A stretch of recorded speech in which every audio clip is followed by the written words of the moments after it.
And it is official. Shalom Yasharala. Yabrakakam Yahweh Basham Hamashiach Yahweh. God, in the name of the Messiah, Yahweh, bless you. Yahweh, Barakatah, Wa Rapah. Yahweh bless and heal and keep you. Yahweh make his face to shine upon you. All right. All praise. And we're going to go ahead and get it started. So we're going to get it started with this week's Torah portion. Before we get started with this week's Torah portion, I want to introduce a very special guest, all right, that reached out to us. His name is Jeremiah. Please say the Yah. And you might be familiar with him with his Yah World 777 YouTube. You might be familiar with him from the Israelite smash hit song Hebrews Are Coming. All right. Some people, before they came into the truth, they didn't know, they didn't know that. We didn't know. All right. We didn't know that the Most High had a plan for us, which he still does, even if it seems crazy. Hebrews Are Coming. See if it pops up. Uh-oh, it popped right up. I literally just said Hebrews Are Coming. So Hebrews Are Coming is a song, a concept, a video that came out, what does it say, 8 years ago. 8 years ago. All right. All right.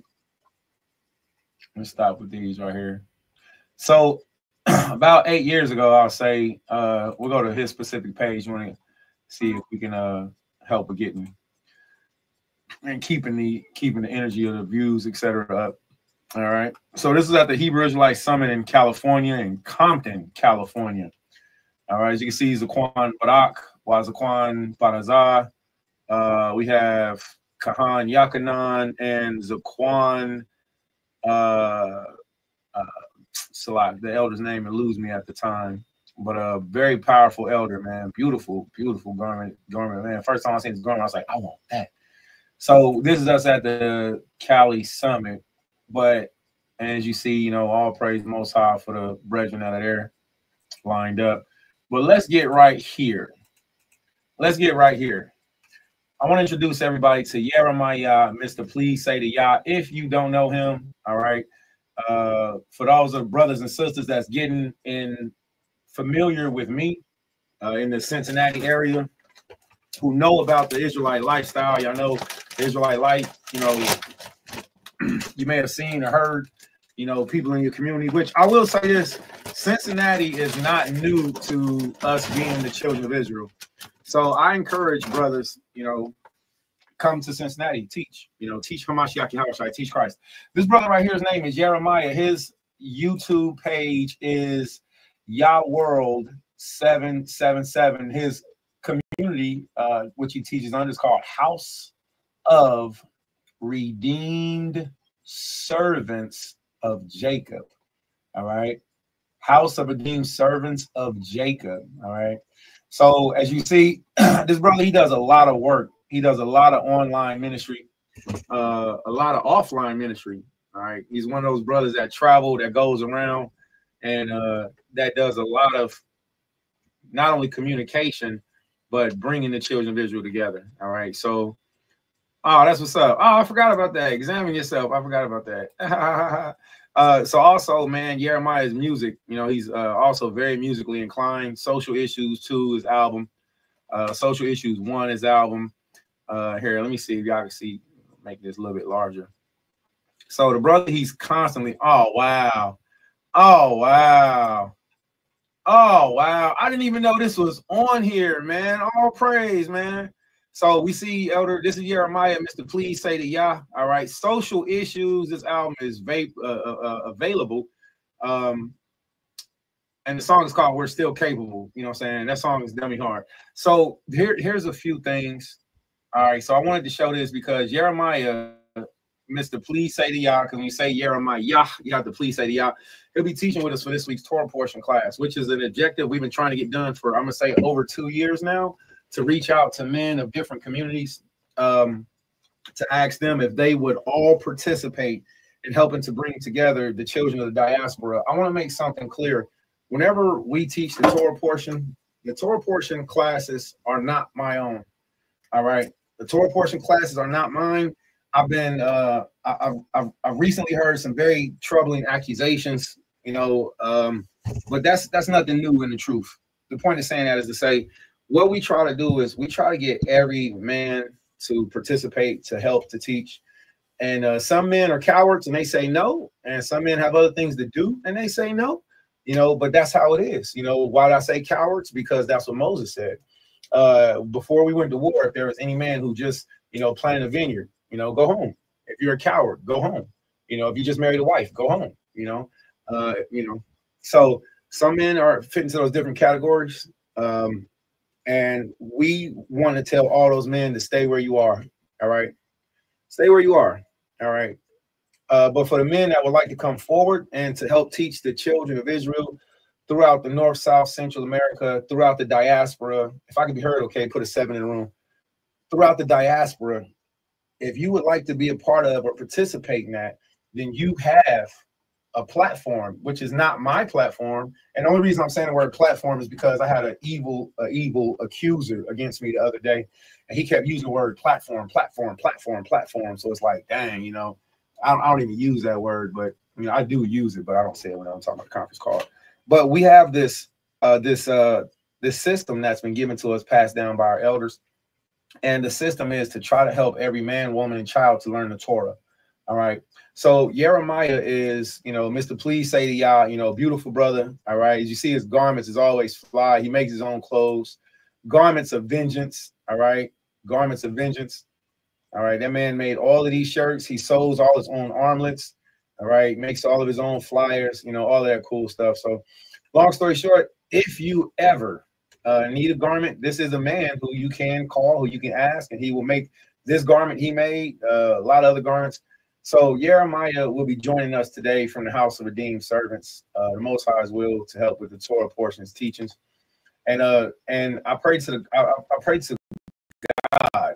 I just got to speak plain, because right now, I'll be honest, when I hear Israelites speak Paleo Hebrew or speak Hebrew, it really gets me excited. I'm like, whoa, this is powerful. So, you know, I'm just gonna speak plain English. Hopefully our brother Jeremiah, you know, may God bless him. All right.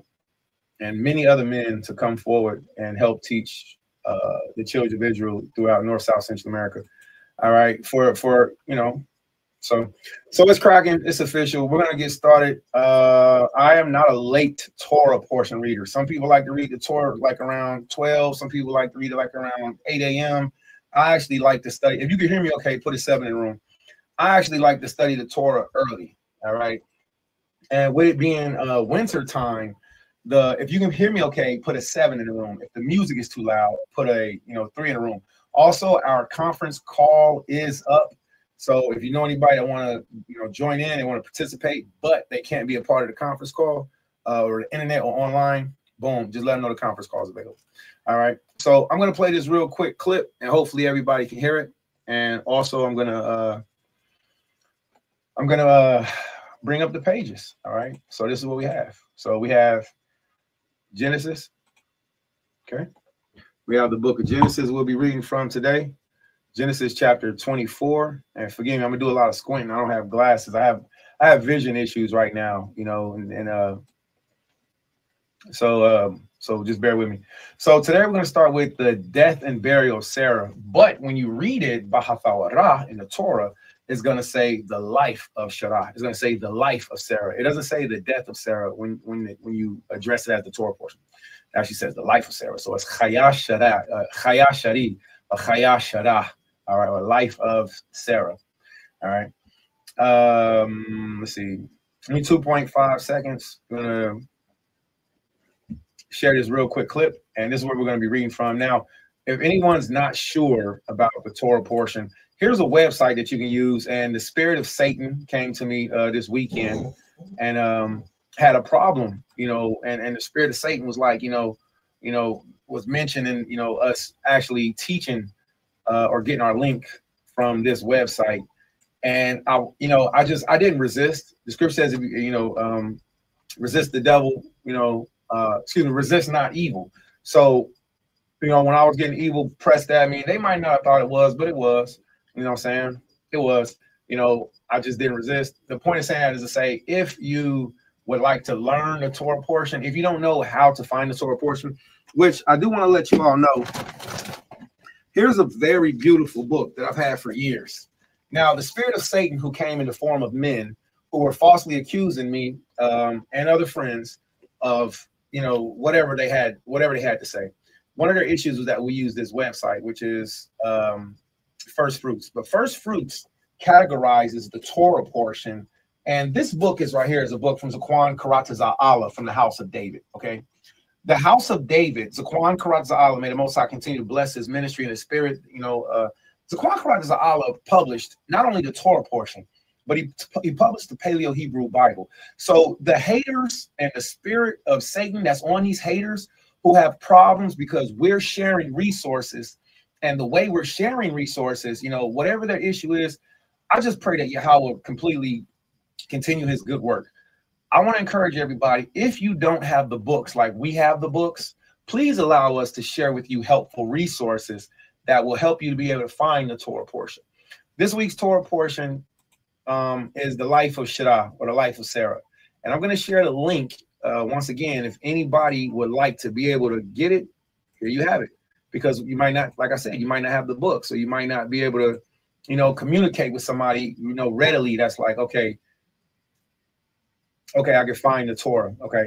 So I don't feel confident right now. Hey, for those that's watching, there's two, here I can, if you're watching right now, you know what I'm saying? You live and you're watching on a, okay. So the funny part about it is, I don't know if these are my friends or if these are my enemies that are like, hey guys, we seen Isaiah Yasha'Allah teaching, everybody go get him. Or I don't know if it's ones that's like sincere that really want to hear the word. So y'all got to forgive me if I have, it seems like personality changes. We're all going through different growths. And right now, the growth that I see going on that the Father's giving me is beyond anything that I've ever been through, So be patient with me. We're going to keep learning. All right. So let's get to this real quick. Again, this is all we're going to be reading for right now. Okay. So the Torah portion is broken down like this. All right. The Torah portion, the word Torah is the Hebrew word for instructions. All right. The word fawarah. That's how you pronounce instructions, right? Torah. So whenever we're going through and we read the Torah portion, we break it down like this.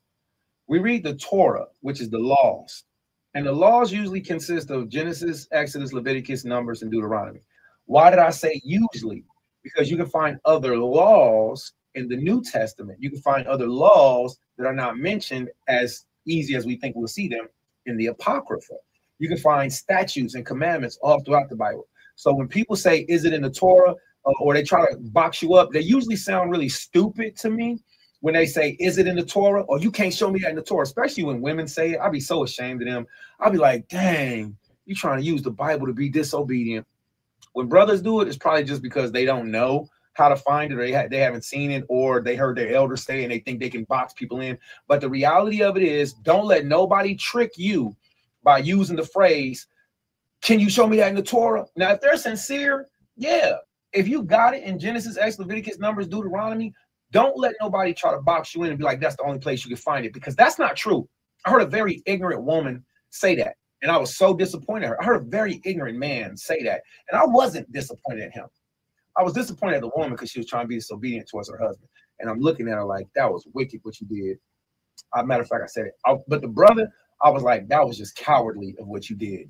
So we have to address and face issues. When you're looking for instructions on life, instructions, judgments, statutes from God on how to live, you can find it from Genesis to Revelations and in the Apocrypha. Because remember, the word TORAH means instructions. It's mainly contributed to the first 5 books of the Bible. But even though we know Genesis, Exodus, Leviticus, Numbers, Deuteronomy is considered TORAH, Torah, we also have instructions in the Gospels. And we can't throw those away. We can't throw away instructions that's in the Apocrypha. The last time I spoke, I was like, man, I'm not doing this no more. And my haters, my false accusers, the sons of Satan, the sons of Belior, that's what I'm going to call them. They're the sons of Baal. They changed my words, said things that I didn't say, and then, you know, accused me of, you know, whatever they wanted to conjure up in their imagination. I am not doing, let me make things clear. I am not doing the same things I did before in the past, and I'm going to leave it at that. But as far as teaching the word of Yahweh, shame and spit, flat out. That's all I'm going to say. So I'll be doing what Yahweh is giving me to do. No man has kept, there's been maybe a couple brothers, a handful, I'll literally say a handful of brothers that I sat under as an elder. The ones who are attempting to say things that aren't true are not my elders. Some of them are my peers. Some of them are students who trying to pretend like they my elders, and it's really annoying. But I just want to let everybody know, if you've heard anybody outside from Karatazaya Banya Sha'ala say, I put down the Bible, I put down the word of God, I will not be teaching Torah, I will not be teaching the law, statutes, commandments. If you heard anybody outside from me say it to you, mouth to ear, without having understand what I said before, don't listen to him. Because I just found out that haters are everywhere. They're even born in your family. They're born outside of your family. They're born up high. They're born down low. Haters are everywhere. And they can't wait to take the words that you say and use them against you. The proof of this is all you got to do is read the Testament of Gad, and he will tell you exactly what people do when they show you that they don't like you. The Testament of Gad. Let me show it to you, and then we'll get back to our presentation. The Testament of Gad online PDF. Sacred text. I should have said text. All right. So Shalom, if you can hear it, please put a 7 in the room. All right. If the sound is not good, put a 3 in the room. All right. So I'm going to share this page real quick. All right, so for everybody to see this, and I heard you just come in, somebody just came in the back chat. I pray that it's Jeremiah. Please say to Yah from the House Redeemed Servants, our special guest. If it is, I'm very happy about that. If it's not, I'm still happy. All right, so this is called the Testament of Gad, the 9th son of Jacob and Zilpah. Okay, so within the Testament of Gad, I've spoken on this before. But one of the things I notice is I love teaching. I love studying. I love learning. I can't stand it when it feels like, you know, I'm not doing my best. So I have to go back and do it again. So this is the Testament of Gad, chapter 1, verse 19. Look at this. For it will not hear the words of the commands concerning the loving of one's neighbor, and it sinneth against God. What is it that will stop you from hearing the love of your neighbor? Your brother can come to you and say, I need you, help me. This is how it feels when you do this. This is how it feels when you say this. Not whenever somebody comes to you and they're sincere, if you don't hear them out, you are a daggone hater. It's the Shabbat, and one of my family members said, they reminded me, they said, hey, you have children watching. And I remember that. And then I also remember that I got haters watching. It's like, wow. So I will be doing, we'll be using discernment, in our speech. So the spirit of hatred usually prevents a person from hearing the words of love. You can make a mistake. The scripture says a righteous man falls 7 times. The scripture says it's better to slip it at the pavement than to slip it at the mouth. The scripture says there's one that slip it at the mouth, but not in his heart. There's mistakes that you can make, but whenever you make, there's mistakes that you can make, but whenever you make mistakes and people hold them against you, people continually bring them up, instead of people bringing a light to your situation, these people hate you. And it's in the Bible. Excuse me, let me rephrase that. It's in the ancient sacred texts, which were found in Paleo Hebrew. What we're reading right now was found in Paleo Hebrew. So let me show you how to spot a hater. All right, real quick. So this is the Testament of Reuben, chapter 1, verse 15. And thank you to whoever just came in the back chat. I know you in there. I see you in there. I appreciate your respect. I'm going to go ahead and bring you into the building. We got Jeremiah. Please say the Yah. All praise the God of Abraham. Yo, Shalom, Adawan. What an honor and a blessing to have you with us, man. All praise and glory to Abanawi Yahweh Ba'Shem HaMashiach Yahushua. All praise. If you don't mind, I just want to read this real quick excerpt, and then I wanted to share a video of you teaching. It's a real short video, and then You know, anything you want to give and go into the Torah portion. A lot of times when the brothers do the Torah portions, everybody does it how they want to. I got to be so circumspect on how I speak. So I'll say this specifically. I think that it's good to give people everything that you have on the Shabbat. Reading a few lines and then closing the Bible and going and lay down, that's cool because the Shabbat is a day of rest. At the same time, when we're not into the Torah, sometimes we can start resting in other things. So I like to, you know, whenever I do the Torah, I go into the, you know, rock to the wheels fall off. So I want to invite anybody. This is an open door. If you have to go in, come out, go in, come out, that's completely fine. All right. But I also encourage you to share. All right. Go to Yah World 777. I put that on the heading. All right. We're gonna get to that. Let me read this real quick. We're gonna look at the topic of a hater, because we have a hater amongst our midst. And I'm going to speak on this hater. This hater hates his brother. And if anybody don't want me to speak on it, I'm so not sorry about it, because I seen it. I read it, and it's my week to speak. So with that being said, there's a guy who hates his brother, and he shows his hatred towards his brother by not only coveting the actions of his brother, he speaks against his brother when his brother is not in place. He actually tries, the brother actually circumvented his brother's office and position. Yeah. So with that being said, that's a real thing. So when we're looking at the spirit of hatred, it doesn't have, you know, a discriminatory boundary. There's no yellow tape when it comes to hatred. Hatred is a spirit that can come on anybody, and it affected our Uncle Gad, father of the North American Indian, which a lot of you Negroes are. It infected our father Gad so much that he was sick on the inside to his liver. Now, again, what we're reading has been found in Paleo Hebrew, all right, in the caves of Qumran, and Paleo Hebrew, the language of you Negroes and North American Indians, all right, scattered throughout the diaspora. So let's see what he said about hatred. All right, this is verse 14. This is the Testament of Gad, chapter 1, verse 14. Thus the God of our fathers delivered him from our hands, talking about his brother Joseph, that we should not work great lawlessness and evil. The Father gave us a commandment to love our brothers and to love our neighbors. You Negroes who don't love your brothers are daggone going to get better in time, and I pray that the Father heals your heart. Our uncle Gad had the same hatred. Now, the funny part about it is Joseph was the little brother. If there's any little brothers out there that can relate, amen. Verse 15. And now, my children, hearken to the words of truth to work righteousness. So now we see instructions. And all the law of the Most High, and not go astray through the spirit of hatred. For it is evil in all the doings of men.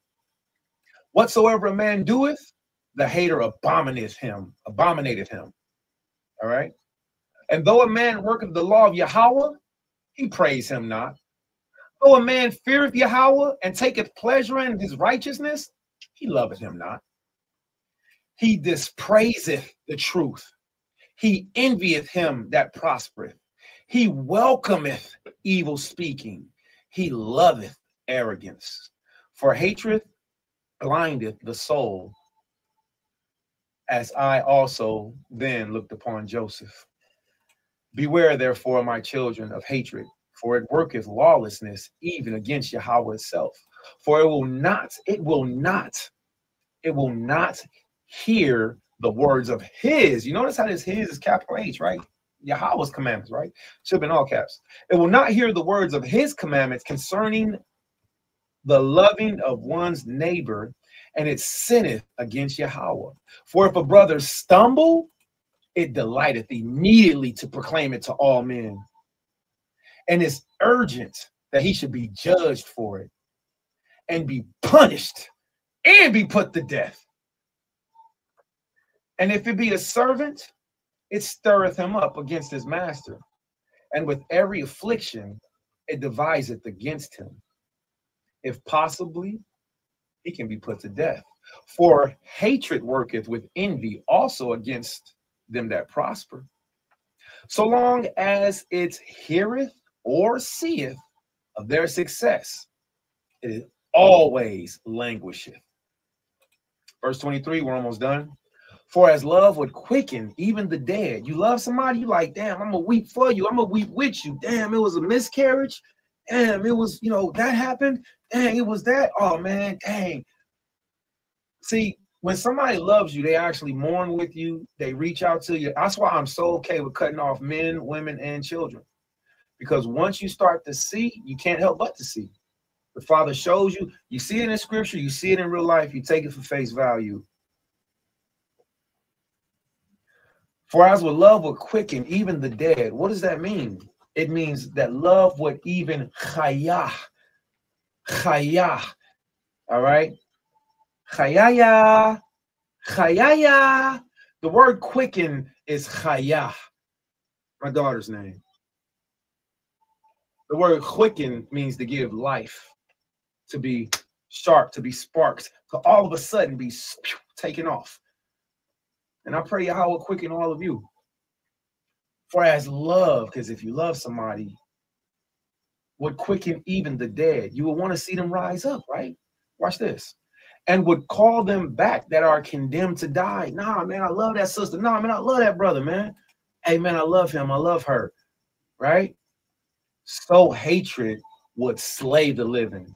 They'll call you wicked. They'll call you a bug out. They'll ostracize you. They will blatantly, and I'm telling you, firsthand account, eyes, witness, hands, ears, mouth, all down, will lie on you. And it's nothing greater than what our King Christ went through, right? So, for as love would quicken even the dead and would call them back that are condemned to die, so hatred would slay the living, and those that have sinned vainly, it would not suffer to live. So the people that's in your life, and no, if you make the smallest mistake, it will be turned into a large amount for you to suffer. And I praise the God of Abraham, Isaac, and Jacob. My faith ain't wavered, nothing like that. Thank you, Father, for my mama. She was like, oh, I praise you. How are you broken, but you ain't destroyed? And I was like, all right. Yeah, all praise. So I just wanted to give this to everybody because it's encouraging, and it can help you not only to spot for others, but you can spot for yourself. All right. It's a very, very beautiful lesson on examining ourselves. A very beautiful song also that our brother Jeremiah did.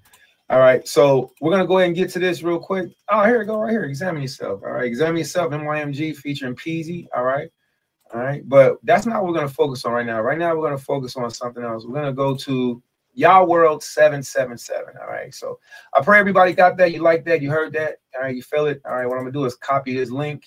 Okay.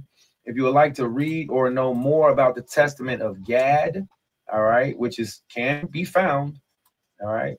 You don't have to buy it. I'm not Malachi Maccabee. I'm not going to sell it to you, all right. I ain't, I'm not, other schools. It's free. The scripture says freely you receive, freely you shall give, all right. And which Malachi gave people, he gave people a lot of free information, man.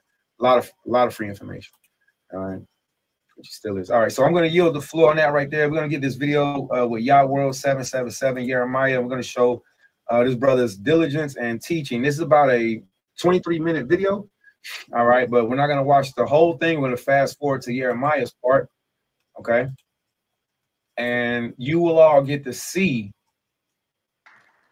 Okay. All praise the Most High for that round of applause. You'll all get to see for yourself the diligence, the work, and the effort that was put in and still being put in for your nation. Okay. So again, the Water Yah World 777 for joining us today, Jeremiah. All right. We're going to go ahead and a round of applause for the elder Barak. All right. So let's say this double honors to the elders. All right. Yah Barak, come here, Bashem Yashad is Elder Barak, House of David. All right. So salute to the elders. All right. Brothers put in many years of ministry. Call me Asherallah. So let's get straight to it. All right, here we go. Now, after this presentation, we will be doing the Torah portion. All right, so we're going to go through, and the reason why I want you all to hear it is so you all can see the work that's put in, that's still being put in the assisted, respected, caring help of gathering our people. All right. This is Brother Jeremiah. Please say the Yah from Yah World 777. Giving all praise to let me get this, right? This is Romans chapter 10. Romans chapter 10, verse 21. The book of Romans, The book of Romans chapter 10 and verse 21, and reads, "But to Yahshua said, all day long I stretched forth my hands unto a disobedient and gainsaying people." So the Most High is stretching forth his hand, right, concerning the government. We need you, brothers and sisters, to get involved in the government and help us fill some of these departments. Now, why is this important on playing this? Because this is what me and Jeremiah have been working out, you know, consistently, and he's still doing. We need people to be involved. One of the objectives of us reading the Torah portion is to try to get brothers and men involved so that they can be individuals teaching in their own, you know, zone. And I hate that I have to try to protect myself from every word, because I'll say that and then there'll be a hater that'll be coming right behind me and say, but we are teaching. So it's almost as if, you know, it's almost as if the same pool is what we're still applying for, to have men to come and show them how important it is to operate in their positions in this nation. Everybody want to know, what is the Mashurah Yashara? What is your purpose? What is the reason for what you're doing, right? We want you brothers and sisters to get involved in these different departments. We have issues in the nation concerning the number one issue of the nation, whether you like it, love it, understand it, believe it or not, is marriage. That's the number one problem in the nation. Yeah. You can have no nation without marriage, without the family structure, right? So who do these families have to turn to? What if their leadership failed them? What if it's the brothers and sisters in their camp that are mistreating them? Where do they go? Who do they call on? Ghostbusters? Huh? Bring it out. So what we want to do is we want to create a system where we have a multitude of camps, schools, assemblies, bodies involved, where there's not one voice that's representing many, but there are many voices representing one idea. And now let me say this, so get right back to it. How better is if you have the Torah portion? We have a system that we're not trying to change for nobody else. We're only asking if men once a week would read the Bible in the Torah portion form.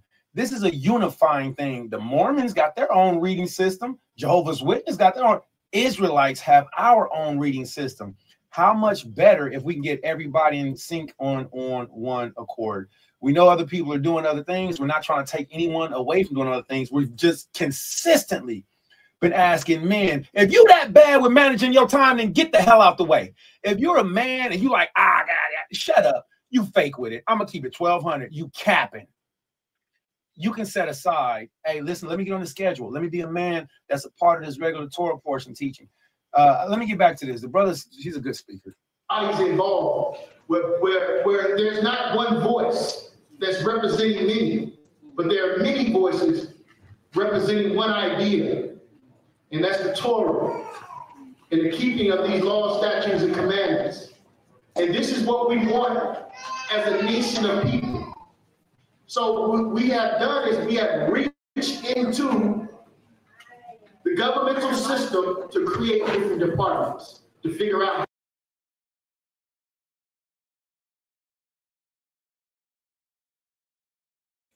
I like to bring up Jeremiah. If you're available, please say to Yah. All right. And if you're available, can you come up, man, just to speak on this matter for a little bit? And we're gonna get started with the Torah portion. I don't want to go too far in that video. I just want to show you all the brother's eloquent speech. Now, here's the link for the video, and this is the respectful ministry of trying to bring the people together. So again, I want to tell you, Tawada, thank you, Jeremiah. Please say to Yah, man. Tawada for joining us. Shabbat shalom, man. Cut, all praise and glory, man.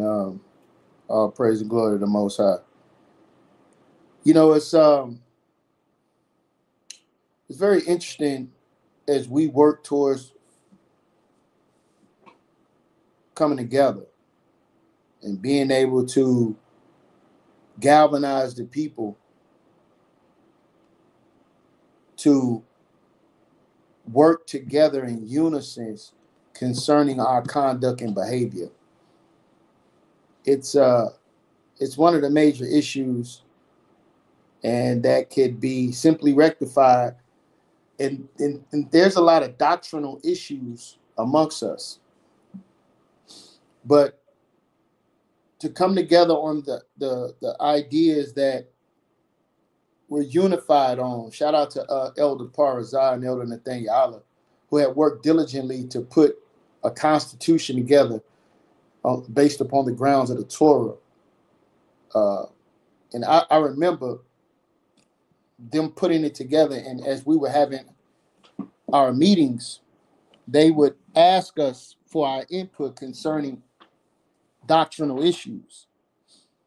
So they were working toward eliminating the core issues and for us to focus on the things that we're unified on concerning our belief.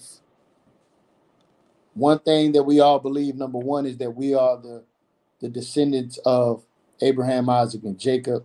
We are the lost sheep of the house of Israel that are found and scattered to the four corners of the earth. This is who we are. This is what we agree on. So then we turn towards understanding what are some of the main issues concerning our conduct as a people. And as they were starting to put these things together, and brothers was giving their continual input, it was a beautiful thing that was unfolding. It was such a pleasure and honor to be amongst the elders as they were putting this constitution together. And once it got presented, the video that's on the screen is a small overview of about 3 years worth of work that went on behind the scenes. It took me probably 2 years to even actually understand government. And I had to, I sat at the feet of the elders learning what government was, what it was actually, and how can we implement those things in our daily and weekly lives, and how do those things apply, seeing that we are in captivity under a foreign government. But we are a government within a government because we have our own structures. And this is not something new, because every race of people have worked towards some sort of unification.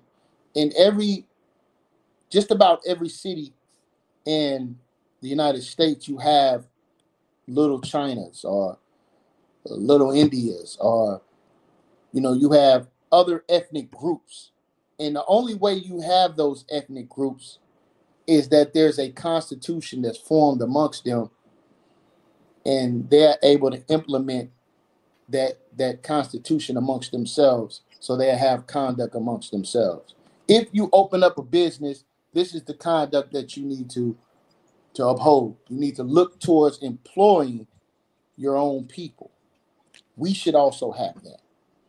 If you are dealing with construction, or you're dealing with any form of business, you should look towards helping men be able to facilitate their own household. That places the man in leadership in his home, because he's able to bring forth finances to sustain himself, right? And then everything trickles down from there, from the wife to the children, as men are now leading their home. So these are some of the things that are important, because if we don't understand the enemy's plot against us, he first had to remove the man from the home. That was plot number one. Once the man is removed, the woman is there. Now the woman is yielding toward the foreign government and their structures and their rules and their regulations, and not having an understanding of what actually applies to them by removing their race and their identity. Many people say, well, we don't need race. We don't need identity. Those things are not important. Well, our identity is in Jesus Christ. Well, that doesn't change little China or a little India, right? A little Italy, right? Which we see in our cities. We ride around, we see when you go into Little China, who's working in Little China? Chinese people. When you go in Little Italy, who's working? Who's working there? Italian people. When you go in Little India, who's working? So we can have these things within ourselves. And one of the most important parts of this video here was marriage, because it has to start there. Man can't get up and go to work and focus on his job if it's turmoil in his home. That's going to make him a bad employee. So that's why marriage is the number one issue. Then, you're dealing with commerce or, employment or finances. I would deem number two, right? Because once you get your house in order, then you have your mind to be able to focus on going out and providing for your family. So these are so then when you're dealing in commerce and you're interacting with brotherhood and you're interacting with other people that's dealing in commerce, whether they're male or female, we have to have rules, regulations amongst ourselves, because some people, crimes are committed against people. How do we deal with that? So these are the things that we're dealing with that me and Officer Karate Zaya was learning for about 3 years, and it was longer than that as far as going all the way back to the original summit back in 2014 when I met these brothers, and the idea of the governmental structure was presented to us, and we've been learning and working on refining that idea since 2014, man. So it's a pleasure and honor to be here. I appreciate the time.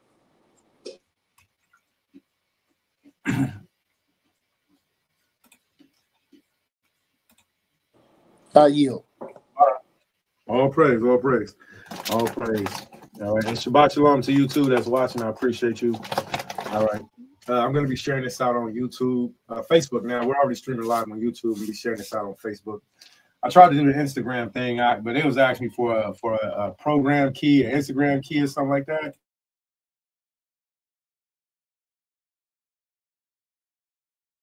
Yeah, my bad. Had to handle that.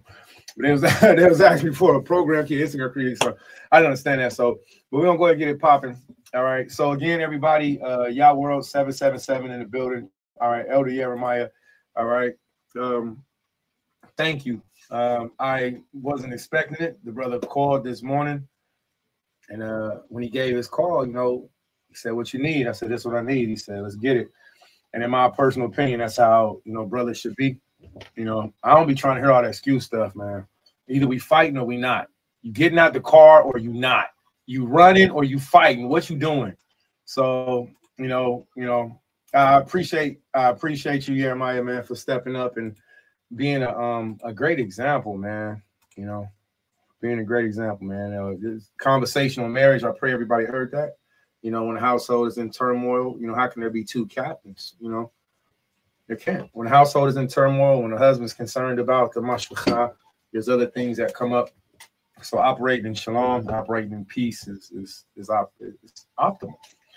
All right, it's optimal. All right. Well, Jeremiah, I think it's time to give it to the people, man. You ready, Ott? All praise and glory, man. Let's go. All praise. Here go the fun part. So I'm gonna do a couple things. Jump right to it. So for those of you that's watching, the conference call number is up and jumping. If anybody wants to get on, I have the headphones on, so I'll be able to hear you privately. You'll be able to hear me privately. So Tawada, thank you for that. Appreciate that. All right. Let's get another text. We're gonna get Flavius Josephus, book number 1, Perseus online. Excuse me. All right. So freely receive, freely shall give. I love to show people how we get information, how we study, So very easily, if you see this website is super fun. It's super easily, barely an inconvenience, okay? Super easy, barely inconvenience, as the homie say. All right, so this website is called Perseus. And on Perseus' website, you can switch between Flavius Josephus chapters very easy. Here's the books, all right?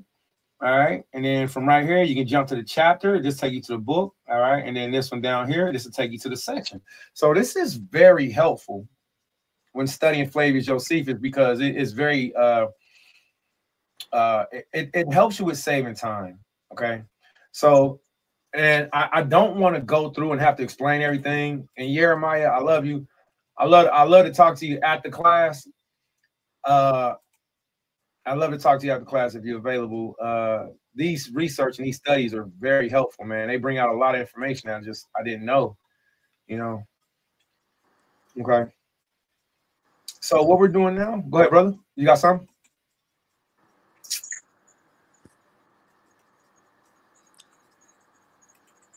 Okay. I thought I was gonna say something, brother. My bad. Okay, cool. All right. No, you got it, brother.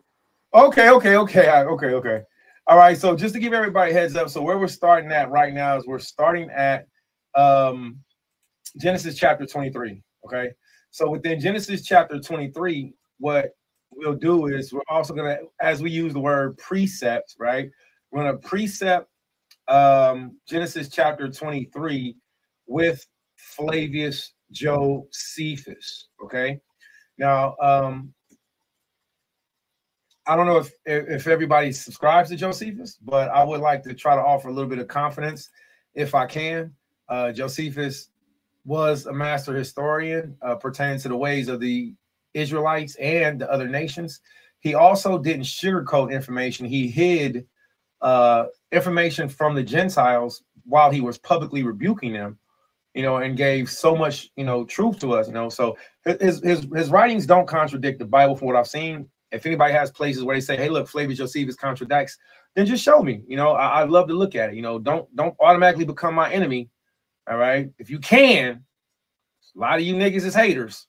But if you can, don't automatically become my enemy. You know what I'm saying? Because I love you when I first meet you. So if you disagree, you know, let us know, you know, and then we'll get back to you. Okay. But just starting off Genesis chapter 23. Yeah, one second, brother, real quick. Another thing on Flavius Josephus, I had this discussion earlier. Right.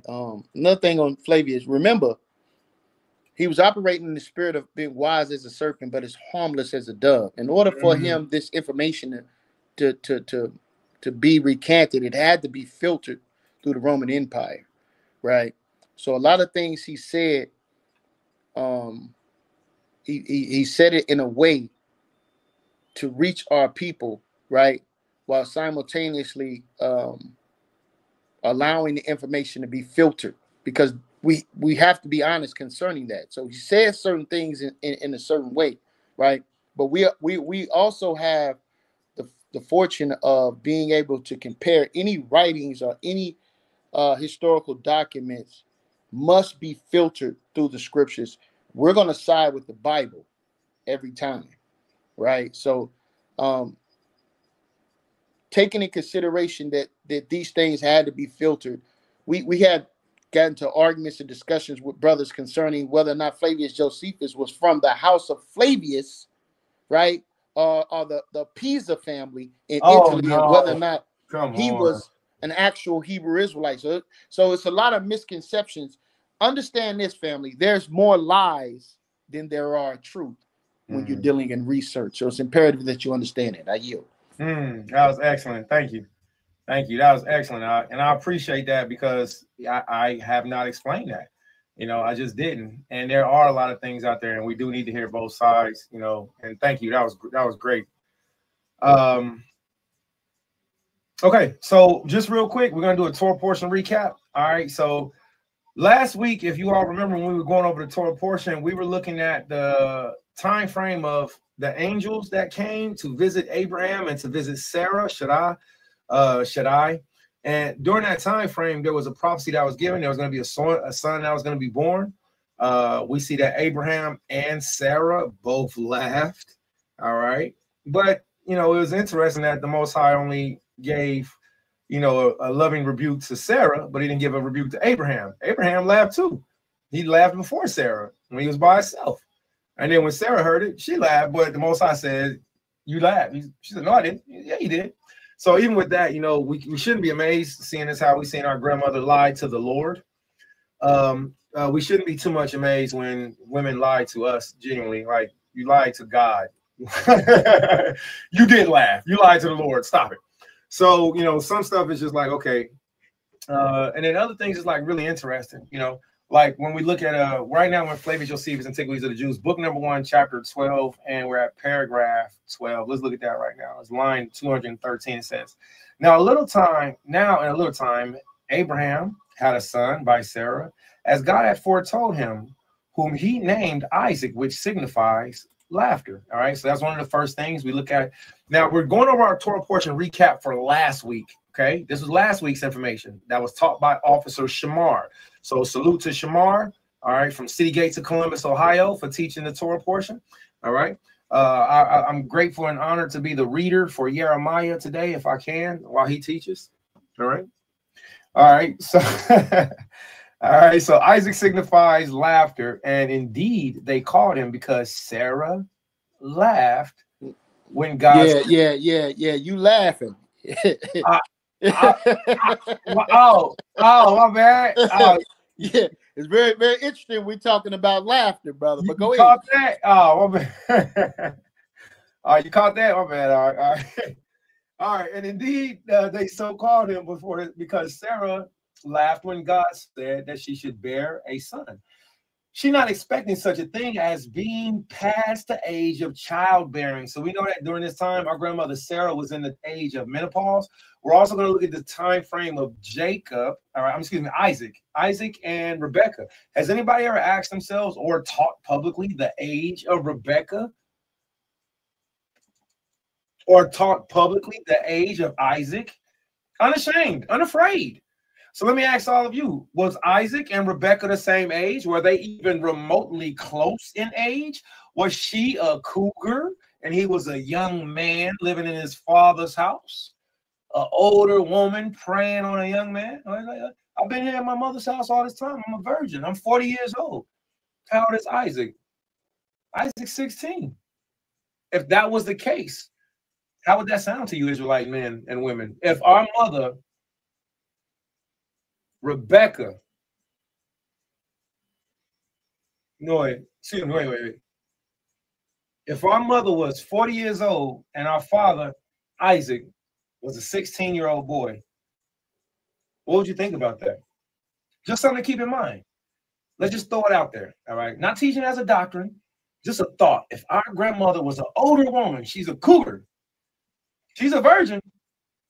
She's a virgin. But our grandfather Isaac was a 16-year-old boy. What would you say about that?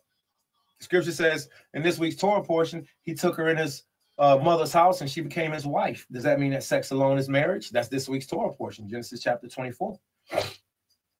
And then lastly, we have Genesis chapter 25. Definitely does not mean sex is marriage. Let's make that extremely clear. I don't know. It says it right there in the Bible, brother. Yeah, it says it in the Bible, but if you read earlier in the chapter, a covenant was made before the sex happened.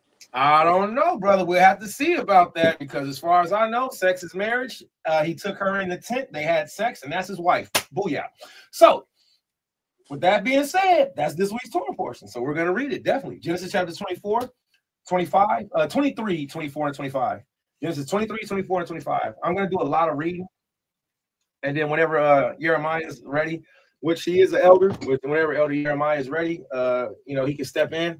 And then lastly, for this week's Torah portion with the book of Genesis chapter 25, we're going to see the birth of Jacob and Esau. Ain't that wonderful? All the things we talk about on an everyday basis already wrapped up and packaged for us, ready to read in the Torah portion. Interesting. Negroes waste so much time talking about everything else instead of just reading the Bible. The Torah portion, Hey brother, it gives us a constant pattern of the gospel and of the Messiah.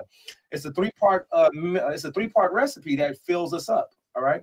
So with that being said, we have those subjects. Elder, I heard you call me, man. I just didn't want to stop the flow, man. Right. What you about to say, brother? What, brother? Right. People spend so much time on talking about things that's right there in the Torah portion. It's right there in the Torah. What can you say? You can't make this stuff up. It's right there. It's right there. It's right there. All of the topics, so all of the breakdowns that we do all week, guess what? They be in the Torah portion. Somebody's grandmother, somebody's mother passing away, right there in the Torah portion. somebody's brother turning on them. That's this week's Torah portion. It's 1 Kings chapter 1, Absalom. Is it Absalom or Adijah? And Adijah, he completely belittles his little brother, goes over everybody else, and then just like, yo, I'm gonna poop on that little guy, and I'm gonna be the man. Everything that you go through throughout your life, everybody, is always in the Torah portion. I'm telling y'all, the constellations. Watch this. We have about 3 months, if not 4 months, to go through winter. Is that right? About 4 months to go through winter. This week's Torah portion is 1 John. Guess what Christ said in his Torah portion? He said, don't you say you have about 4 months, then it's time for the harvest? Yeah, so guess what? In about 4 months, it's going to be spring all over again. I'm telling y'all, it's ridiculous. And the way that I'm telling y'all, I can say it like this, looking at you in the face, because we've been reading, studying, practicing the Torah portion for years. And I'm like, yo, my mom, this just happened with my brother. This just happened at school. This just happened with you. Every time your mind is focused on the word of Yahweh, which our minds are, everybody's is, even though everybody's doing individual things, we all have our personal responsibilities. Let me make sure I make that statement before somebody else makes it for me. We all have our personal individual responsibilities. We all have things going on in our lives. At the same time, Christ stood up and read from the Torah, as his custom was, every Sabbath day. Moses stood up every Sabbath day. Deuteronomy chapter 23, he taught everybody. Ezra. Yeah, may I add something real quick on that point? Oh, yeah, I yield the floor. We got a special guest in the building. I yield the floor. Yeah, just to land me back off what the brother's speaking on, right? A lot of times the rereading of these things in dealing with the Torah portion is also great and wonderful, because you get to revisit points that you may have missed. That's right. That's so right. There's never a time where you could say, oh, well, I have so many people try to tell me, well, I've read the Bible 3 times. Man, you read the Bible. What does that mean? First of all, okay, it means nothing, because I guarantee I go to a scripture right now, I can quote it. You won't know where it's at. You won't be able to tell me. I can read this verse and you won't be able to tell me what that verse is. But you read the Bible 3 times. Means nothing. I've been studying this book over 18 years and still are continuously learning from this book. And I'm learning from things that I've already read. New revelations are being given. New levels of understanding are being given. And me seeing opportunities in the midst of conversations concerning witnessing and bringing forth truth that I could become more efficient at if I had the right scripture at the right time.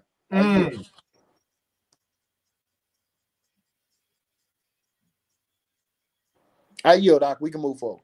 That's excellent, man. Thank you. I just don't want to interrupt you, brother. The scripture says, quenching out the spirit.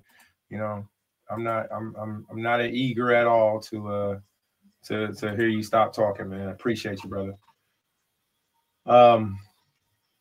Okay, excellent. So let's go back real quick. We're in the book of Flavius Josephus, Antiquities of the Jews. You will learn every time you read, you're going to learn over and over. So every single time you hear the scriptures, you're going to learn something new. If you tuned in, right? You can just be walking past, be like, what? Did it just say that? Yes, it did. This is a living word. This is a Ramah. The Torah, the Bible is a living word. It's the word of God. So let's see if we can learn something new today, just to add a little bit of, salt to our lamb that Jeremiah just put up there for us. Appreciate that, yeah. Nice lamb back. And I'm gonna put a little black sea salt on it. You know what I'm saying? Appreciate you. All right. So let's read on. It says, and indeed they so called him because Sarah laughed. Right? See that? Says that Sarah laughed when Alahiah said, excuse me, let me go back. When God said that she should bear a son, she not expecting such a thing, being past the age of childbearing. All right. And here goes something else. I don't think, I hear people sometimes give up. I don't think we should ever give up on, producing life. I believe that the Most High, he may be moving some things around in you. You may be having, whatever issues, but just keep going through it. Just keep going through it, because even in our mother's, age past, being able to have a menstrual cycle.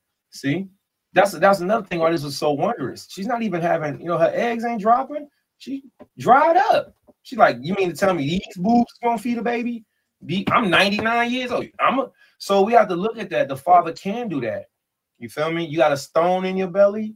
You got something else going on. I'm saying that because I know a sister, and she was like, yo, I got a rock in my belly, you know, and, you know, the doctors don't know what it is, you know, and I'm still believing, like, sister, you can still get pregnant, you know, don't give up, you know, so, so yeah, so the most I can do it. So as being past the age of childbearing, for she was 90 years old and Abraham 100, so that their son was born unto them both in the last years of each other's decimal numbers. And they circumcised him upon the 8th day. From that time, the Jews continue the custom of circumcision of their sons and that number of days. But as for the Arabians, they circumcised after the 13th year. Whoa, please no, Lord, because of Ishmael. Wait a minute. But as for the Arabians, they circumcised after the 13th year, fully conscious. Oh, thank you, Father, for the covenant you've given me. And their founder of their nation, who was born to Abraham of the concubine, was circumcised at that age, concerning whom I will presently give a particular account with great exactness.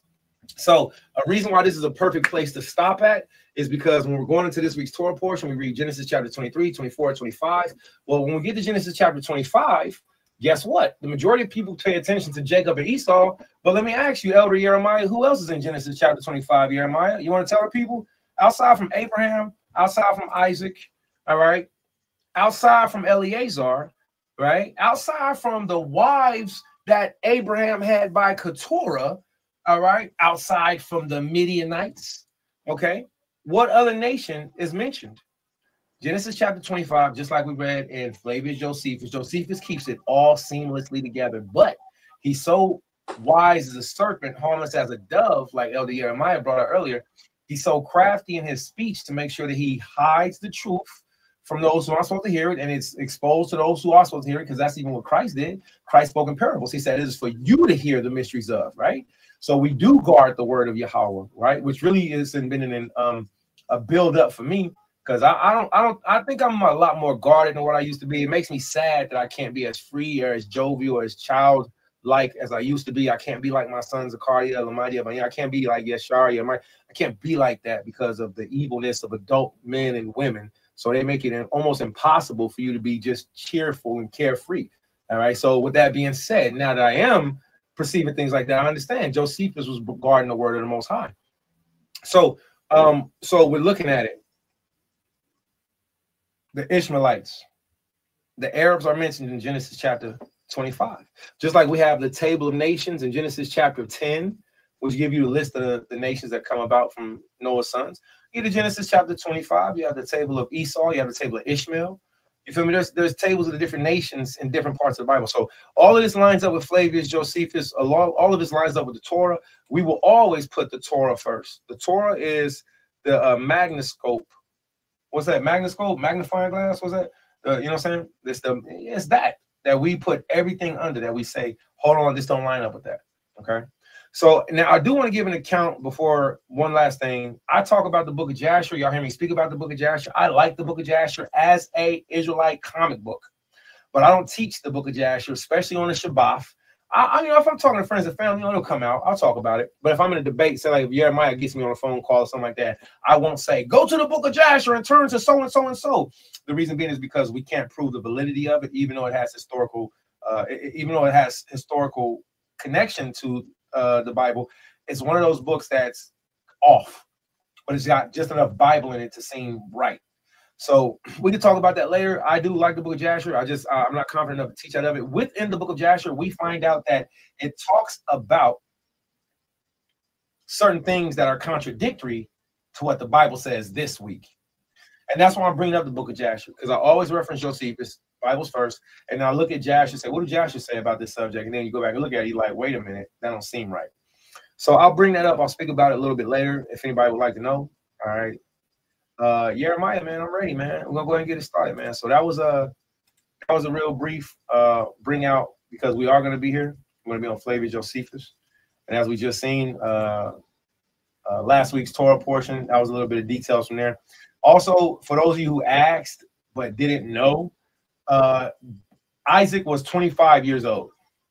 When the Most High had Abraham to take Isaac up to the mountain to give him for offering, that man was 25 years old. Okay, he wasn't 15. He wasn't a 7-year-old boy. But Daddy, what are we going to do for a sacrifice? Right, right. Yeah, that was crazy. Crazy. Yo, and it's funny, right? But a lot of people get their understanding of things from movies and cartoons outside of actually going to read the story. So they would be satisfied with what they seen in the cartoon or in the movie instead of going to read it. What I like to do is anything that I see biblical, I'm always going to fact check what I'm watching. Is this the actual event that transpired in the Bible? I want to know that, and you should also. You should want to know that also. It's right there in front of us. Watching the Disney movie does something completely different than reading it, and that's I'm glad that he brought that out, man. That's a great point. I'm gonna play a real quick clip. I want to, but I mean, we ain't got no curfew, man. Let me see. It was a very good show, and I liked it, but I just couldn't get into it too much. It was called The Bible, and it was cool. I can't do too many Gentiles, putting on blackface. I can't do too many Gentiles putting on blackface, and that's what I call it when you got these, other nations. Yo, and it's crazy in that Bible series. They got Samson as a black man, but everybody else is white. It's like Oriental people in his family, and it's like the variations of one family got an Oriental and the other one got a white guy, and then it's like one black sister in there. Like, yo, what is this? What is this? They're doing this on purpose because they want to make Israel multi-ethnic. That's good. They want to make Israel multi-ethnic. Everybody's Israel. All people, all men are Israel. Now, it's not my bad. Let me do this real quick. So this is the Bible preview. All right. This is for educational purposes only. I hope this works if you just say it. I don't know. I'll be getting clips sometimes, but we're no copyright, all that crazy stuff. So watch this. So within this, you got this guy. Now I ain't gonna stunt. I don't know if you can see. I love this dude. I think this dude is a beat. He actually looks like a European version of Elder Yakanan from North Carolina. He looks exactly like except he just you wilding, bro. You wilding, bro. Look at him, bro. You wilding, he bro. Looks just like Yakanan. Like Elder Yak, man. What's wrong with you, man? You bugging. Look at him. Look at him. Look at him, bro. You bugging, son. I'm about to call him and tell him you said that. That's what I'm doing. I'm gonna send him a screenshot and I'm gonna be like, "This looks just like you, brother." It do. It looks just like him. All right. So call him and tell him it looks just like him. So now, if y'all don't know Elder Yakanan, I'll show y'all a picture of him, North Carolina. Most I bless. All right. So here's our issue. We have this little pink heathen. Just gotta say what it is. He actually, you can tell he has SPF 5000 on him because he's all shiny, but that's not sweat. That's a we call it sunblocker. He's got sunblocker on, right? But sunscreen. Sunscreen. Thank you, sir. He's got sunscreen on. And there go Elder Yakanan. He's not happy with what he has. God. Negro, you better face it. So the reality of it is, when we're looking at this, our minds, we really do, what's it called? Cognitive dissonance, right? Is that what it is? Yes. Man. Yeah, hold on. Here go a brown person. There go a brown person. Kind of. Where? Now, this is supposed that man said where? He was not right brown, there. Bro. You wow. What about right there? You see that? What about back there? Is that brownish? I can't see. I can't see. You know what? I can't either. They made that Negroes. They're a bunch of East Indians. Now, here's the thing. This is supposed to be. Yeah, because they want you. They got them looking what you would call today Middle Eastern. Yeah. Right. And I want to make this clear to everybody. Middle Eastern is a new term that they just came up with. Everybody in the Middle East in antiquity was black. Let's make that clear. Right. They made the people olive colors. Right. But the only reason that they became olive colored is because the conquest of the Ottoman Turks. Let's make that clear. And also the conquest of Alexander the Great, right? Going back to BC times and around about the rise of the Ottoman Turks about 12 AD. That's good. I want to show the people this along with that. Also, here you go. When people say that the people in the Bible in the Middle East are olive colored, which olive? You want to do black? You want to do red? What you want to do? You want to do brown? You want to do green? What color olive do you want to pick? Because there's no European Caucasian colored olives. There are none. Yahweh is smarter than the white man. So there are no European olive people. All right. Here you go. Here's your list of olives. All right.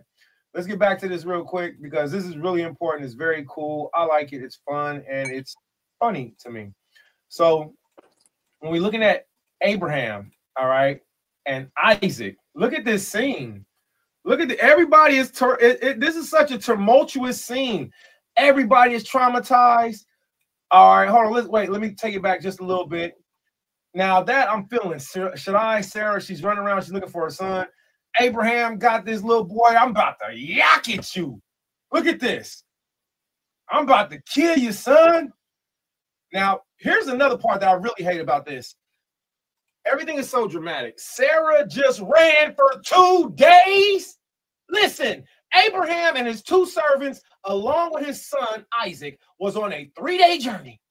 They literally just, I know this is just a movie, but that's how our minds work. Like our minds, if you're not into understanding these things, then your mind will tell you, and Sarah ran there and Abraham was holding them, Elder Yakanah was holding them, and then all of a sudden, but it's not like that. This is not the Disney. Why is this little heathen crying?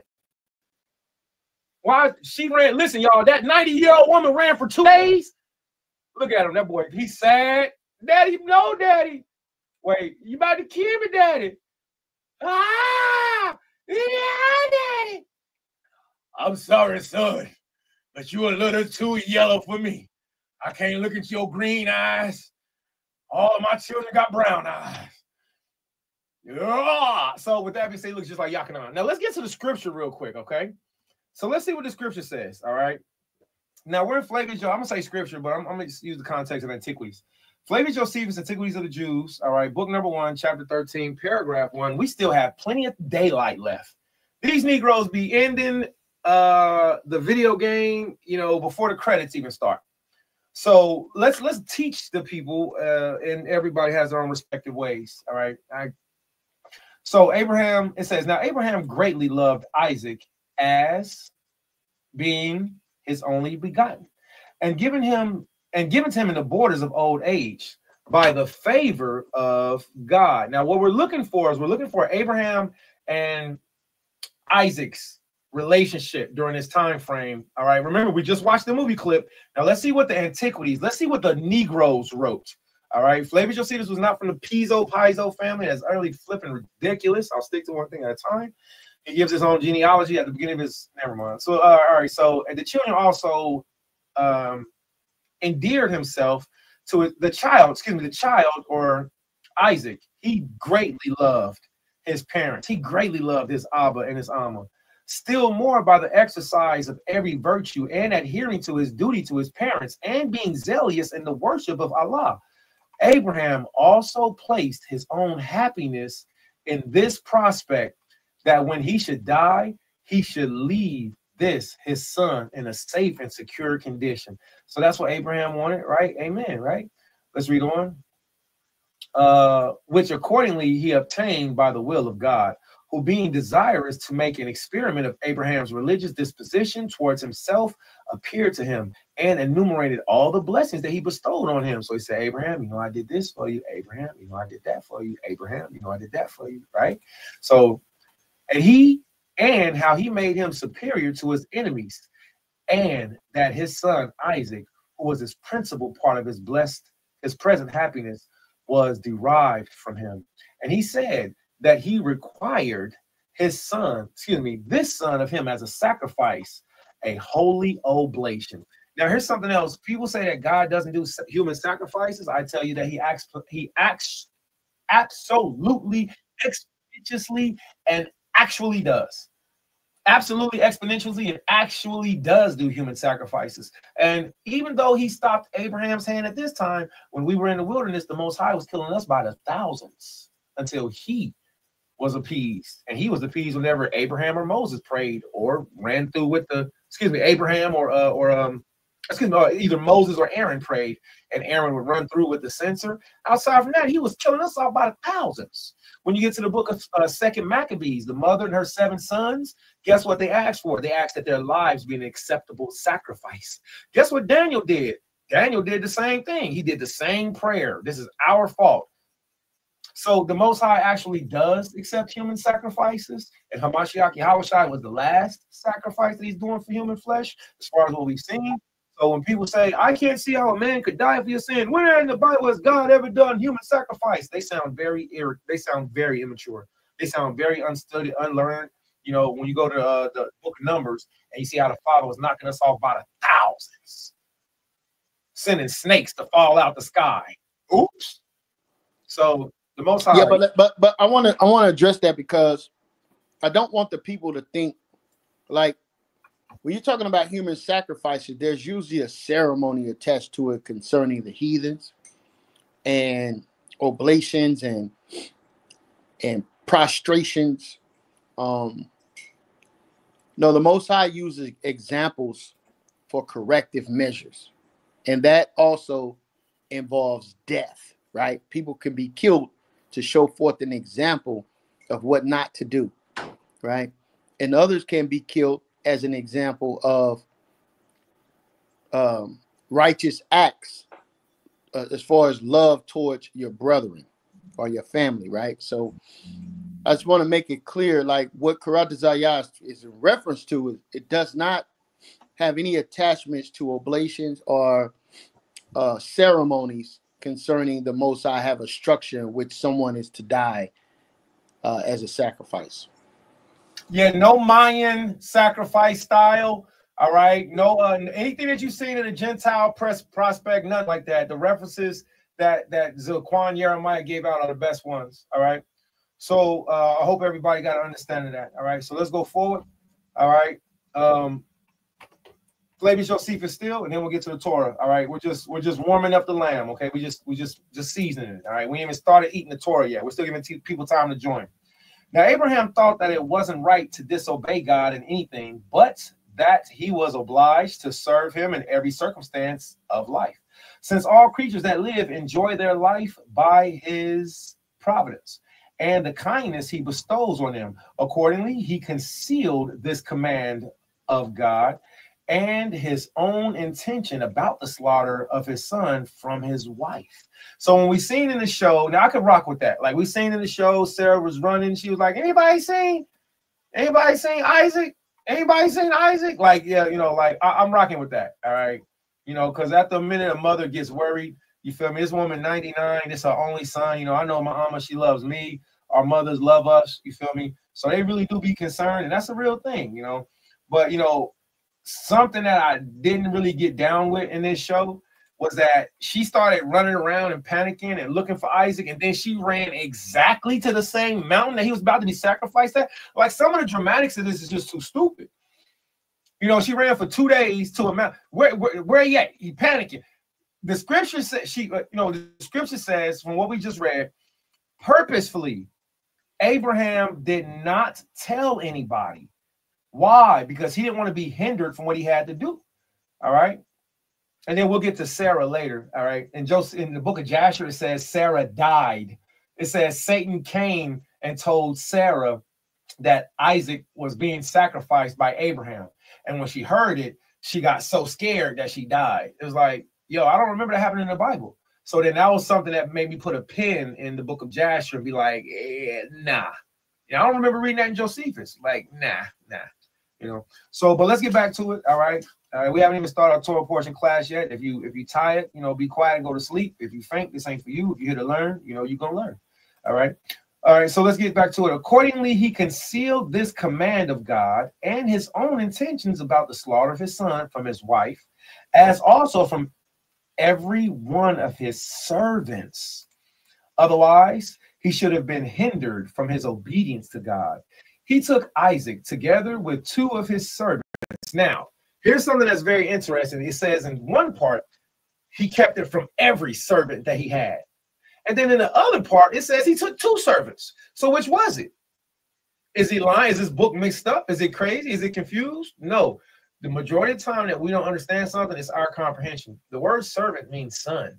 In case you didn't know, ban, B-A-N, it does mean lion cub, but it also means servant. The word servant also goes into the word banath for daughter. The word wife or rib, you know, I said that to one woman. She got pissed. She like, I ain't no servant. I was like, well, damn. I guess you not. So anywho, the word, I guess. So, I guess you're not. All yes, right. you're not. so upon further investigation, bond, son, does go into the word servant here. I found that Ishmael and that Eleazar were the 2 trusted servants that went with Abraham on this mission, on this journey. If anybody would like to talk to me about it, refute it, let's talk about it after the class. All right, I'll show you where I get my resources. You can show me why not or why it is. But I will continue with this course. Ishmael was already well over the age of 13. How do we know he was over 13? Because he was older than Isaac. And we're going to find out how old Isaac was. So Ishmael was a part of the party that went. And then who was Abraham's other trusted servant? Eleazar. He trusted Eleazar so much, he gave him his bread and all of his Cadillacs, all of his Lincolns. He gave him a bag of jewelry and said, go get my son a wife. I want you to travel all the way that way. And as a matter of fact, you're going to travel during the winter time. We learn all these details by reading biblical historians like Flavius Josephus, who precepts his antiquities with the Bible. And it makes the story come more to life. It makes it come more to life. You know, how can you not enjoy, you know, and it's like, oh, wow, I didn't see it like that. So let's read on. All right, so he concealed his intentions about the slaughter of his son from his wife, as also from every one of his servants. Otherwise, he would have been hindered from his obedience to God. He took Isaac together with 2 of his servants, and laying what things were necessary for sacrifice upon the ass, he went away to the mountain. Now the 2 servants went along with him 2 days, but on the 3rd day, as soon as he saw the mountain, he left those servants that were with him till then in the plain, and having his son alone with him. Now let's stop right there. So in the movie, Sarah ran like the bionic woman for 2 days straight until she got to the mountain. That's ridiculous. You got 3 grown men along with another grown man. So that's actually 4 people. Abraham, his son, and the 2 servants. You got 4 grown men. And then so we got to be careful. I'm only landing back in like that because Jeremiah brought out a great point. You know, we have to be careful what we watch and then go back and research, because it'll be like, oh, that was interesting, but that ain't right. It was actually better than that. Okay. All right, so let's go on. He came to the mountain. It was the mountain upon which David afterwards built the temple. Now they had brought with them everything necessary for the sacrifice, excepting the animal that was to be offered. Now Isaac was 25 years old, and as he hey, you got that on the screen? I want the people to see that. Canst thou not see it? Canst thou not? Now we can. Hast thou not heard? Canst thou not see? And that was my fault. All right. Now they had brought them. Now they had brought with them everything necessary for the sacrifice, excepting the animal that. And thank you for reminding me, Jeremiah. I couldn't tell because I was on this screen. Thank you for reminding me, my Lord. Yeah, and you had said something about Ishmael being over 13 years old, right? So I want you to quantify that. Absolutely. Let's do that 25. He had to be 30 at least. Exactly. Now, how do we know that? We know that because Abraham sacrificed Isaac, excuse me, Abraham circumcised Isaac on the 8th day. He was circumcised on the 8th day. Ishmael, as we read earlier, was circumcised on the 13th year. He was sacrificed, everybody was circumcised the same day. Abraham, his whole household. Isaac was only 8 days old. So no matter how old that person was on that day, that's the age that they were sacrificed, circumcised on the same day that Isaac was circumcised. So since Ishmael was 13 years old when he was circumcised, at this time, Isaac was 25 when they was on the mountain. So what's 25 plus 13? And that's how old this oldest servant was that was with him outside from Eleazar. So I hope that helps to quantify it. So, okay, Con. So we read it a little bit. I mean, the reason I'm asking because I'm trying to understand, like, Ishmael, if Ishmael went with him, that means he went to Ishmael after he had already been removed from the household? Yeah, well, from what we've learned from antiquities and studying the Torah portions every week for the past almost 10 years, which you probably would have got this information if you were attending class, was that right. Oh, I know if you want to say something. My bad. Okay, so all right. So what we learned was that Abraham and Ishmael had a consistent relationship. Their relationship was only cut off temporarily, but just the same way, Ishmael was an adult man. He came back and visited Ishmael. Came back and visited Ishmael. Ishmael came back and visited Abraham.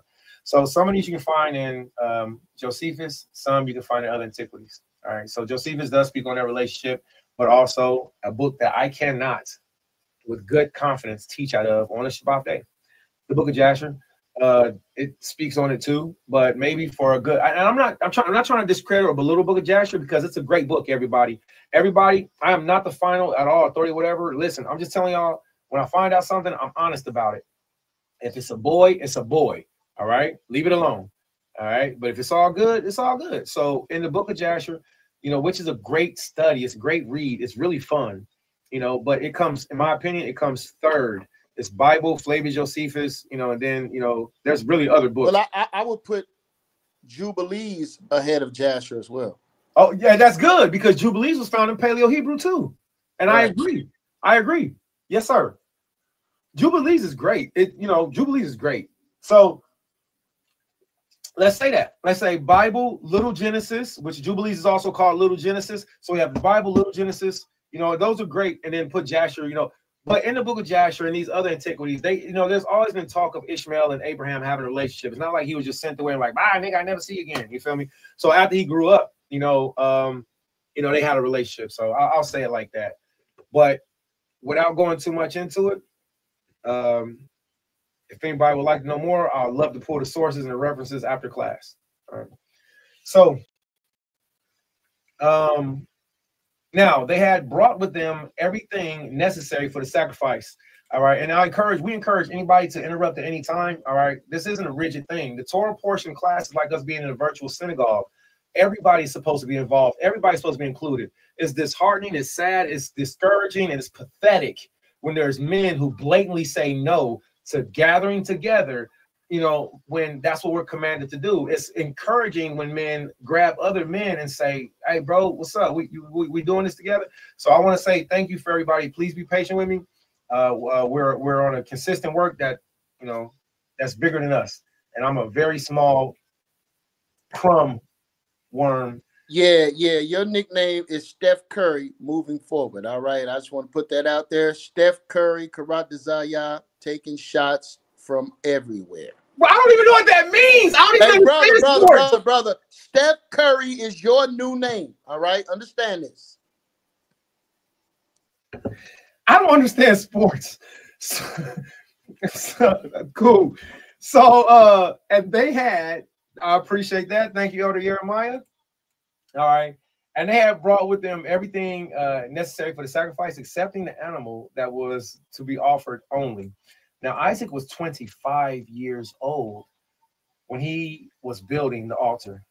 He asked his father what he was about to offer, since there was no animal there for an oblation, to which he answered, that Allahaya, that God will provide himself an oblation. And he being able to make plentiful provision for men out of what they have not. Hey, And real quick, what was that a lie? which part? The Most High will provide the offering. Absolutely not, sir. All right, can you explain? Well, sure. Abraham not only being the father of faith, Abraham was sagacious. He knew that the Most High wanted an offering, and the Father did provide an offering. Now, aside from that, this is also like a precursor for Hamashiach Yahushua. You feel me? So, But I didn't ask you nothing about him being the father of faith, brother. I'm asking. it doesn't matter if you ask me about him being the father of faith. He's the father of faith, so he knew the Most High would provide. He believed the Most High would provide, right? But didn't he already know that he was there to sacrifice his son? Yeah, he knew that was his intentions of being there. So you asked me, was that a lie? No, that wasn't a lie. He said the Most High will provide. Let me read this again. That God will provide himself an oblation. How is that a lie? Did God provide himself an oblation? Did you hear last time when we was reading? Here, let me go back a chapter and let me read for you what he said to Abraham. Maybe you missed that. I didn't miss it, brother. I'm just wanting you to magnify, because you have people that would accuse Abraham of being a liar. Oh, absolutely not. Impossible for him to have lied in this situation. He absolutely knew what the objective was for him to be there, and he was there to be obedient. And then, thank you, sir. You're correct in your jesting at me. You're correct. All right. No, you did not ask me that. The reason why I started with saying Abraham is the father of faith is because Abraham knew that the Most High, whatever the Most High wanted to do, Abraham was with it. All right. So whether it be sacrifice his son or sacrifice, a lamb, there's. Yeah. Well, I'm saying, do you think if he would have said, listen, right then and there, you the sacrifice, do you think Isaac would have took off running? I mean, why he did just say, son, you the sacrifice? That's good. I'm so glad you asked that, because that's actually what we're going to read next, man. I'm so glad you asked. And that's right. Yeah, no. And that's something that I thought to myself. And as I'm seeing the shows and stuff, because don't it be like, you be like, what? Unhand me, good sir. Unhand me. Right. Yeah. So it does seem like that. Right. Okay. So let's get to that part, man. Thank you so much. All right. Now Abraham greatly loved. All right. So everybody's right. Abraham greatly loved Isaac, his only begotten son. All right. Accordingly, he commanded him to carry him. So let's read this part, and then we're going to go forward to Abraham and Isaac's relationship and Isaac's stance once he found out he was going to be the sacrifice. Okay, because that does segue into what that. Right. Yeah, it segues excellently into what this show was showing us. And see right here you have Abraham and this little boy. He's got to be like all of maybe 12 years old. And right here Abraham gives him some speech. And from there, it goes into, I think this is the part where he actually sacrificed. Let's see real quick. Let's see.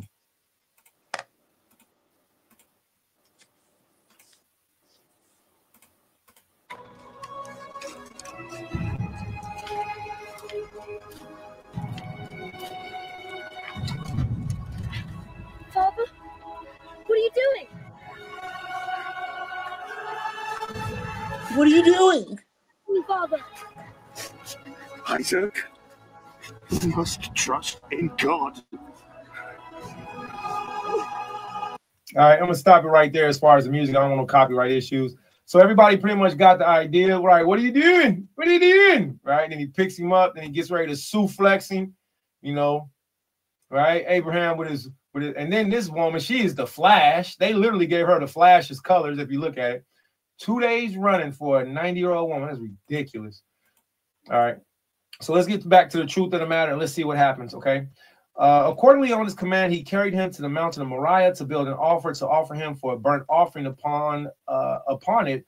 For this would best manifest his religious disposition towards him if he preferred that it was pleasing to God before the preservation of his own son. All right. So he like, Most High, it hurts, but if that's what you want, I'll do it. Right. Let's read on. Now, Abraham thought it was not right to disobey God in anything. Right. So we read that earlier. All right. So we're going to read down. Now, Isaac was, can everybody still see this? Make sure. All right. Everybody still see. All right. Now, Isaac was 25 years old as he was building the altar.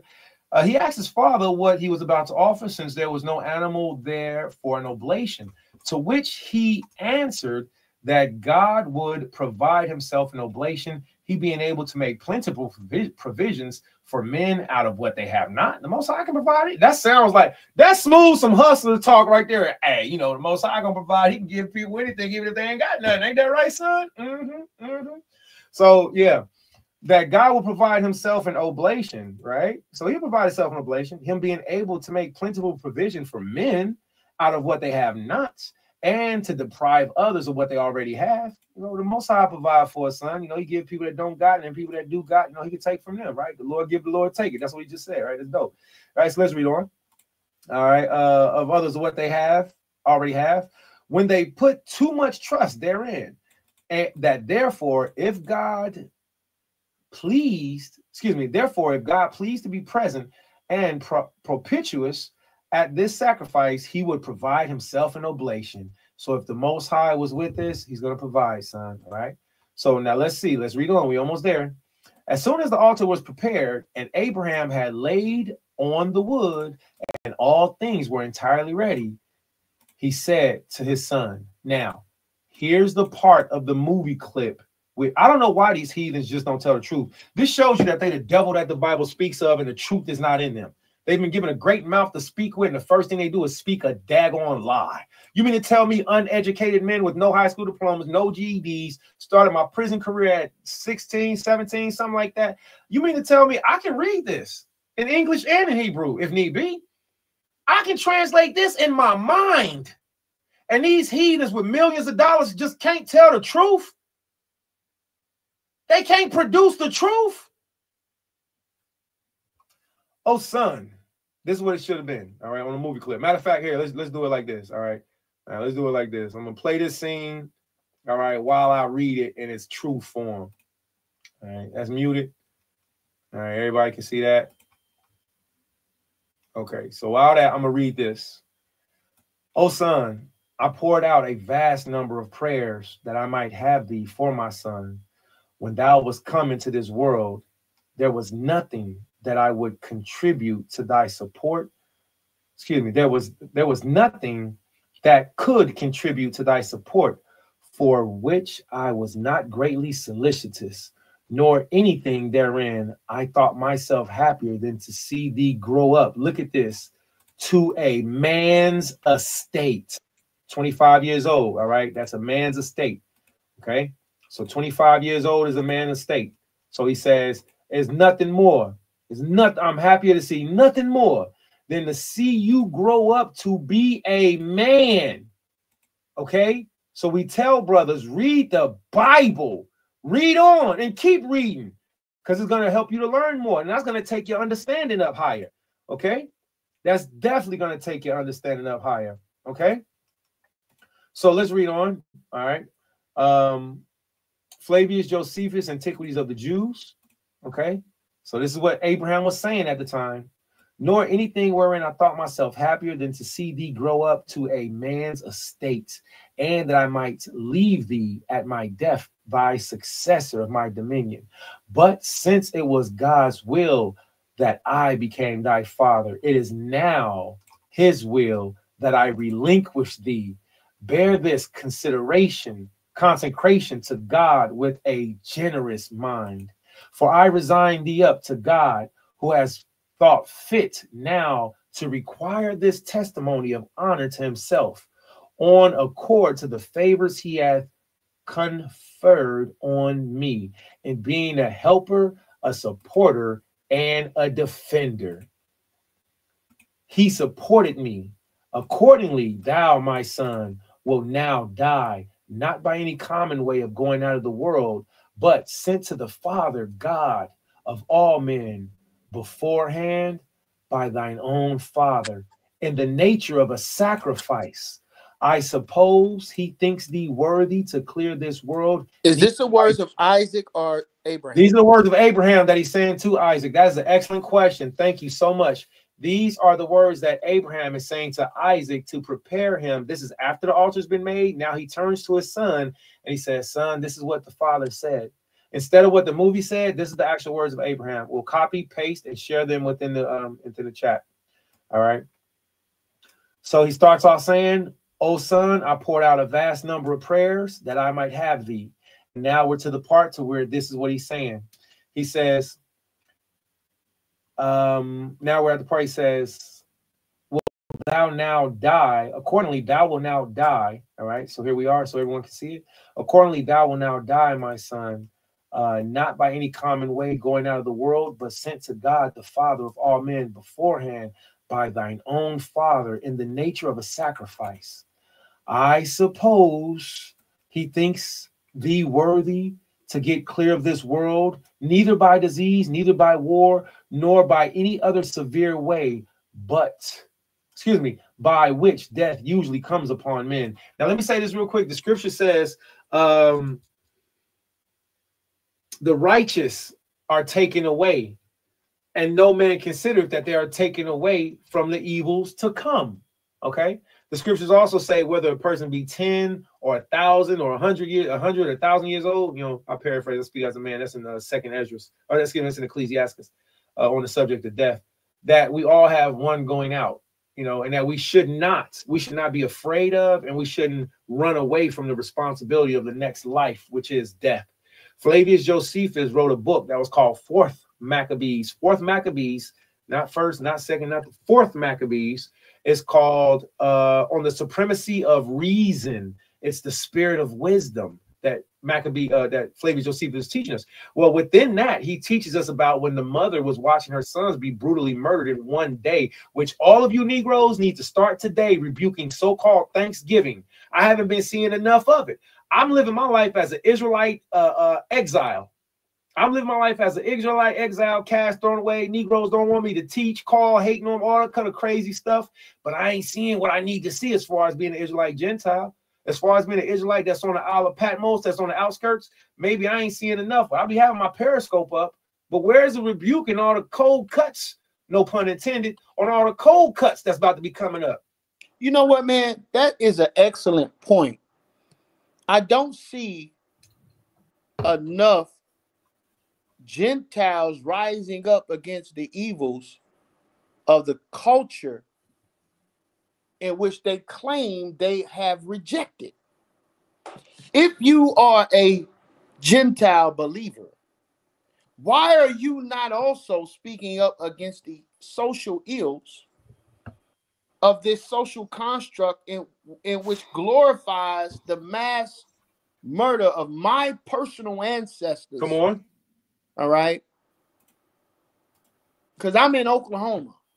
Oh, yeah. Here's another thing, too, I want to put out there. A lot of you brothers that always want to talk about Black Wall Street, you don't talk about the fact that the majority of those people in Black Wall Street were Native American.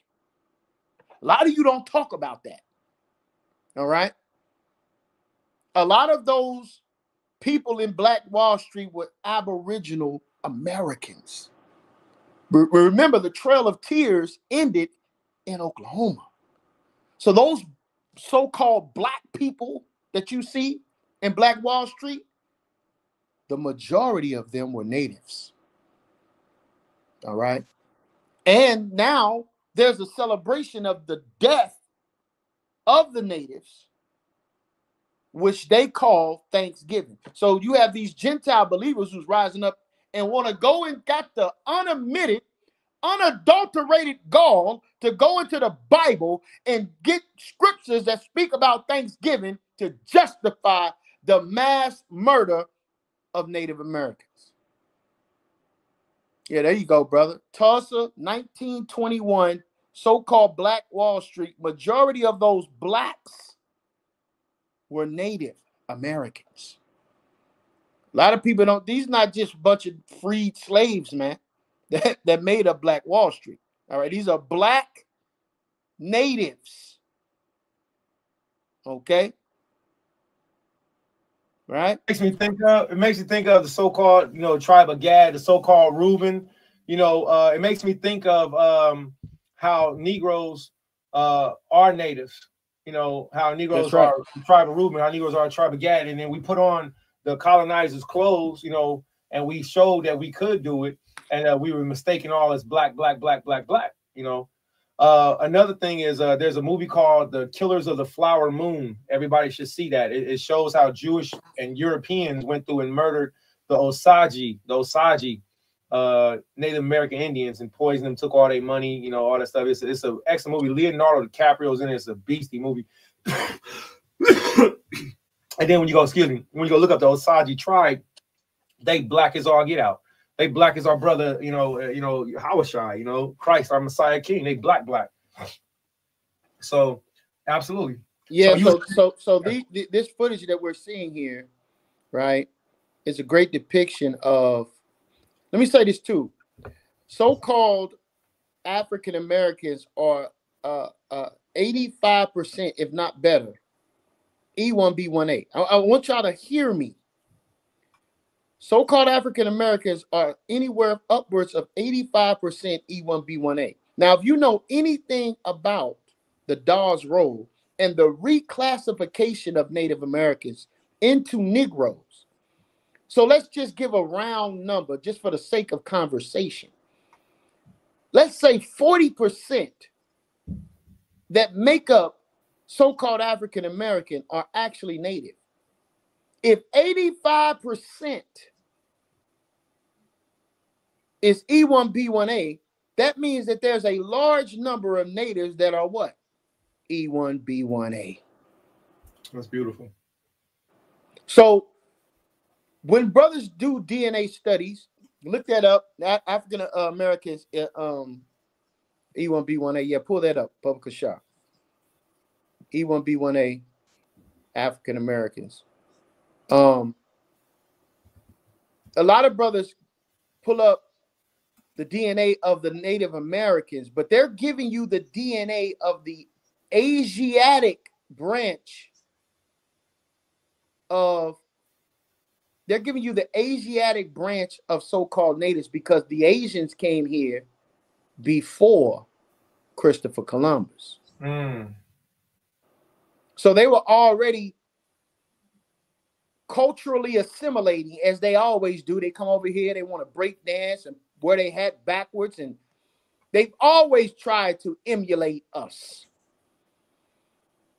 So they came over and put the feathers on and put the clothes on, and these are not just people that are just stemming from the Bering Strait. Let's make that clear. These are people that came over to South America and the migration went upwards, not the other way around. All right. Population of E1B1A in the African American community. Did anything come up? I'm gonna put in a different search. I didn't put that in. I put E1B1 African American. I'm gonna put population of. I missed that. Excuse me. All right. So. Yeah. So while the brother's pulling that up, I want you to think about that, right? So if let's say 40%, which I would say the number is greater than 40, but let's just say 40% of the African American population is Native American. That means that we're in close genetically to the Native Americans than we are Hamites, Egyptians, or Ethiopians. According to the research of African American genetic ancestry, a significant portion of African American population, around 60%, carries the E1B1 haplogroup, including, inducting a high prevalence of this genetic marker with the community. This is largely due to the ancestry tracking back to the transatlantic slave trade, where most enslaved people originated from regions in West Africa where E1B1 were highly prevalent. Very interesting. Right. So what it says, 65%? 60%. For this is just this one, but you know, I haven't compared any other ones. Just this one right here just says 60, which is still a significantly high rate. Right. You know? Yeah. Absolutely. So again, remember, if we look up the Dawes Roll, it talks about the reclassification of Native Americans under the class of Negro. Mm-hmm. So there's a large percentage of natives that hold that E1B1A. It's just simple math. Mm-hmm. You understand? So I just wanted to bring that out as we were talking about Tulsa, Black Wall Street, right? And considering what was told, what Abraham was saying to his father, I mean, what Abraham was saying to his son is tremendous, man. Like, it's better to die this way than illness, sickness, or, you understand? That's a powerful thing. The other way, man. right? Yeah. Right. You know, going out by the way of your father, and then not even going out. He says you're being called back to him. You know. So, yeah. Let's read on. Let's read on if it's okay. All right. So I'm gonna pull that back up. Come through water, brother. No, TORAH Genesis. Thank you for you, man. Thank you, man. I appreciate you. More than you know. All right. So let's get back to it. We're gonna start another screen sharing, and we're gonna kind of wrap this up, and then get to the Torah portion reading. The Torah portion reading is gonna be very fast, but the explanations may be, may be vast because there's a lot that's in this week's Torah portion. It's short chapters. It's just that these short chapters have a lot of information in them. All right. So and this is good too because we get a lot of juice out of this too. We squeezing a lot of juice out of this fruit. So. All right, so let's read on. We're in Flavius Josephus, Antiquities of the Jews, as everybody can see. All right, I suppose he thinks thee worthy to get clear of this world, either by, he thinks thee worthy to get clear of this world, neither by disease, neither by war, nor by any other severe way, by which death usually comes upon men, but so that he will receive thy soul with prayers and holy offices of religion, and will place thee near to himself, son, and thou wilt there with him, thou next to the Most High will be to me a succor and support in my old age, on which account I principally brought thee up. So did he lie to his son? That's the question. Right. So he says exactly. So did he? No, he just explained. He just explained. Right. So let's read on now. On which and also to let me back on that. Please. The Most High will provide. The Most High provided Isaac when Sarah laughed. The Most High provided Isaac when Sarah laughed. She was barren, remember? Right. So is that a lie? No, it's not a lie. The Most High did provide. That was good. That was real good. Clear. Appreciate that. All right. On which account I particularly brought thee up. I principally brought thee up, and thou wilt thereby procure me God for my comfort instead of thyself. That's a beautiful speech. Hard thing to hear, but that's a beautiful speech. You tell your son, I'm so grateful. The Most High gave me everything. He even gave me you. And I thought that I was going to bring you up to take care of my house and everything else. You feel me? Because, all I got is Abraham. You know what I'm saying? I got Ishmael over there, but, So I was thinking that you was going to take care of everything. But the reality of it is the Most High called me to give you back to him. And then from his throne, from his chambers, from in the heavens, you'll be able to be a support for me with him. That's why I brought you up here, son. That's what we just read. Now let's see what Isaac's 25-year-old statement was. This man's got pubes, okay? This man's got a beard. This man got, he don't got baby. He 25 years old. So the madness that they teach us is something else. Now this is how our sons, which I don't encourage nobody. Real quick, Officer Karatazaya, Bubba Kashah. If we can read Job 2:10 real quick. Absolutely. Everybody always want to just make the Most High good. Everything's good. But we serve a power, right, that we are subject to. And yes, he's good. His will is good.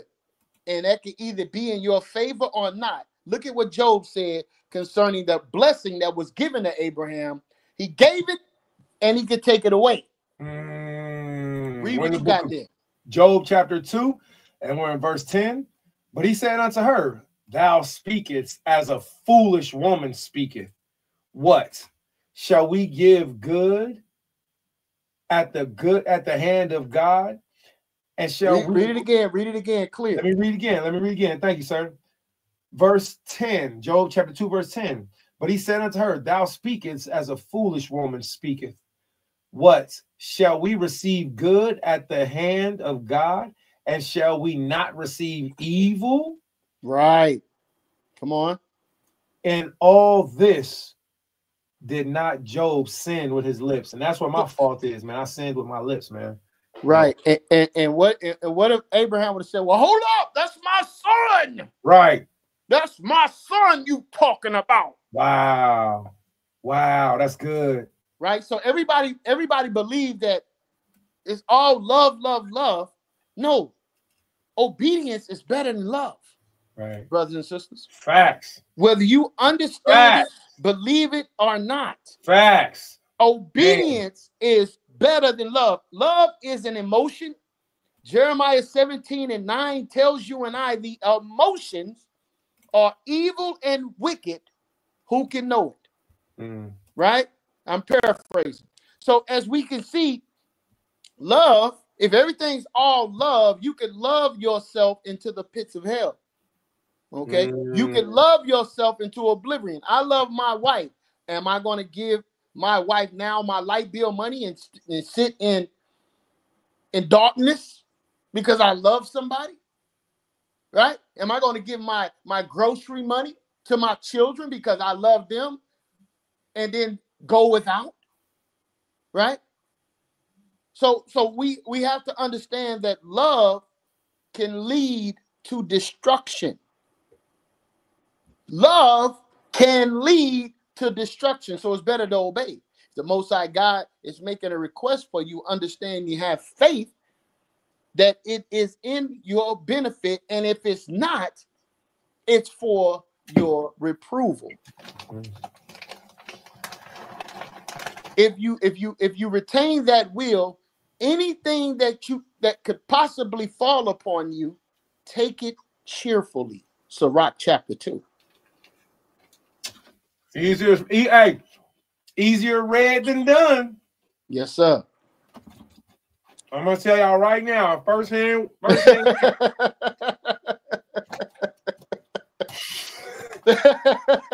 Easier read than done, especially when it keep piling up and it keep piling, and then be more and more. It's like, dang, well, man.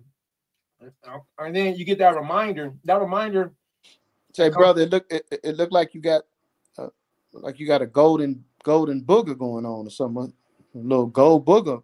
Right, you got the golden worlds, man. I'm saying you got the golden worlds. All right, man. So what we find out is that, yes, even when the pressure applies, Sirach chapter 2 still does apply. Even when things get hard, Sirach chapter 2, my son,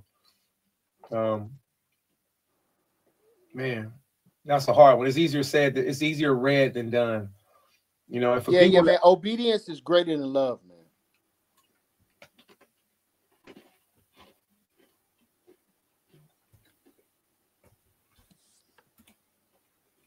All right, so let's get back to this. We're gonna see what our father Isaac. What did Isaac have to say in this situation? All right, so now Isaac, because somebody asked earlier, they said, was that Abraham? Was that Isaac talking? So now that was all Abraham. Now let's get to Isaac's speech. Now Isaac was such of a generous disposition as become the son of such a father, and was pleased with this discourse, and said that he was not worthy to be born at first. That would have broke my heart right there, Bob. I wasn't even worthy to be born. I would have looked at Lamar. I was like, why you say that? I would have started crying. You feel me? That he was not worthy to be born at first. If he should reject the determination of God and of his father, he should not resign himself up. He should not resign himself up readily both for their pleasures, since it would have been unjust if he had not obeyed, even if his father alone had resolved. Even if Yahweh didn't say so, Abba, and you just said so, man, that's come on, man. All of that baby, big head, little white boy crying stuff, ain't none of that true. Our father was a man. He was like, that's what you say, Abba. He's like, that's what you say. He's like, Abba, even if Yahweh didn't say so, if that's what you wanted. That's what he just said. He said, even if the father alone had so resolved. Since it would have been unjust if he had not obeyed, even if his father alone had resolved. So he went immediately to the altar to be sacrificed, and the deed had been done if God had not stopped it. For he called loudly to Abraham by his name and forbade him to slay his son, and said, it was not out of desire of human sacrifice that he was commanded to slay his son, nor was he willing that he should be taken away from him, whom he had made him his father, but to try his temper of his mind, whether he would be obedient to such a command. Since now, therefore, he now was satisfied as to his alacrity and the surprising readiness he showed in his piety, he was delighted in having bestowed such a blessing upon him, and that he would not be wanting in all sorts concern about him, and in bestowing other children upon him. So not only this, you thought I was giving you Isaac, I'm about to give you even more children.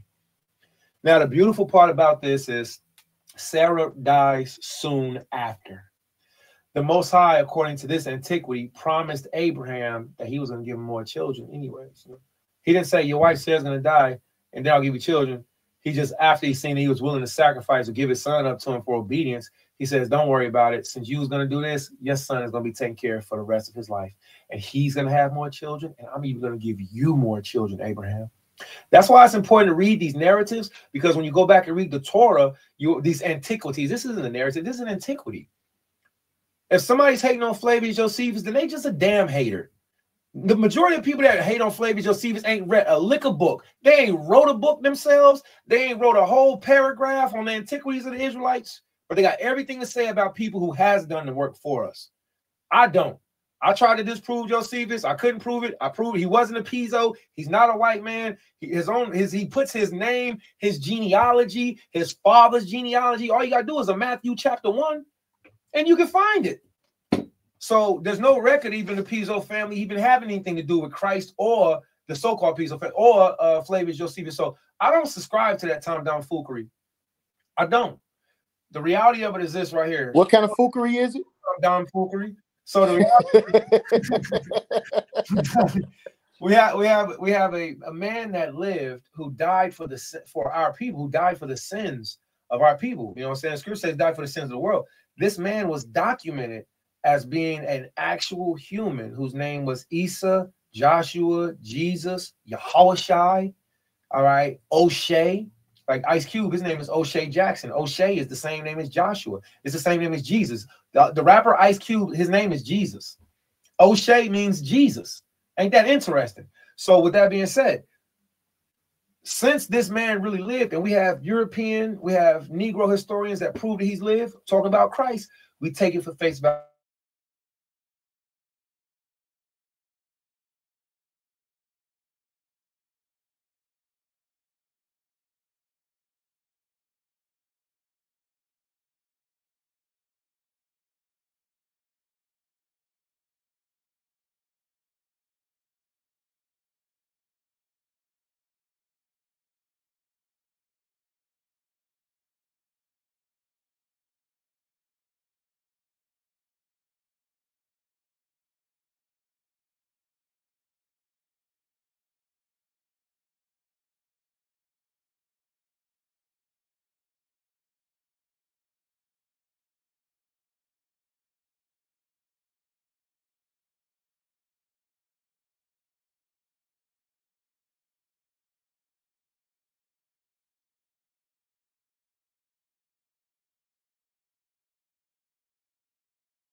Oh man.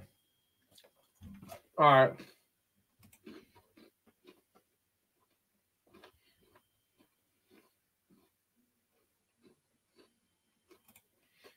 Okay. Well, let's get back to it. All right. Oh man.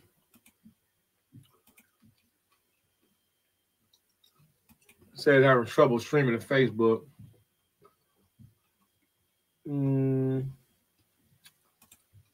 That's YouTube. Boom.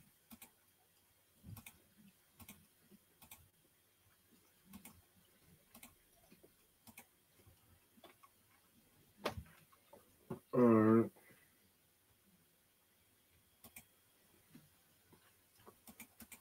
We need that to reconnect though.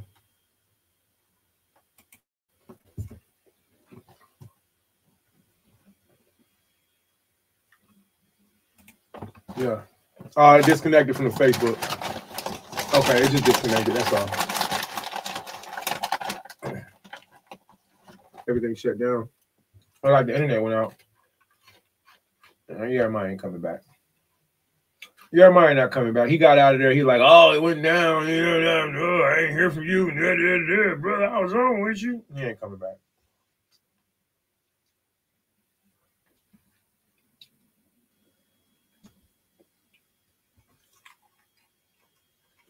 All right.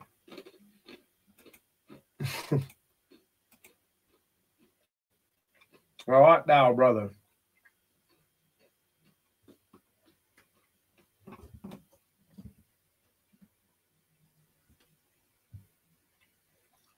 All right. So here go the two-factor. Okay.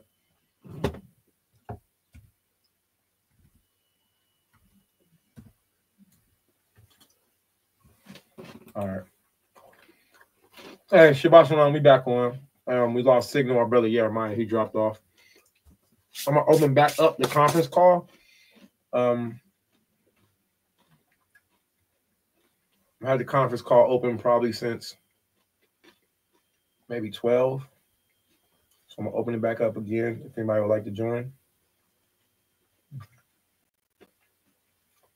Okay. Welcome to the conference center. Please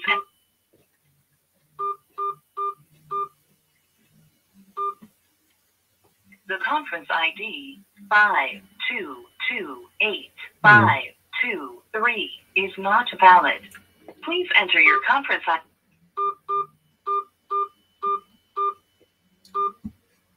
The conference will. All right, so it's official. Conference call number is up and started. So I'll put that notification in the group again. All right, I'll let everybody know. And then we'll get back to the class. Okay. And Tawada, thank you all for you being patient.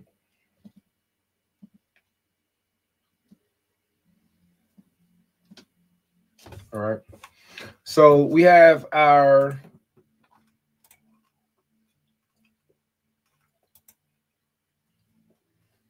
select all. We're gonna post this in the class, and I really want to see how many people. Now maybe today's a stay-at-home day. Maybe today's a stay-at-home Shabbat. You know what I'm saying? Maybe today's we're gonna secretly elect to go over here and not say nothing to them Sabbath. It'd be like that sometimes. All right. So they go to conference call number, and then I'm gonna send this over here one more time. All right. Tawada. All right, Sister Maria, appreciate you. Back connection, we back on. All right. So I wonder, let me see. If you are watching on YouTube, all right. If you're watching on YouTube, if you're listening on the conference call, all right, we're gonna go ahead and get it started. I believe the Facebook didn't go through. I'm kind of sorry about that. But we'll just go ahead and continue. All right. So Oh, okay, okay. I see your message. Okay, TORAH, appreciate you. Okay, I appreciate you. Genesis chapter 23, KJV Blue Letter Bible. All right, and we'll pull that screen up so everybody can see it too. We'll do our screen share. All right, and salute to everybody. It's official. We're going to go ahead and get started on the Torah portion reading. Some of that we just did, a lot of that we just did earlier was kind of like a recap and a pre-introduction. You know, a recap and a pre-introduction. There's a lot of beautiful information that's in this week's Torah portion. And one of those things that we looked at just now was the age of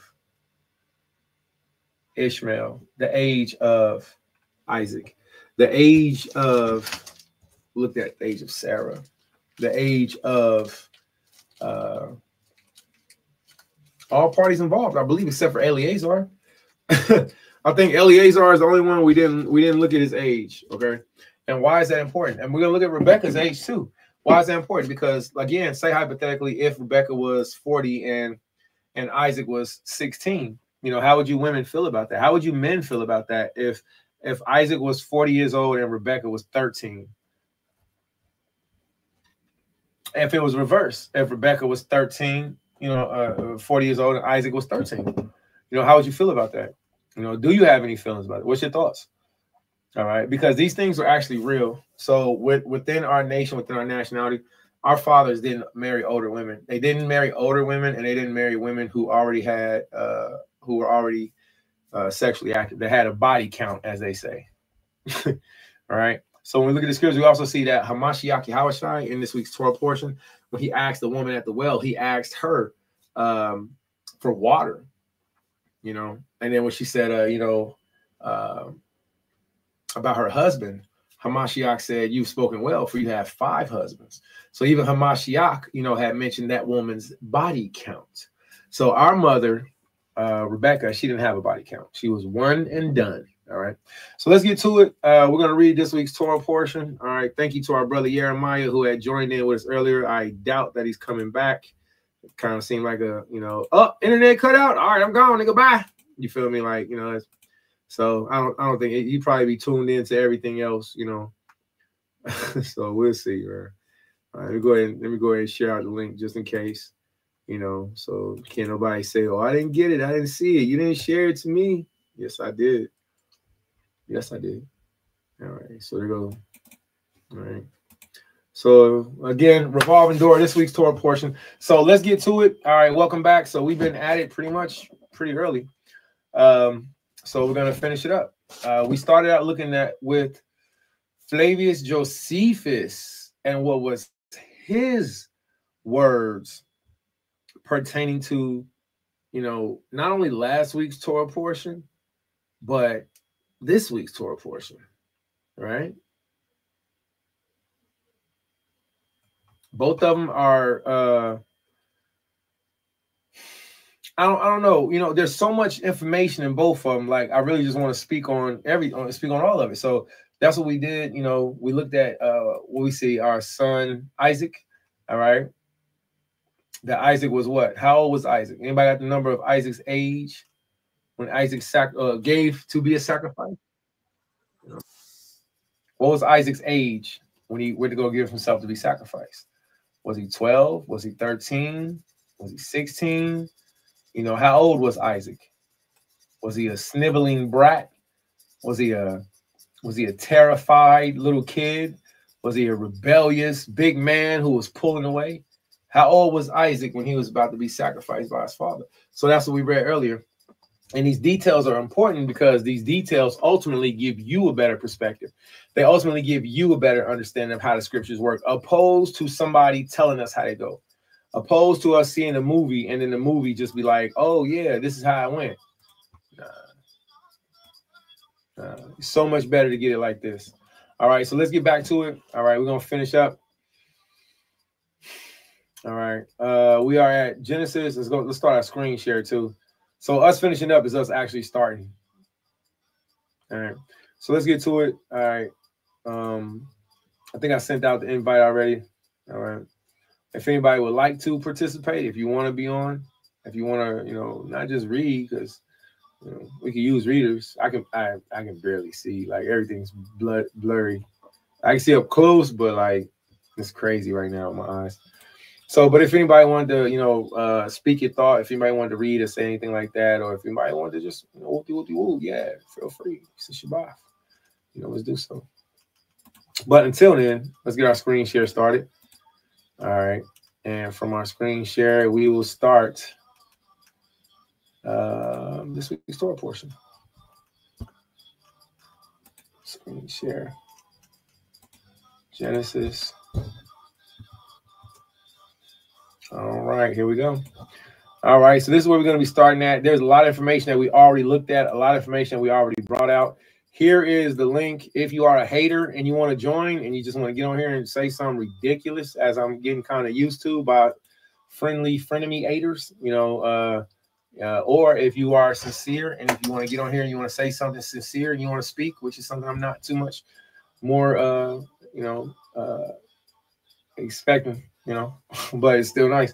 If you would like to, then there's the link for you to be able to join. All right. And you can give your opinion, your stance, you know, your perspective.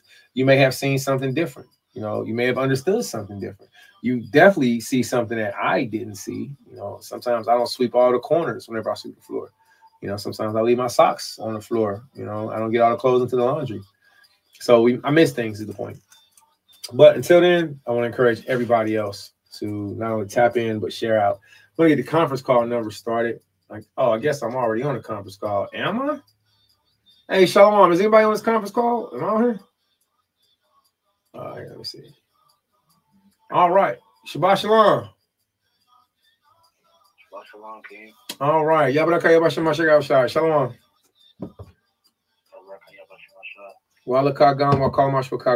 All right. All right. Hey, you want to say anything before we get started? Kind of been rocking for a second, but I just, you know, I want to open the floor up.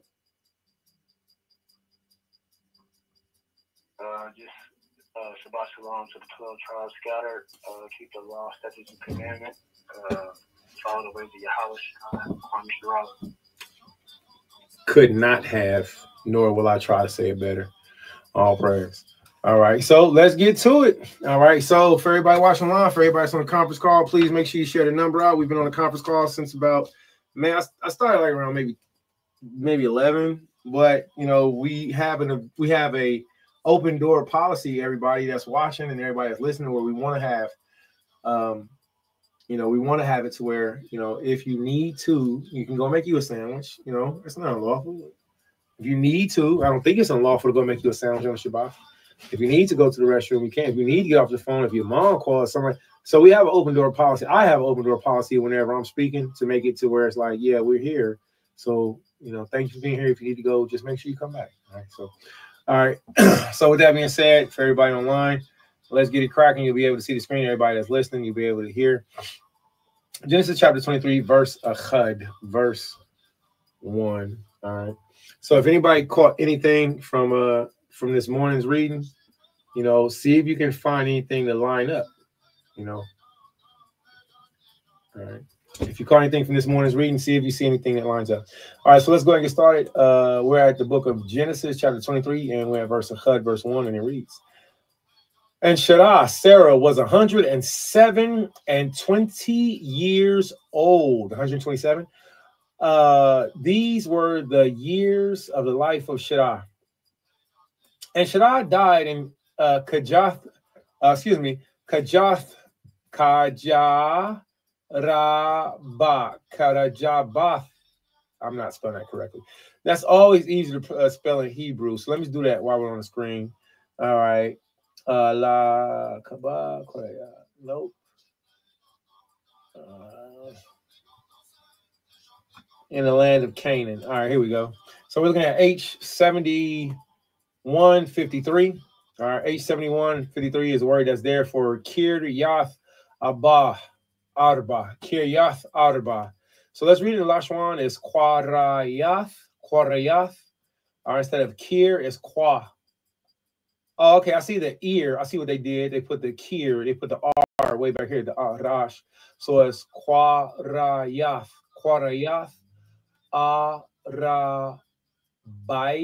Arabai. See that? Arabayath. And Ai. So Arabai Quarayath Arabai instead of Kiryath Arba. Kiryath Arba. I can see that, but I like the way Quarayath Arabai. I like the way that sounds. Why couldn't they just spell it the way it is? Which literally means what? Quarayath Arba. It means the city of Arabia. This means that the Israelites was Arabians, y'all. Which is funny because we will be called that, and we have been called that. So if somebody calls me a Canaanite, you're right. The Most High called us Canaanites. You know, we lived in the city of Canaan. We inhabited that. We dwelled in the hill countries of Canaan. You know, I know that when I visited different places, we have been known to be called Arabia or Arabia. I think this is something I'm going to look at later. It says early name for the city, which after the conquest was called Hebron. All right, so I'm really seeing a Hebrew theme here, I'm really seeing a Hebrew theme here. So Quarayath Arabai, also known as the city of Hebrews. It's not the city of Arabia. If the original name was, wait a minute, let me see that again. Arabaya. That's Hebrew. Arabaya. Wait a minute. This just gets better and better. So, all right, so let's get back to the scripture. So Genesis chapter 23, verse 2. And Sarah died in Kajath-Bara, all right, the city of the Hebrews, or the city of Arabia. And came, the same is Hebron, or the same as Hebron. Beautiful. In the land of Canaan, and Abraham came to mourn for Sarah and to weep for her. So salute to our friends and families. Some of us have had aunties, some of us have had grandmothers, some of us have had female cousins, whatever, recently pass away. So remember that the passing is only temporary. The passing is just from one phase of life to the other. All right. Death is the forever play. It's the forever comedy. The word comedy don't mean laughter. The word comedy actually means theatrical. So death is the long play. It's the long comedy.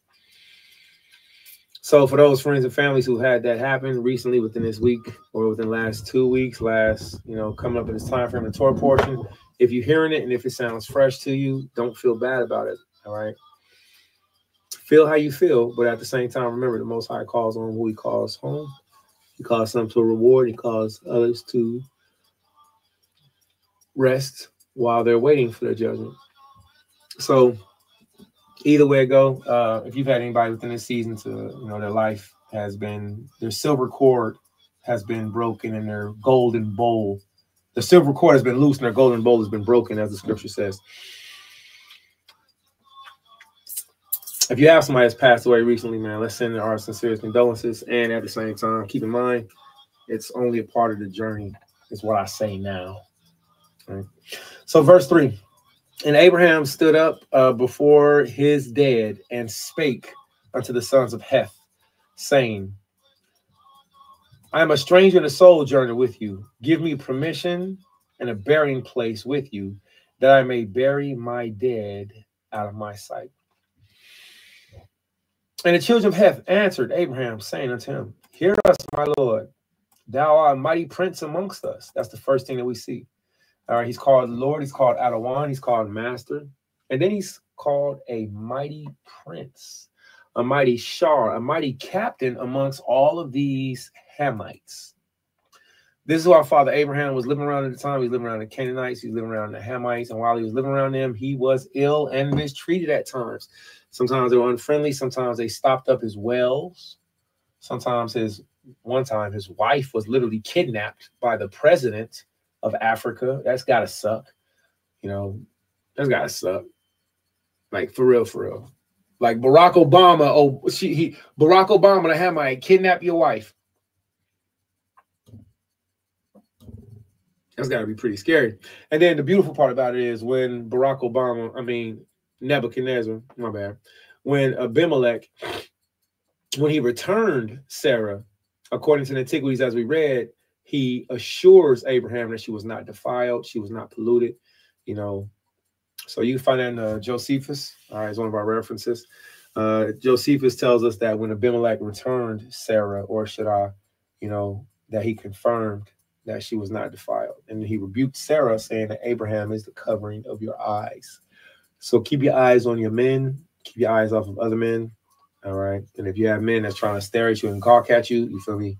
You know, I ain't telling you to rebuke them and cut them down, but you know, your modest apparel should be pretty good to be able to distract them enough to make them not want to talk to you. You know, but since it happens, shut it down from the gate. All right. Your husband is your visual covering also. Even if Abimelech the Hamite, Abimelech the Hamite, even he knew that. So that means, you know, other men and women do know it. All right. Don't be gawking at dealing with other men's wives. And women, don't be dealing with other men's, you know, the other husbands, you know, if you have a husband. All right. So Genesis chapter 23, verse 6, hear us, my Lord, that thou art mighty prince amongst us. So he had high state within the Hamites they lived in. And the choice of our sepulchres bury thy dead. None of us shall withhold thee from thee his sepulchre, but that thou mayest bury thy dead. And Abraham stood up and bowed himself to the people of the land, even before the children of Heth. Now, I really want to look into that. But one thing I want to look at is, one, that's not a customary thing for us to do, to show submission, all right, or bowing to the other nations. But we see that Abraham was friends with these Gentiles that were around him, you know, even so much as he dwelt in the tents of Mamre, which Mamre was in the fields, of, you know, one of these sons of Ham. So our father Abraham had Gentile friends, but our father Abraham also used tact. He was very sagacious. He was very careful. I think our father Abraham completely understood so much more than what we know. So in this form of him purchasing a burial place for his wife and for his children, what he ultimately did was he bought land. This land is documented to still be there to this day, and it still belongs to the owner of the land, which will be Abraham, which will be our children. So in this week's Torah portion, the Most High promised Abraham that he would not only inherit, you know, mass children, that he would also inherit mass land, that he would also, you know, that his name would, you know, would go on, you know, through his children, you know, speak it as a man. Not only the Most High promised him that, but he also set up Abraham to where Abraham was actually able to do it. So to this day, the fields of Heth belong to you, Negro. You got property.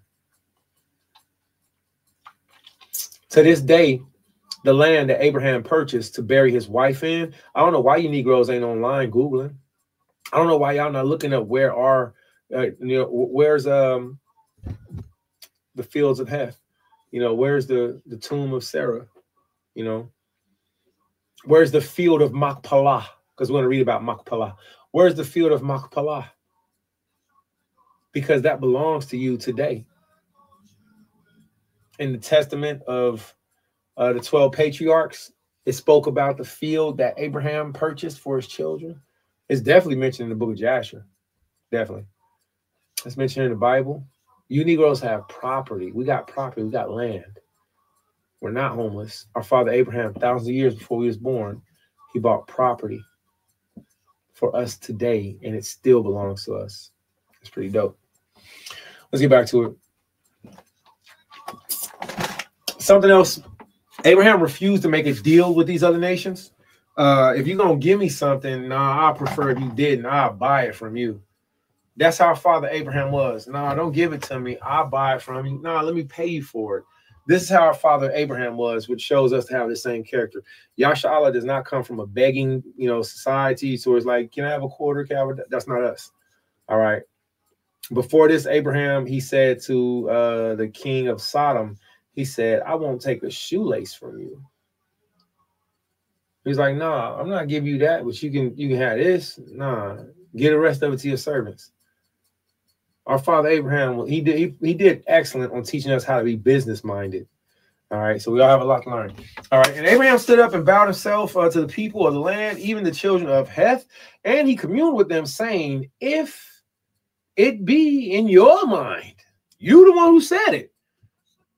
I just asked for a place to bury my people. And see, that's another thing. Abraham was cold with his words too. He was so slick with it. But today, they would have called Abraham, our friends and families and people that don't understand, that are kind of laymen, they would have called Abraham a liar by the way that he talks. I'm telling you, they would have.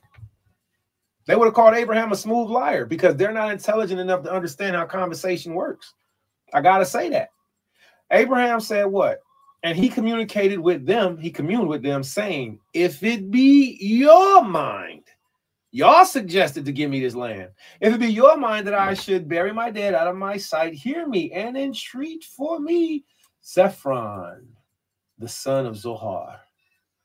If y'all think, y'all said it's going to be all good, then why don't y'all ask Ephron, the son of Zohar, for his land, that he may give me a cave of Machpelah, which he hath, which is at the end of his field, for as much money as it is worth, he shall give it me for a possession and a burying place amongst you. And Ephron dwelt among the children of Heth. Now, here's something else to keep in mind. Remember, this is Jacob's, right, father. What does Jacob mean? It means he laughed. It means, oh, excuse me, it means supplanter. It means supplanter, right? This is Jacob's father.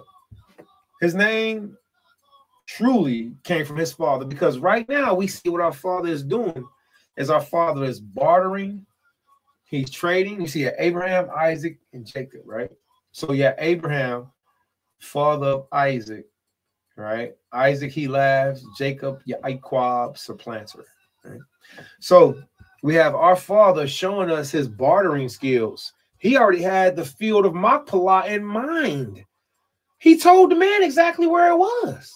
He said, no, not that cave. I want the one that's on the end of his property. Yeah, the one that's over there. Since y'all said I can have any field that I can have, any one that I want in Ohio. I don't want the one in Columbus. Yeah, I know that that's over there. I know that that's over there. I don't want the one in Dayton. I don't want the one in Cincinnati. I want that one up there in Snakes Mound. I want the one on the edge of Cincinnati. It's a whole place up here called Snakes Mound. Y'all familiar with that? I plan on taking my sons there soon. Snakes Mound. Look it up right here in Ohio. Right up the street from me. That's the field I want because I've been having my eye on it. So Abraham, being the master hustler that he is, somebody might have called him deceiving or conniving or deceptive or tricky or a liar. But the reality of it is he was perceptive. He didn't covet the field. He seen it, he wanted it, he bought it. If y'all gonna give me anything, give me that one. And this cave is not just a cave. All right, Machpelah is the location, right? And within this location, all of the land that's there, guess who bought it up after Abraham? Joseph. Joseph bought all the land up after Abraham. Did y'all forget about that? Welcome to class. So after Abraham bought the land of Heth, Joseph, during the famine, he bought all. Abraham bought the field, Joseph bought all the land of Heth, and then he made them work on it and take care of the Israelites. Uncle Joseph was a beast. Well, guess what? All of that land still belongs to us today. That's the part they don't teach you. All of this is written. That's why Mariel Hoshua is going so hard. One of the reasons he made, most I view, and that's a strong brother. I just had some pop bottles thrown at me from some little Mario Hoshua. He be under fire. He going hard. But Elder Mario Hoshua, he's pulling up the documentation where these heathens, calling it not just the right of return or right of return of passage. He's pulling up the old antiquitous messages, the letters are saying like, yo, this land still belongs to the children of Israel. The point of saying that is to say, not just for him, but for you. You be a modern day Israelite Indiana Jones. How many of you Negroes really read and break down not just Bibles, but maps? Play around with your children. Lay on the floor. Like I'm telling you, 20 minutes of just studying one word will bring a lot of light. Just 20 minutes of studying one word.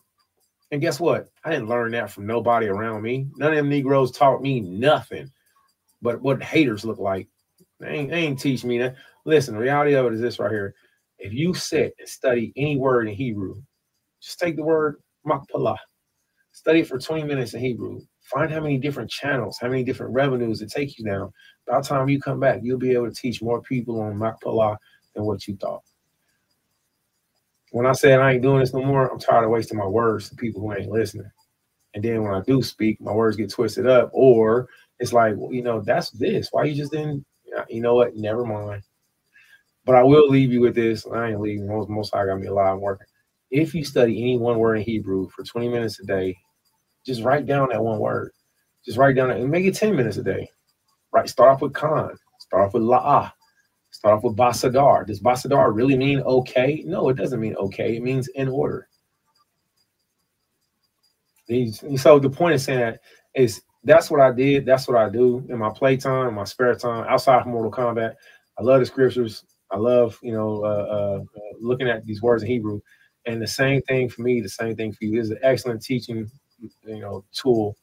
Just find a word. If you don't know, like whenever you're reading the scriptures, you come to one thing, boom, focus on that.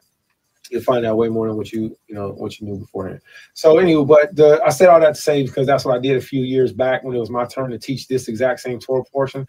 I was sitting at the table on Grand, and I'm like, Makapala, this field, Ephron. I'm going through all this stuff, and I'm looking. So that's how I was able to repeat what I just said to you because that's what I did. I researched it. So same thing for me, same thing for you. All right. So let's read this. Genesis chapter 23, verse 9. I got a lot of reading to do. All right, Genesis chapter 23, and I asked for help, and I was denied, but the Lord is my help. All praise by Shema Shagasha. All right, that he may give me a cave of Machpelah, which he hath, which is in the end of the field. For as much money as is worth, he shall give it me for a possession of a bearing place amongst you. Verse 10. And Ephron dwelled amongst the children of Heth. And Ephron the Hittite answered Abraham in the audience of the children of Heth, even of all that went in at the gate of the city, saying. Now, the problem with this is in the process of Heth doing this, excuse me, that's not correct. Excuse me. In the process of Ephron doing this, what he did was he made a verbal contract. He made a verbal covenant. He made a verbal commitment. If you have given a word out of your mouth and then you try to renege on your word, you are just a liar, and everybody sees you and everybody knows it. If you're a husband and you left your wife talking about whoopie whoopie whoop, if you're a wife, don't try to cut it off now, and you left your husband off of a verbal word, you're an adulterer, flat out. So a word is a contract. A word is a covenant. All right. The word is just a word. But once you speak a covenant, then it's binding. There's different ways of doing covenants, such as Numbers chapter 30. All things that proceed out of thy mouth, which sickens me that so many of these men know, but then, you just get kind of funny acting when it comes to them and you. So Genesis chapter 23, verse 11. Nay, my Lord, hear me. The field I give thee, and the cave that is therein I give thee. In the presence of the son of the people give I it thee. Bury thy dead. So he like, take it. Now here's the beautiful thing about Abraham. And Abraham bowed himself before the people of the land and spake unto Ephron in the audience of the people of the land, saying. So Abraham went a step further. Now the people from today, they will call Abraham deceptive. They will call him, all kind of things that just are not applicable based off of the way that Abraham behaved and based off the way that Abraham moved, right? Abraham didn't need Sarah's permission to walk to another, country, to go and live in another place. Sarah, these women talking about they don't like the way you move. You don't got to. Today, Abraham, our father, by the standard of these people who are supposed to be judges, officers, elders, I don't think they would perceive him correctly. Abraham humbled himself. He bowed himself to his oppressors, to the people around him. It was his friends, his comrades, but he still didn't like them. Why do I say that? Because they still stopped up his wells. Remember his relationship with Abimelech? Guess what? His wife didn't like the Egyptians. Sarah didn't like the Hamites. Abraham, he wasn't rocking with them. They kidnapped his wife. They kept stopping up his wells. He had to make a covenant with the king of Abimelech. Abimelech was like, what you doing this for? Abraham was like, because your people keep messing with me. So I'm going to give you a covenant that I'm not going to mess with you. These Negroes, I love them so much. The comprehensive level of reading and explaining the Bible has to be to a degree to where we have passion for it and to where we want other people to understand it also. Our father Abraham, he was a beast. All right. And this is how we should perceive ourselves. The scripture says that Abraham was sagacious in his speech. If you don't know what sagacious is, I'm pretty sure I taught you last time that you was listening to me, brother. If you don't know what sagacious is, then just look it up. All right, or hit me up. I'll talk to you about it. To stick to one thing, our father Abraham was very sagacious. He bowed himself down. These are not his homies. Some of them they was cool with. They went to war with. Other ones is like, But he showed the supreme humble route. No, thank you. I don't want you to give it to me. Man, I really appreciate you, bro. Bowed down. And then still said what? But if you're going to give it to me, I pray that you listen to me. I'll give you money for your field. In case you listen on the phone, if you can tell, I'm speaking paraphrased. The word actually says, but if thou wilt give it, I pray thee, hear me, I will give thee money for a field. I just said it the paraphrase way. He says, take it of me, and I will bury the dead. And Ephron answered unto him, saying, may Yahweh hearken unto me. The land is worth 400 shekels of silver. And what is that betwixt me and thee? Bury thy dead. See, if he was really sincere, he would have said, nah, Abraham. Nah, Abraham. See, according to certain antiquitous writings, when the Egyptians came into the land before it was Mizraim, before it was called the land of Egypt today, what they did was they had one specific man that was called Pharaoh, who was a very poor man and he was a beggar, but he was a very clever man. So as the people of Egypt did not keep the same laws of the Hebrews in burying their dead, what he started to do was burying their dead. In order for them to be able to have their dead buried, they had to come to his specific hill and bury their dead there, which he would pay. Right? They would pay him to bury their dead. Now we're talking about the origins of Egypt, if anybody wants to read about this. So what the Pharaoh started to do was the Pharaoh started to get paid so much, kind of like the Knights Templar with Jacques de Molay. So kind of like with Jacques de Molay and the Knight Templars, the Pharaoh started to earn so much shekels, he started to earn so much money, he bought himself a small army. And the more people buried their dead, he went from being bullied to buying a small army, Now you want to bury your dead in my spot, and you got to get past my army. And he's raising the taxes. This is one of the written lores of the origin of the first Pharaoh of Egypt. So when you take that mentality and you couple it with the characteristic of the people of Sodom and Gomorrah, who were not nice people. They were professional rapists of men, women, and children. You talking about everything negative that you hear about so-called any Negro entertainer. This is what the real Africans, the Hamites, used to do to us. The reality of it is, I have to say it, they were the most deprived sexually out of all of the children of Noah.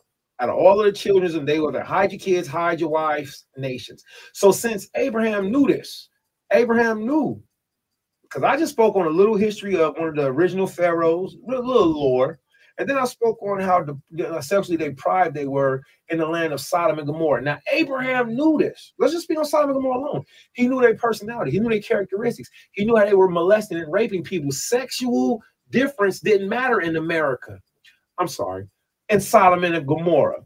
Sexual difference didn't matter when President Biden, when Pharaoh and Kamala Harris, when the Pharaoh of the land of America, Sodom and Gomorrah, where you can have sex and do anything you wanted to. You can do anything you want to. And there was no complication, no stipulation. But I'm telling y'all, it's going to be a stipulation, especially for all you adulterers. I hate y'all. I'm going to keep it 1,200. I can't stand I can't stand it because I've lived a life of not being it. And now it's even more so prevalent, Israelite truth life. All men have sinned, fallen short of the glory of the Most High. But that's one thing I really stay away from. But as sin and stuff gets worse, and as you see these Captain Saver Israelite heifers, as you see them suckers helping other men's wives and women leave them, and then you see fornication going worse because these cowards won't rebuke these women and they won't rebuke each other. Adultery is getting worse in Israel.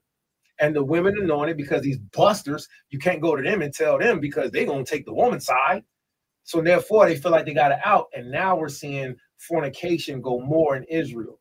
Well, guess what? The same way that the Most High destroys Sodom, which I'm mad about it. But at the same time, I'm mad because I have my ribs and my hands is clean as far as that degree. But for the ones who threw themselves in the lake of fire, you know, sorry. What I see is this right here. When we're looking at Abraham, when we're looking at Sarah, when we're looking at Pharaoh, Abraham knew that the sexual integrity of the people of the land was no good. So he knew that if I made a deal with this son of Heth, later on, he could come back and change his words. So no, I don't want you to give me nothing, son. How much you say it's worth? 400? Cash out. But Abraham was wise as serpent, wise as serpent is harmless as a dove. All right. As wise as serpent is harmless as a dove in this situation. So again, we see our father Abraham was very shrewd in business. There's a lot to learn in this week's Torah portion. There's a lot of sunlight going on. I ain't quick to shut up with the teaching. I mean, you know, there's a lot to learn. There's a lot to teach. So we also see that Abraham, on his way back from the battle of and the tar pits with the kings of the Persians and the kings of the Africans, when we seen that Abraham, through the power of the Most High, and only 300 men, when he won that battle, the Pharaoh of Egypt at that time came to Abraham and he asked him, he was like, yo, Abraham, you know, you're the man, you know, you saved us, but actually these things belong to me. You know, can I have these things back? Can I have these things? You know, or Abraham, how about I do this for you? And Abraham riding on his horse, and our father, he blatantly says no. Our father's like, no, I'm not doing no business with you. He said, no deal. No deal. Abraham said, the Most High did all this for me. And then if I give it to you, or if I receive this from you, then you'll be able to say you did it for me. Well, guess what, y'all? That was like a Torah portion back. And it's the same business-minded persona that Abraham has right here in Genesis chapter 23, verse 15. Hey, what about that one field? Y'all said y'all gonna give me a field, right, to bury my dead? Hey, okay, so since y'all gonna give me a field, because y'all said y'all would out of y'all mouth, how about y'all give me that field down there at the edge of Machpelah, man? That's right on the corner, man. That one, you know, that one down there. Lord, hearken unto me, verse 15. The land is worth 400 shekels of silver. But what that man said at first, he was like, oh, Abraham, you want the field? Go ahead, you can have it. No big deal. Abraham, come on, man. Come on, you're a great, come on, Abraham, you can have it. But Abraham, my father, was so smart. He said, trick no good. He said, nah, because what I'm going to do is I'm going to get in that field, I'm going to bury my dead, and y'all going to come back later and, and cause problems. So Abraham was like, nah. He said, you'll give it to me, just let me give you shekels for it. Verse 15, what does he say? He said, the land is worth 400 shekels of silver. That just shows you the fakeness, man. Because if he was sincere from the beginning, would he had named off the price? He would have been like, nah, Prince, go ahead. Nah, Prince, I said take it. Nah, I don't want it. Nah, man, no, you're not. No, Abraham, keep your shekels, Abraham. But instead, it only took Abraham to say it once. So we see that whenever we're dealing with the Canaanites, the Hamites, the Hittites, the Jebusites, the Amorites, Canaanites, I don't know if I already said them, Mizraimites, that there's always primarily, with a few good exceptions, you have, you know, Uriah. He was a good Hamite. You feel me? You have some good exceptions. You feel me? I don't remember the name of the mighty man that was with King David. You know, he was a Hamite. King David had Hamites with him. You know, but overall, as a nation, we weren't supposed to be doing and operating a certain way. And these are details that's overlooked because you forget to teach our children characteristics. You forget to teach them personality things. All right. And maybe it's not just your place too. Maybe it's not my place too. But I think we should be reminded, you know, that whenever we're reading these scriptures, you know, these are our grandparents' antiquities, which still translate to us. Ain't nothing new under the sun. Don't make it like you're just reading the Bible or you just read. No, don't forget you're reading and listening to your people's antiquity every Sabbath right here on No Face, No Case Radio with your brother Isaiah Yasharallah. All right, coming back, we're going to go ahead and play this next hit, which is called Hebrew Haters. No.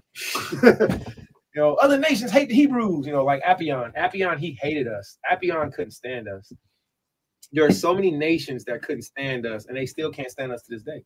So don't forget, just because so-called Thanksgiving coming up and you about to see your grandma, your auntie, and your big booty cousin, and your big head friends, and all of y'all about to be eating ham, and y'all about to be eating, chitlins. Don't forget. So we in the truth now. When the Shabbat comes, when the Torah portion comes, it should be taken seriously. Not only should it be taken seriously, it should be taught with compassion, with conviction. It shouldn't just be read as words on a page or on a book. The people should be edified and taught. And I am very grateful that this week in Genesis chapter 23, there's so much to learn. So let's continue learning. All right. So he says, verse 16, he says, and Abraham hearkened unto Hephron, and Abraham weighed Ephron the silver, which he had named in the audience of the sons of Heth. Who named it? He let Ephron name his own price. First, he was like, yo, yeah, you can have it. Or I can have it. Oh, okay. Well, no, if it's just that, okay, bet. Give it to me for 400. That's it. Bet. See? So remember, Abraham started the conversation loud in front of everybody. Abraham like, if you think it beeth right that I burieth my beloved family in the field. So now can't nobody say it wasn't no witnesses. So now you got Ephron, trying to, show his brotherhood. Nah, just take it, Abraham. He loud in front of everybody. Nah, okay, only 400. Give me 200 shekels and then another 200. That's 4. 2 and 2 is 4. Ephron, the silver which he had named in the audience of the sons of Heth, 400 shekels of silver, current money with the merchant. Verse 17. And the field of Ephron was in Machpelah. You're going to see Machpelah a lot. You want to see something fun, something cool? This is something I like to do. I'll take a word. I will. You know what? Nope. I'll take a word and I'll just study it. Never mind. So, and the field of Ephron was in Machpelah, which was before Mamre, all right, in the field.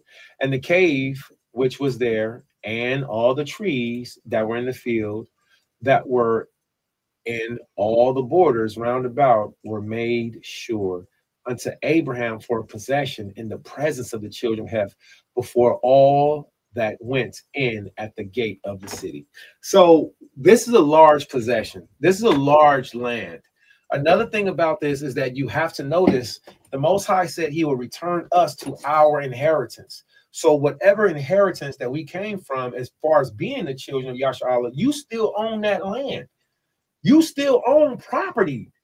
There's a burying place for our people. And then, believe it or not, there's going to be a time frame, not only when these Gentiles are going to be fighting to take us back home, there's going to be a time frame when you yourself are going to be eager to go home. And it's got to get like that. We got to get eager to see home again, to go back home, And then shame on you dudes that go home and become jerks, man. Like some of these dudes are so whack and corny. They like, oh my goodness, man.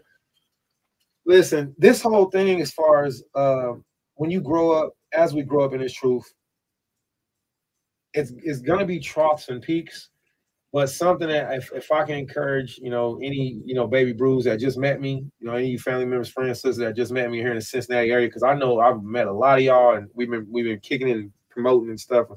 The point is, once you really start operating, I would encourage you to stick fast, hold fast to your relationship to the God that's been keeping you before you even came into the truth. So I know that a lot of y'all seen me. I know y'all seen me. We've been talking, politicking, saluting, going here and there, getting lost in Cincinnati, we pulling up, meeting, all that cool stuff. And as we meet and talk, and as y'all get to see me in this light, one thing I'm going to very strongly encourage you to do is stay to your God. Stay to your God. Only your God. The God of your grandparents, your grandmothers, your grandfathers. You remember your grandmother, your grandfather, right? You remember the way they smell, the way they look, the way they talk. You remember the way they dressed, the way they used to pull up on you. Hey, love, hey. You remember that? Well, they used to believe in the same God of the Bible. It wasn't until Billy Carson and the Flat Earth Society, you know, and all this other tomfoolery that all these different doctrines got mixed up. Go back to the originals. Our grandparents believed in Jesus, Yahushai. Our grandparents, they knew about Abraham. So all of my new friends and families, my Israelite Gentile friends and families, man, I appreciate y'all for being so supportive. That's my words on that. All right, so let's go back to this. Genesis chapter 23, verse 18. Now, remember, you have a possession, all right? So I'm talking to Israelites who know, I'm talking to Israelites who don't know, all right? So for those of you who don't know, you own a possession in your homeland, all right? Unto Abraham for a possession in the presence of the children of Heth, before all that went in the gate of the city. Genesis chapter 23, verse 19. And after this, Abraham buried Sarah, his wife, in the cave in the field of Machpelah before Mamre. So we have a very sad time frame right now. We have the death of our grandmother. Our grandmother, Sarah, Shaddai, you know, she passed away this week. This is the week our grandmother passed away. Now, I'm not saying literally this week. I'm saying as we read the Torah, as you go out through the week coming up, I want you to think about your grandmother, Sarah. Do you consider her, or do you just listen to Sexy Red all week? Do you listen? Do you consider the scriptures? You feel me? So this week, I want to encourage you. This is the week that our grandmother Sarah died in this week's Torah portion. So how about you go back? Let's just spend the week. Go back a couple days. Use an hour and just sit down and learn about Sarah in the Bible. And you might end up crying. It might end up breaking your heart. It might end up causing you to see things differently. Our grandmother Chayei Sarah, she was a rider. She was a rider. When I'm talking about, be your rider, I want to satisfy you. That song is hard. Meribah rider. Our grandmother Chayei, she was a rider. She was with her husband up and down, in and out, thick and thin, and she didn't go out violated. And she still got her reward in the end. She got to see the Lord face to face. What else? She got to give birth to a son, and nobody believed that she would be able to. She gave birth to a great nation. She was kidnapped by a president, by a king, and she was never defiled, man. I got to keep saying that. She was an example of exemplary faithfulness. So this week, our grandmother has passed away. Genesis chapter 23, verse 19. And after this, Abraham buried Sarah, his wife, in the cave in the field of Machpelah before Mamre. The same is Hebron. So listen. You have an inheritance, everybody, in the field of Machpelah before Mamre. What if you sat down with your children and pulled up Google Maps? What if you sat down and highlighted field Machpelah Mamre? What if you researched that and found out where the location was, and you opened up all of this technology you got? Because you're going to watch Netflix later. You're going to watch YouTube. You're going to watch Hulu. You're going to play the game. So why not get on technology and just show them this? This is what you own. You'll be amazed. I did it. I'm sitting down. I don't remember how many times I really notice when people not. I don't know. But I know I be teaching, which is so crazy. The information is always there. So it's always there for us to get. We own an inheritance. You are rich. You're not poor. You know, we downtrodden. We renting out right now, all of that good stuff. But our Uncle Joseph secured the bag. He secured the bag when Abraham got the bag. Okay? And this bag still belongs to you. All right. It might seem like a small thing, but where's your imagination at? You know, this Bible is for believers.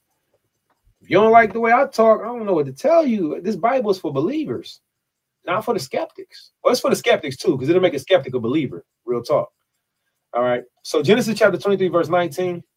And after this, Abraham buried Chayei Sarah, his wife, in the cave of the field of Machpelah before Mamre. The same is Hebron in the land of Canaan. So remember that Hebron is the same as the field of Machpelah in the land of Canaan, right? So verse 20, and the field and the cave that is therein were made sure unto Abraham for a possession and a buying place by the sons of Heth. Let me ask you all a question. Do you think that Abraham had a receipt for this field? I believe he did. I believe he does. The scripture says, in all things given and receiving, put in writing. In all things given and receiving, do in writing. Our father Abraham was a beast. That includes anything, everything. All right. Our father Abraham was a beast. The scripture says right here that they made sure, and the fields of the cave therein were made sure unto Abraham. I think God trying to tell us something this week, y'all. Maybe these chariots, maybe these UFOs, maybe they coming to take us home, swinging low, sweet chariots. I don't know. I know I see a pattern within this week's Torah portion. I see a lot. Right now, what I see is it's time to salute out on this. So we just read Genesis chapter 23, and we read verse 1 through verse 20. So we're going to do what we do, and we're going to say, Kala Shara, the body Yahweh, Na Aisha, wa Na Shemai, all that Yahweh said, will we do and hear. All right, there's a more accurate way of saying that, but, you know, I'm kind of just going to say it like that for the sake of it for now. All right. So Genesis chapter 24 is where we at now, and not wasting any time, we're going to jump right in there.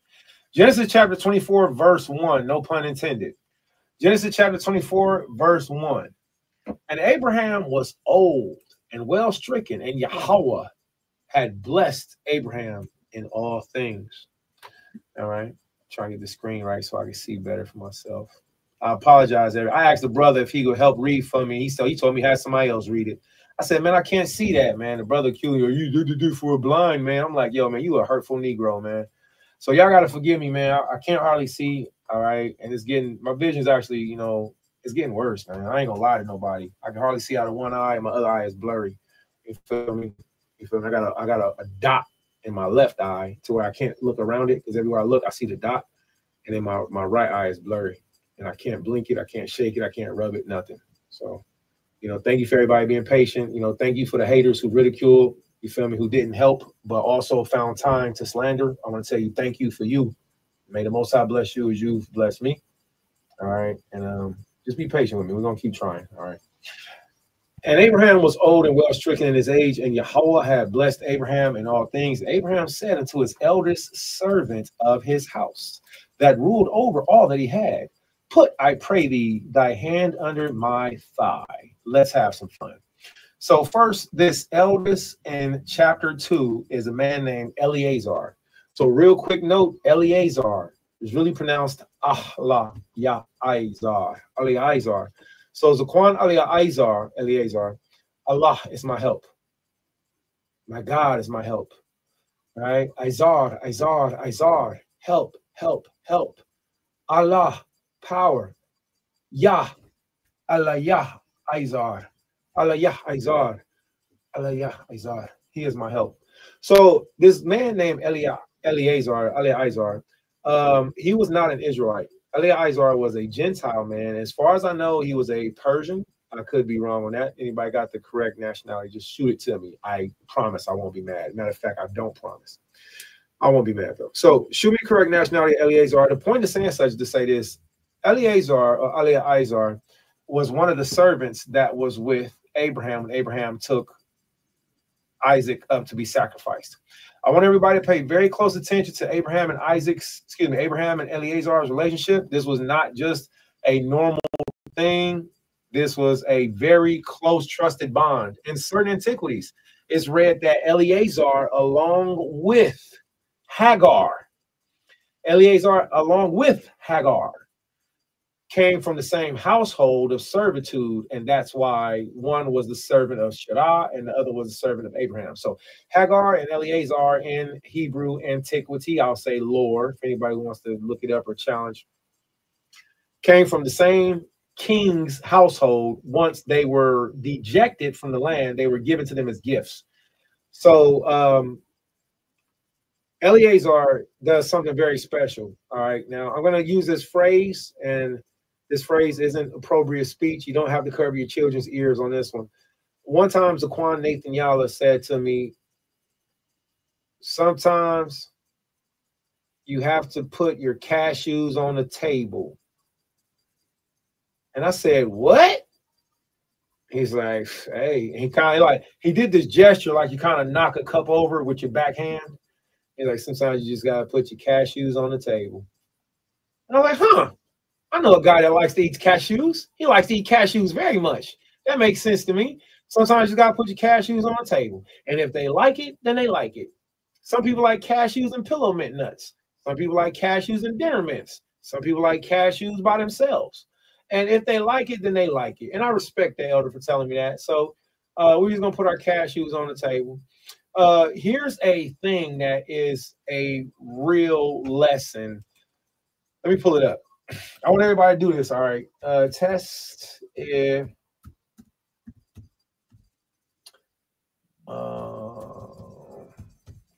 so I like learning. All right.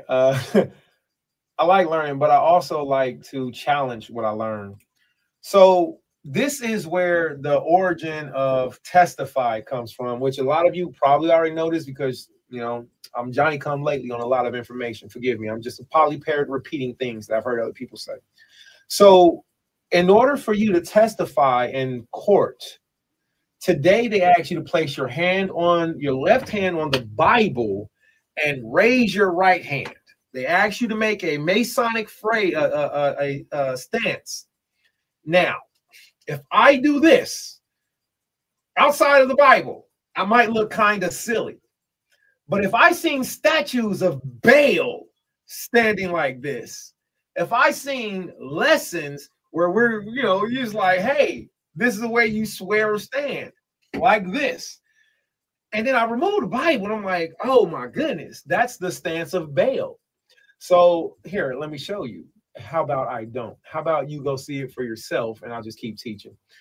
So with that being said, this is not how Israelites used to testify. Yahweh tells us not to swear, all right? Hamashiach tells us don't swear at all. He said, let your yea be yea, your nay be nay. Anything more than that cometh of evil. So I'm not doing this anymore. When I go to court, they know I'm not swearing on the Bible. I come in there fully fringed up, Mitri, feathers in my head. I have a staff, a Bible. I have a baby on my backpack with fringes on, all kind of stuff. Why? Because I'm showing you I'm this Israelite lifestyle. So no, I won't be swearing on the Bible. Is your name for the record? Khan, Your Honor. Shamia Khara Watizaya Ban Yashrala, also known as Isaiah Yashrala, Your Honor. Khan, that is my name on the record, Your Honor. Khan. Okay. Well, Mr. Can you speak English? Khan, Your Honor, I may. My preferred speech is Lashwan Quadash. For the sake of the courts and for truth, I'll speak English, Your Honor. Well, Mr. Yashrala, we know you won't be swearing on the Bible. Can you say that you will tell the truth, the whole truth, nothing but the truth? Your Honor, according to the Torah, I'm going to stand here. I'm going to hold my testicles and I'm going to tell you the truth. Now, if that sounded strange to anybody, let me help you out. Let's read the Bible. According to the Bible, which is the book we all know and love, and Abraham said unto his older servant, we're in the book of Genesis chapter 24, and we are in verse 2.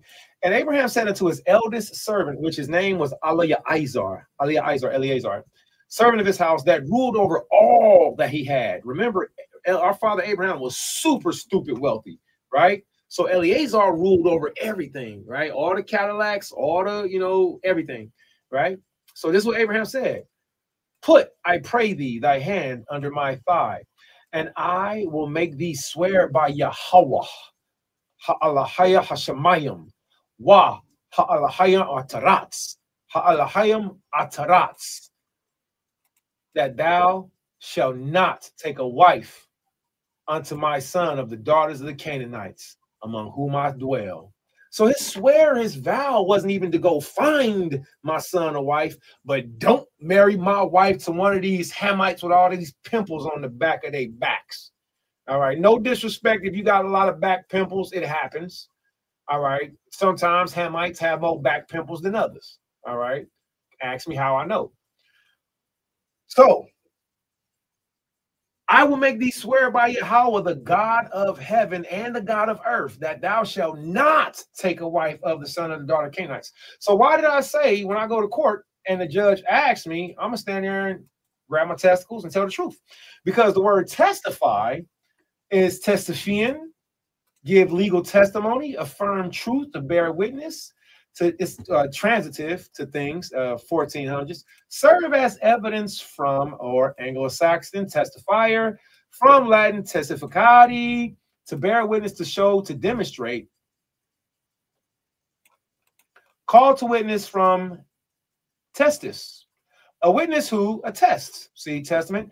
Accommodating a farce, all right, to make, to do, to set, to put, the notification, communicate to others reality of something not known to them.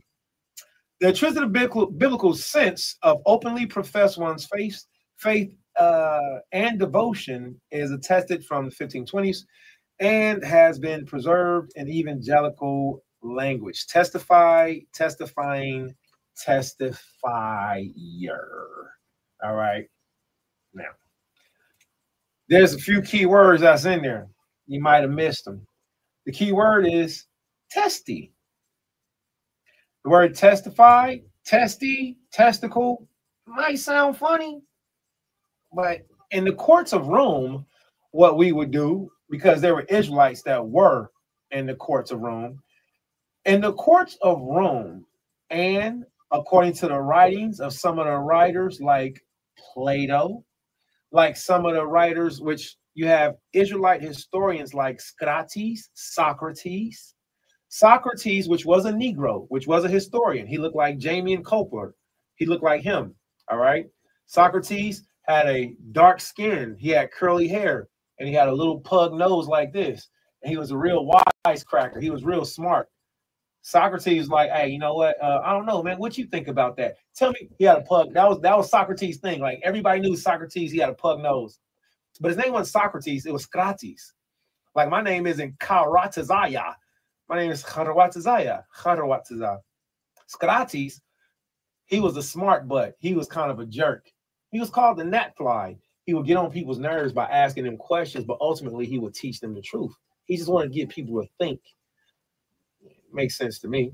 So Socrates, he would give a record, Socrates, he would give a record of being in court, and men would put our hands under our garments. Now, I couldn't say whether we held our privates flesh to flesh, which I don't think we would, but privately we would testify in court with our hands under our garment, holding our testicles as we told the truth.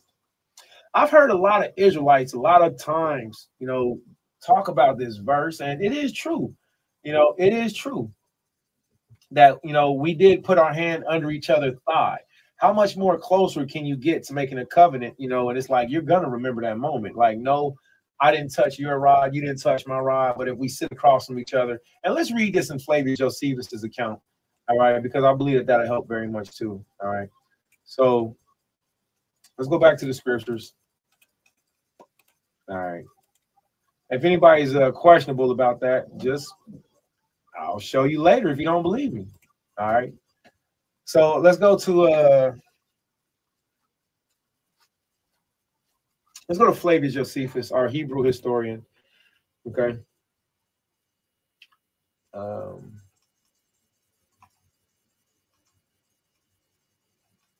I apologize, y'all. Like, I used to be a lot faster than this, but once I couldn't be able to see, I was like, oh crap, that's not an L.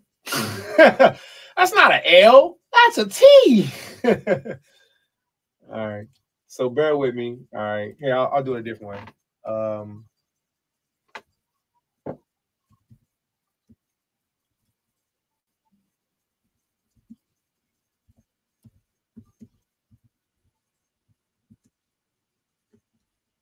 All right. I think I got it. Yeah, there we go. Okay. All right. So we're going to go to, hey, everybody come with me. Y'all can see what I'm doing over here. Let's go to freely you receive, freely you shall give. So I believe in teaching and sharing. I don't like hoarding information. some stuff, you know, we should wait on, you know, but other stuff is, if you can, you know, like, yeah, show the people right now. Why? Because it'll give you a chance to differentiate the truth from what my opinion is, you know. All right, so we're going to go to works of Flavius Josephus. We're going to go to the website called Perseus. My bad. I clicked off the line.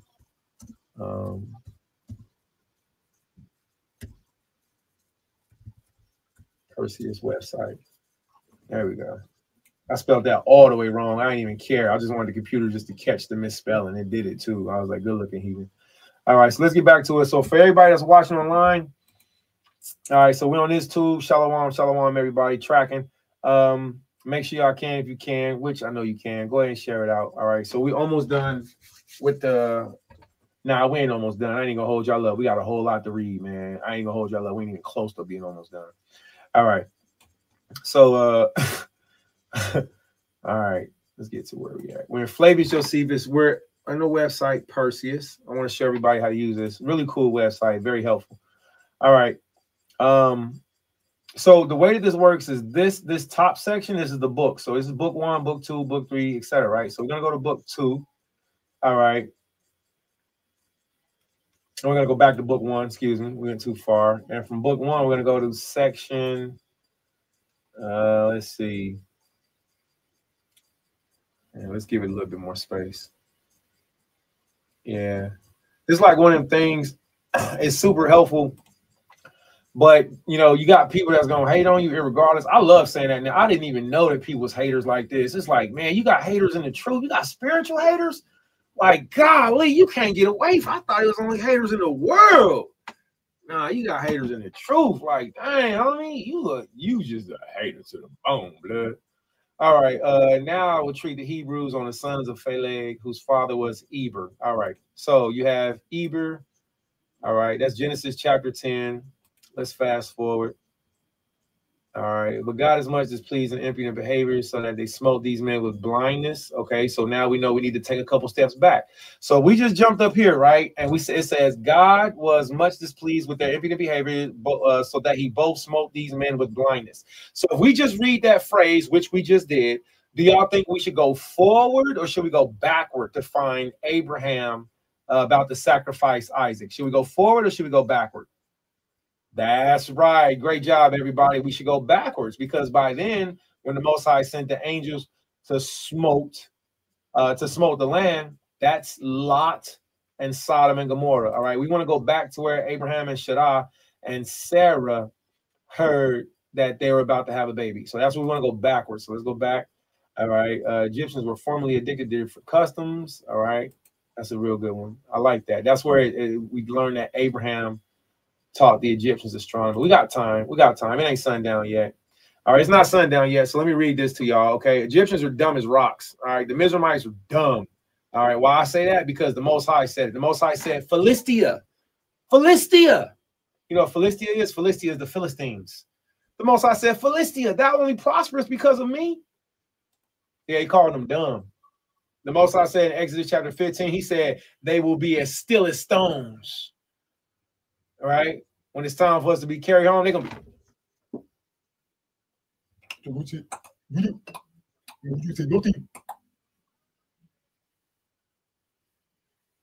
Most High called them dumb. The Most High called the Moabites his wash pots. So anywho, so they were dumb. Let's see how dumb they were before our father Abraham came into the land. This is Flavius Josephus, Antiquities of the Jews. As you see right here, AJ means Antiquity Jews. This is book 1, all right, paragraph 166, all right. And then we'll go back to the Torah portion.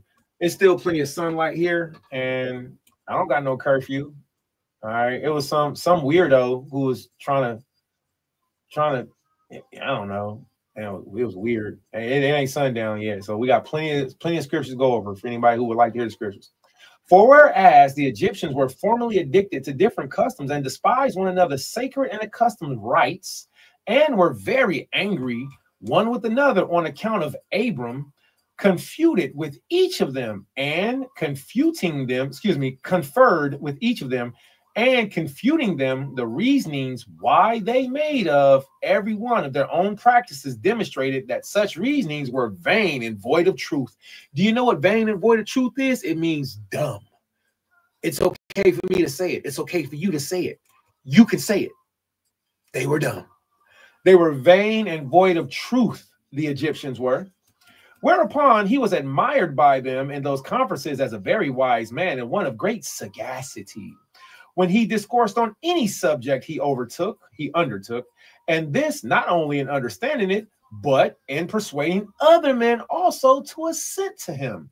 He communicated to them arithmetic and delivered to them the science of astronomy. And before Abraham came into Egypt, they were unacquainted with those parts of learning, for that science came from the Chaldeans into Egypt. Guess what? You Negroes are not Hebrew Israelites. That's nowhere in the Bible. I had some Negroes try to get at me. Don't come for me, homie. I'm cold with it when the Most High turned me on. Nowhere in the Bible did the Most High call us Hebrew Israelites. So now what you gonna do about it? But guess what? We are called Chaldeans. We are called Banya Yasharallah. The Most High did say, La Masha Amar La Hayaladium Yasharallah.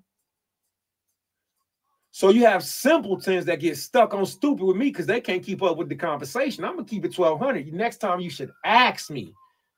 Ask me what I meant.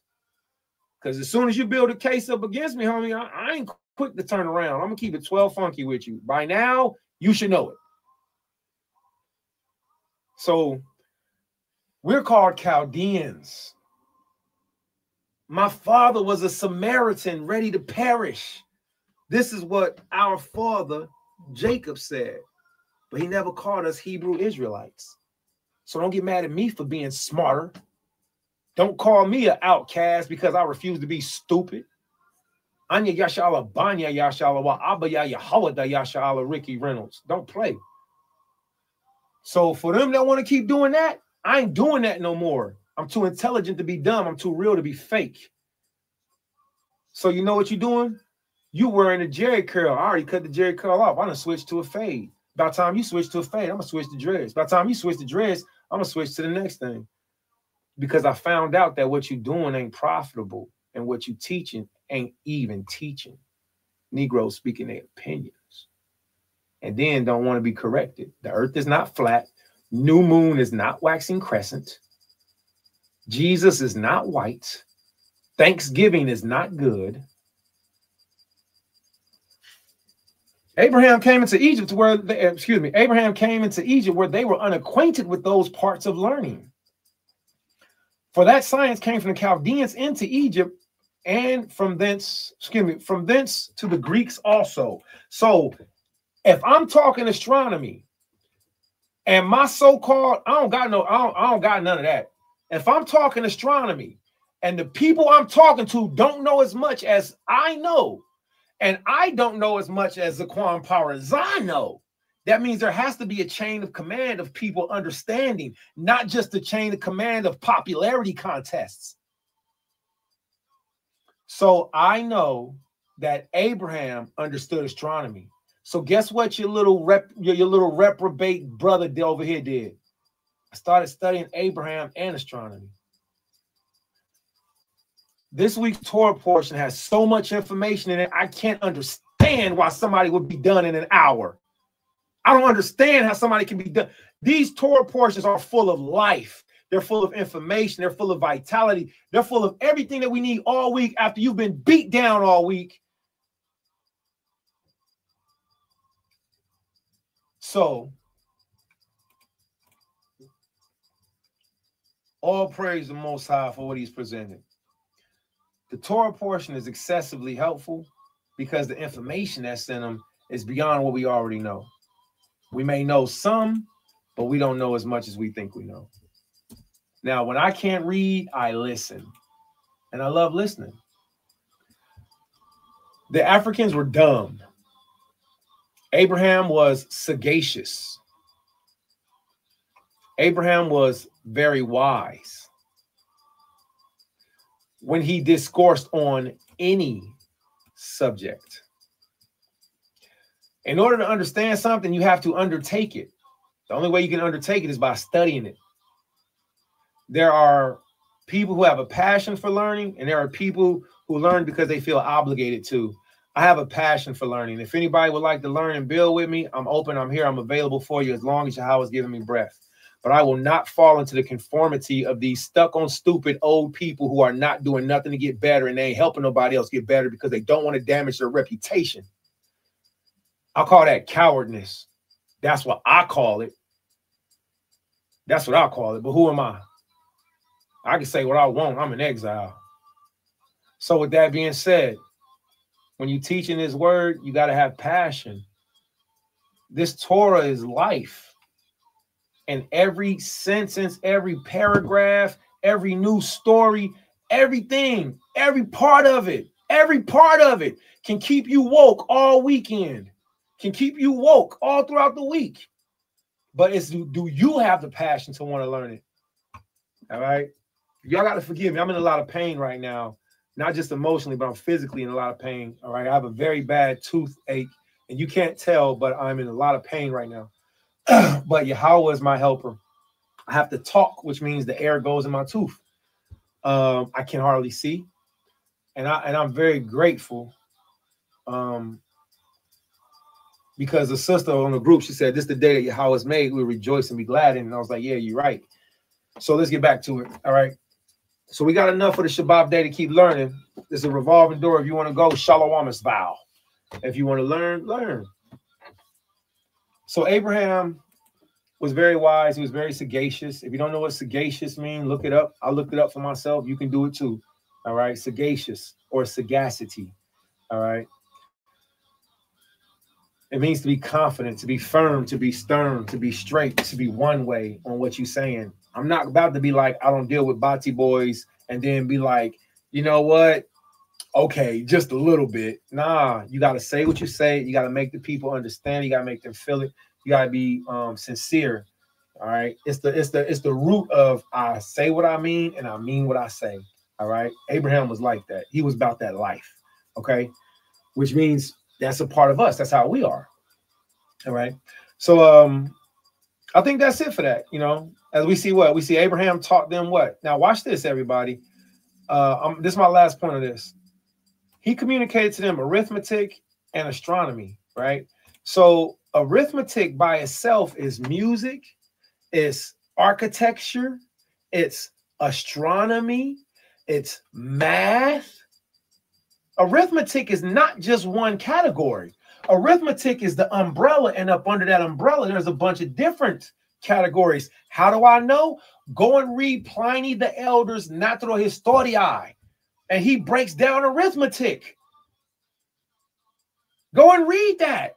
Have your elder to read it to you. After he finishes his 7 classes on, whatever he finishes or in between, just ask him, whoop-de-woo, hey, elder, can you teach me about Pliny the Elder? Or teach yourself. Don't even don't do that. Just go teach yourself. So ask the Most High to give it to you. All wisdom is from the Lord. All wisdom is of the Lord. So the father Abraham, he understood arithmetic, which has one umbrella, but has many categories. He understood astronomy. And listen, when I tell y'all the Egyptians were dumb, the Egyptians were arguing about a crocodile head man and a woman with bird wings who ate doo-doo. And that's who they called wisdom. Ma'at. That's the off-brand version of the spirit of Chachma, spirit of wisdom. So the point of saying all that is to say this. These are antiquitous writings. When we read the Torah portion is supposed to take us on a journey. It's supposed to take you somewhere. And some of these people so damn lazy, it's disrespectful. They so whack, it's disrespectful. They won't lift a finger to help, but they'll lift a brick to hit you with it. They'll hit you with a brick, but they won't help you up. When it comes to the Torah portion, it's supposed to be a journey. Have you ever seen some of those Jewish writings? And they're Hebrew, but they go in a spiral. It starts off small, it goes in a spiral, Have you ever seen some of those Jewish books to where it's Hebrew here, and it's a pattern in the middle? Have you ever seen that? It's to make you think. And just because you read the line straight through, you ain't teach nobody. The people was bored on your class. And then you ain't even step up to do nothing. And then you didn't even accept the charge. And then you ain't even answer the call. Yeah. Matter of fact, you said you would, then you lied and said that the Torah portion and the reading of the Torah portion, every city, every synagogue, every city, every synagogue, it was Christ's custom to stand and read the Torah. And just because you or your friends and families do it, I'm telling you, you got haters that will not do it just because you do it. And it breaks my heart. These people will turn away God. They'll turn away other people from, you know, any venue. It's sad. So that's what I'm not doing no more. It's sad. It's sad, man. And I encourage them to stay away from me. Don't deal with me because I don't got really, you know, I don't really have too much of a place to take away from teaching the Torah because, again, there's so much beautiful information within it. Like, how can the people not want it? So, all right, let's get back to it. So these are all the beautiful things that our father Abraham taught. All right.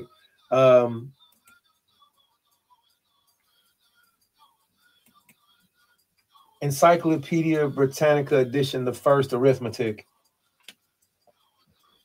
I want to see if it'll go straight to it. Let's see.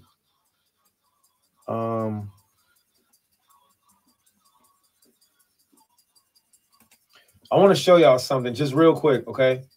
And this is still on the subject of Abraham. Remember, this week's Torah portion is on the life of Sarah, on the life of Sarah. Now, Sarah, our mother, she's you know, she's reached her passing. She passed away, okay? All right. And in the process of, she had the same spirit, the same knowledge, you know what I'm saying, the same gusto of her husband, Abraham. Okay. She didn't crash out, you know, in the middle of the street, you know. Forget you, Abraham. I'm taking the buggy and the carrot. She ain't crash out. You know, our mother, Shadai, she was a real rider. You feel me? So let's get this real quick, man. So we are in I'm so sorry, I can't see. Okay, agriculture. Okay, agriculture. Okay, so this book right here is amazing. I've tried to share it so many times. It can help clear up the misunderstanding of leap year, the misunderstanding. It's all written in books that Negroes refuse to read, or, you know, they just want to go with dumber information. I don't get it. But this book is Encyclopedia Britannica edition, the first, all right, which is before a lot of other, you know, encyclopedias. You know, when it says edition, the first, it means, you know, I'm just kind of tired of explaining it. So here, check this out. You see this subject on anatomy? All right, anatomy part 1. All right, we're going to go past anatomy and we're going to go to my favorite, astronomy. All right, so that's in the 400s. So hold on, I'll go another one. All right. So now look, my point of showing this is to say there's nothing new under the sun, right? If this book is so detailed just on anatomy, right? Just on the human body, just on architecture, we ain't even got to astronomy yet. If it's so detailed, why would somebody not take, why wouldn't someone, specifically from our culture, our nationality, take it into consideration to use it for the characteristics of wisdom? All right. Why not? Why overlook it? It's not worth overlooking. If our father Abraham knew, if he taught, once you get everything that I'm clicking on right here has to do with arithmetic. Astronomy has to do with arithmetic. Anatomy has to do with arithmetic. Architecture. I said architecture. All of these things have. I'm not saying it because it's, you know, start with the letter A. I'm saying it because they're in the same category. So Abraham didn't just go and teach them about the sun and moon and stars. Abraham went and got all of Egypt together. Abraham went and got all of Egypt together on their knowledge. All right. I'm going to start right here. Okay, here we go. Now, I'm not going to read any of this to you all today. I don't think I am. The sun is starting to go down. So there's a lot more I want to touch on. So there's a lot more Torah portion left. So I am going to take this specific page. I'm going to start it. All right, I'm going to hit done. And then I'm going to copy it. And I'm going to share this in the back chat so you all can have it. Why? Matter why? Because when you go to research, all right, here's the link right here. All right, so just click on that link whenever you're ready. It's going to take you right back to where we were just at. Okay. Oh, you know what? I apologize, y'all. Dang, I was on that page. I was on this page and I wasn't even sharing it. My bad. I didn't know I wasn't screen sharing. So we're on a whole different book right here. All right.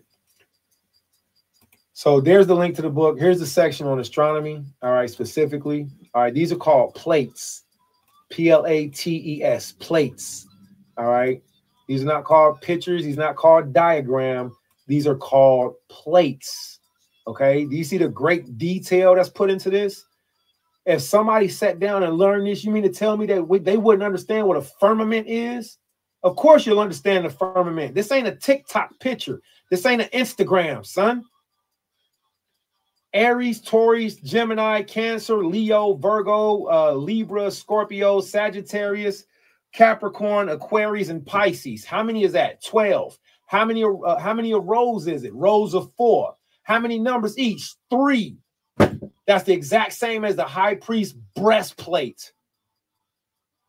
Come on, man. You know, I ain't gonna stunt. I back up from teaching so I can teach myself, and I'm also so disappointed in the people who's supposed to be teachers around me, elders, so-called peers, because of the lack of fuerte, the lack of fortitude that they put forward in the teaching, the lack of effort and care of easy information that the Father gives to be brought out. But it's a passionate thing. So our father Abraham, this is what he taught. All right. How do we know that Abraham knew about this? Because Moses knew about it. There should be no confusion on understanding the flat earth, the scriptures. It is he that setteth the earth upon the, it is he that sitteth upon the circle of the earth. The word circle is the word sphere. I'm not even about to get into all that. The point is to say there's no reason for us to know stuff. And then for those who do know stuff, they shouldn't be hiding and withholding information. They should be freely and liberally bringing forth this truth. All right. Because there's so much of it. It's beautiful. So our father Abraham, he did what? He made a vow. He made a swear by his fellow peer, whose name was Eliezer. Don't bring me. We're back to the scriptures, everybody. Welcome back. We're back to the scriptures. Genesis chapter 24, verse 3. All right. We're back to the scripture. Genesis chapter 24, verse 3. And that just took us on a rabbit trail of information. So to testify was to hold the testicles, to tell the truth and hold the testicles. Okay. Our father Abraham, he was a very intelligent man and he taught a lot of people. One of the things that he did was he made Eliezer swear, vow. So when you read this, there's no homoerotica in it. There's nothing wrong. It's a vow. It's a way we used to make a vow. All right. And that's what I said. I said we was going to read that out of Josephus, didn't I? Okay. Thank you, Holy Spirit. All right. As soon as Abraham came back to Canaan, he parted the land between him and Lot. Okay, let's go back a little bit more. All right. Now they were grandchildren of Noah. Okay.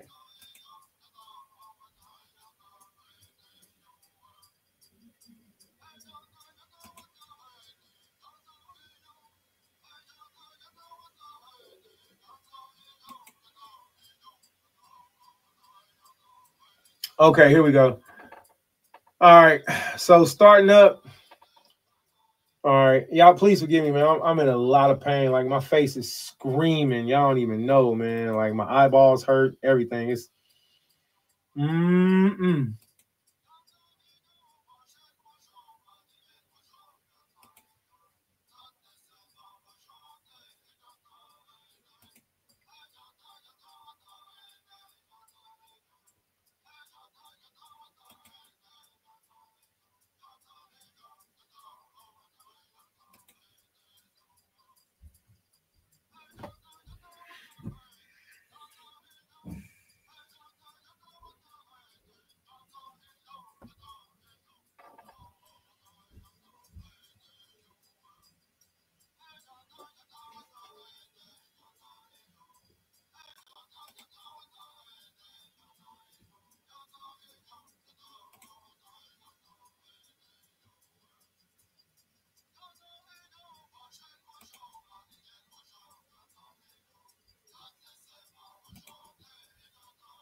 Okay, throughout everybody, bear with me. All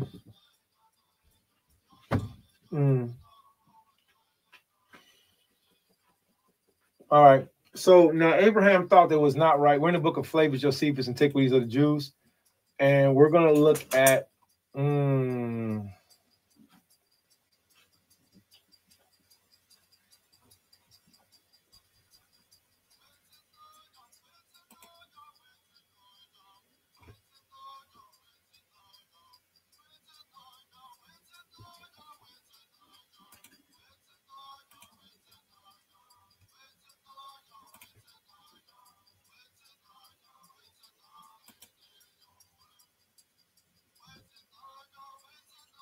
Okay. All right, there we go. So this is the ending of Genesis chapter 23, going into chapter 24. Y'all gotta forget, my teeth are screaming. I just want to keep my mouth closed. Let's get. Now, Sarah died a little while after having lived 127 years. They buried her in Hebron, and the Canaanites publicly allowing them to a burying place.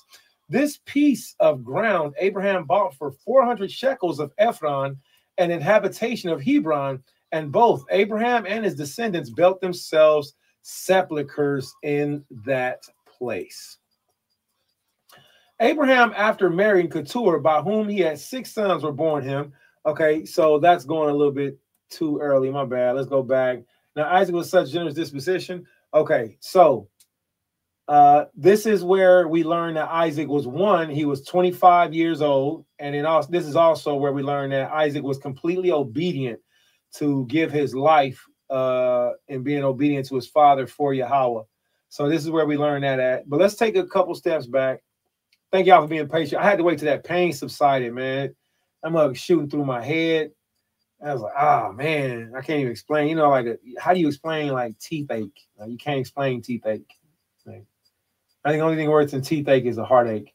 You feel me? Give me any sorrow but the sorrow of heart, you know? Now, Abraham thought it was not right to disobey the Most High. All right, let's see. All right, now, Abraham greatly loved Isaac. We're just going back a couple chapters in Josephus, as everybody can see. All right. When the lad was grown up, he married a wife, gave birth. Stop licking me. Wait. Shabbat shalom. What you need? What's up? Shalom. You wanna go outside? You wanna go potty? Yeah, go potty. Yeah, go potty. You wanna go potty? You go potty? Shabbat shalom with the body. Yeah, go potty, ban. Okay. Shabbat shalom. Okay, Shabbat shalom. Yeah, go potty. Okay, yeah, go potty. Hala, go. Yeah, go. Go, yeah, go. Go, yeah, go. Go, yeah, go, ban. Yeah, go, ban. Yeah, go, ban. Go potty. This dude, he's big. I'm sorry, y'all. Shop.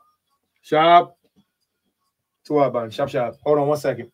My bad. He's big. He's a big dog. Get y'all a dog from Kazakhs. These mugs is amazing. Super smart. I'll let you out in a second, homie. Hold on 1 second. All right. When the lad was grew up, he married a wife, an Egyptian. As Sarah loved first Ishmael.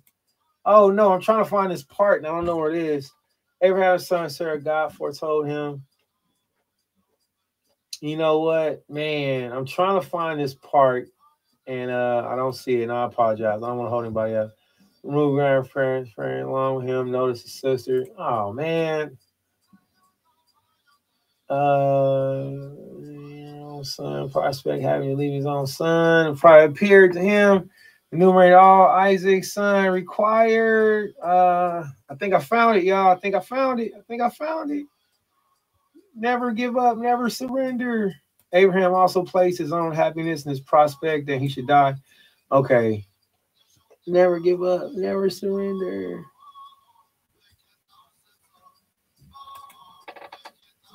Now, Abraham thought it was not right to disobey God anyway. He took Isaac together with his 2 servants. Oh, wait. It's got to be after. No, it's after this. It's after the death of Sarah. Okay. All right. Cain said, Father, he pleased him. Hold on. Now, Sarah died a little while after. Nation. All right. So now it's about to go into the Ishmaelites. All right. So these are the sons of Ishmael, Abraham, Keturah.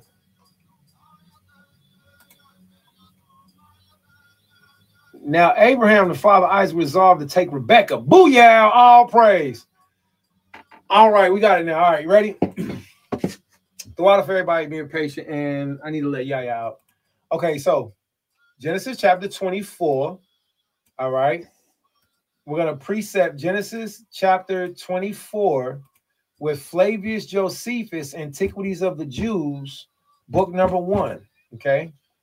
Paragraph 242. Okay. So Genesis chapter 24 with Josephus chapter 1, verse 42. Okay. All right. So let's get back to it. All right. So YouTube stopped, but the Facebook is still going. All right. So YouTube clipped us because of the music. All right.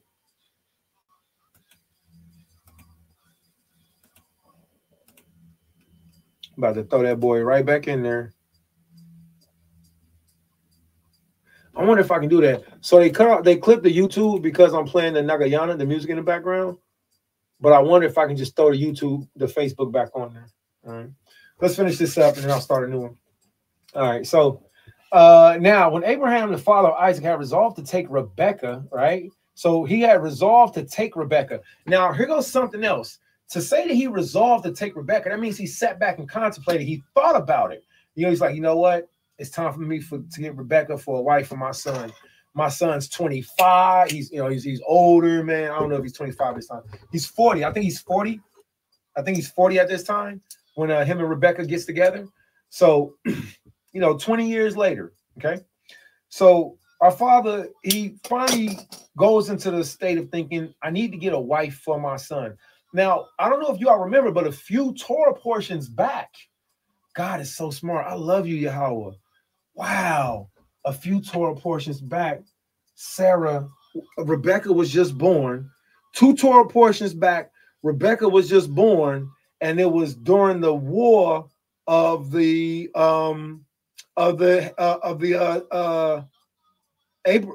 wasn't even born yet. So hold on. How is that right? So a couple Torah portions back, Rebekah was born. Isaac was already born.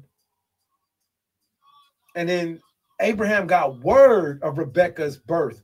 But the way that it was like it's like at the end of the chapter. And it mentioned, and Rebekah and Abraham heard that Laban gave birth to Rebekah. Y'all remember that? It was like at the end of the chapter. But then when you come up to this week, which is like 2 weeks later, to them is like 20 years. So like 20 years later, now Rebekah's of age. This thing is so amazing, man. This thing is so amazing, man. Y'all don't see it. I see it. That's all I needed.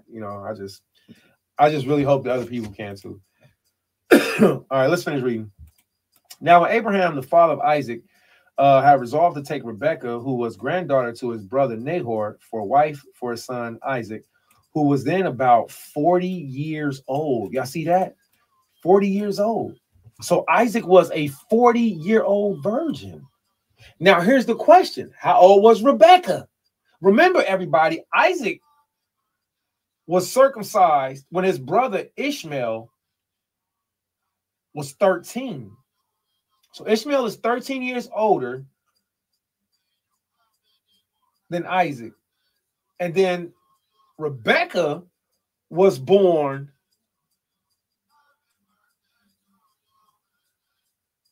I think they like the same time frame because you know what? I love to talk about that later. But it's looking like Rebekah was closer to the age of 16. Okay? It's looking like Rebekah was closer to the age of 16 at the time of consummation, at least marriage. It don't mean that they had to consummate, because you can marry and not consummate. You can marry and just be in an agreement, in a covenant together, and there's no consummation that happens. But there's no way around this. Isaac was significantly older than his wife. He did not have an older woman. He didn't have a prostitute. He didn't have a loose booty. He had a young woman that was a virgin that was younger than him, and he was older than her. So now what you Israelites think about that?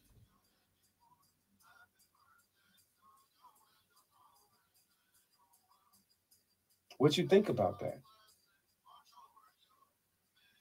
Hypothetically, what you think about that? What if Rebecca was 40 and Isaac was 16?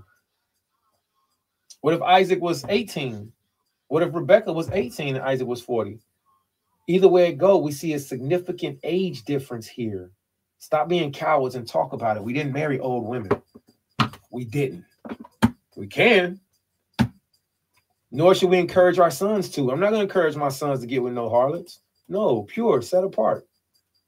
Hey, look, I learned better. Let's do this instead. Isaac, who, let's get back to the reading. All right, so this Flavius Josephus we are in. Antiquities of the Jews, book number 1, chapter 1, paragraph 242. Let's finish reading on about Eleazar, because that's where we are with the Torah portion. All right. It says, for his servant to betroth her after he had obliged him to give him the strongest assurances of fidelity. All right. So let's read that again because it's going to go into the point. Man, I want some tacos. I'm sorry. I know that was random. I just want some natural tacos, man. It's like some real like street tacos, some vegetables, some lime, sour cream. Okay, let's get to it. Now, when Abraham, the father of Abraham, had resolved to take Rebekah, who was granddaughter to his brother Nahor for a wife, to his son Isaac, who was then about 40 years old, he sent the ancientists of his servants to betroth her. After he had obliged him, look at this, after he had what? After he had obliged him to give him the strongest assurances of fidelity. Not just, don't give me a word. Nah, give me the strongest assurance of fidelity. Well, what did the strongest form of this fidelity mean to be? Which assurances were giving after the manner following. They put each other's hands under each other's thighs. So this is two men sitting across from each other. I put my hand under your thigh. You put my hand under my thigh. How do we do that? Do I put my hand on the outside of your thigh? Do I reach in and put my right hand under your left thigh, close to your testifiers? How do I do that? I don't want to touch your testifiers.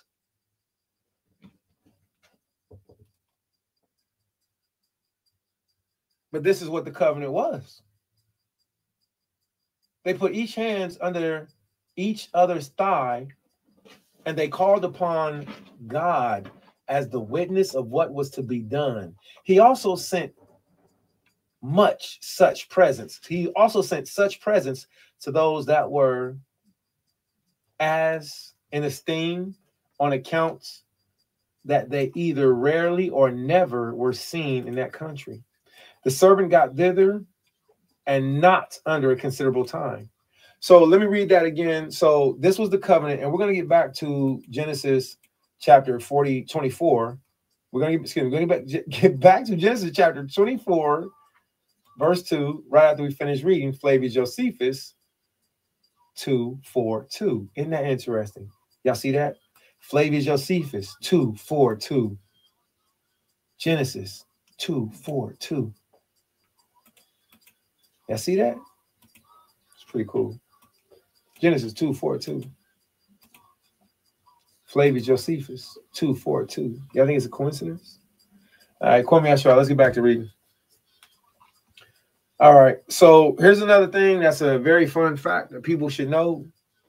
It's not going to change the price of rice in China, but it can help you with your understanding.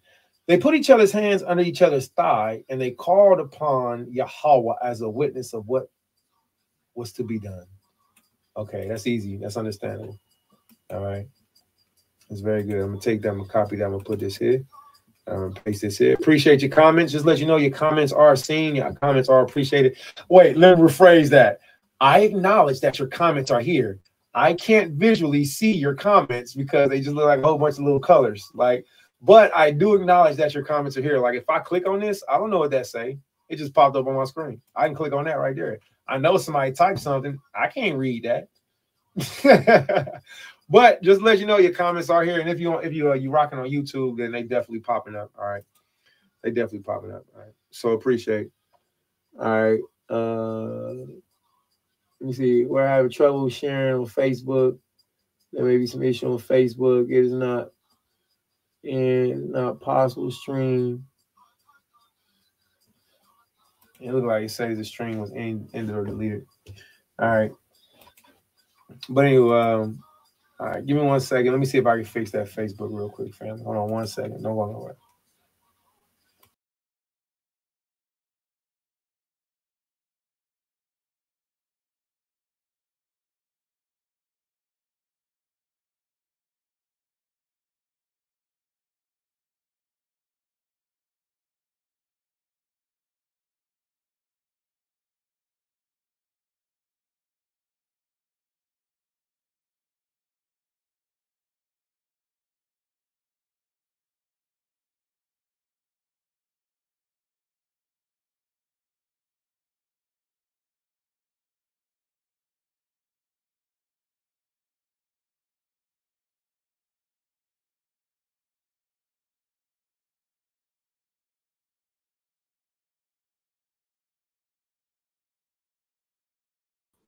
All right.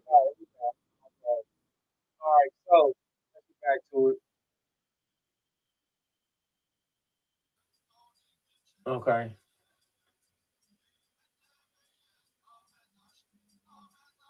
Oh, that's hard. Hey, that's hard. So I was looking at the I think that's my comment. I can't even tell. I just posted my comment thinking somebody's saying something. Like, that's your comment, boy. That ain't you just posted yourself. Look at all right. It looks like the AI is reading Paleo Hebrew. That's interesting. All right. So let's get back to it. I'm going to share with this instead. So Genesis chapter 24. So we're doing 2:42, and then in Josephus, we're going to be doing 2:42. All right. So 2:42, it says what? They put each other's hands under each other's thighs, and they called upon God as a witness of what is to be done. All praise. All right. And Abraham said unto his elder servants in his house that ruled over everything they had, put, I pray thee, thy hand under my thigh. That's Genesis chapter 24, verse 2. For Flavor Josephus, it was book 1, paragraph 242. That's pretty cool. All right. Verse 3. And I will make thee swear by Yahweh, the Allah of heaven and the Allah of earth, and thou shalt not take a wife unto my son, the daughters of the Canaanites among whom I dwell, but thou shalt go unto my country and to my kindred, and take a wife unto my son Isaac. And the servant said unto him, peradventure the woman will not be willing to follow me unto this land. Must I needs bring thy son again to the land from whence thou camest?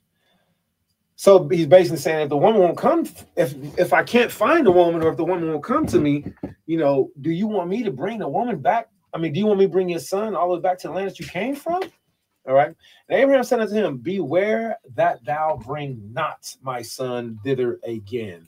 Why? Because Abraham remembered the land of Ur. Abraham, he remembered the land of the Chaldeans. He remembered that he was kicked out of that.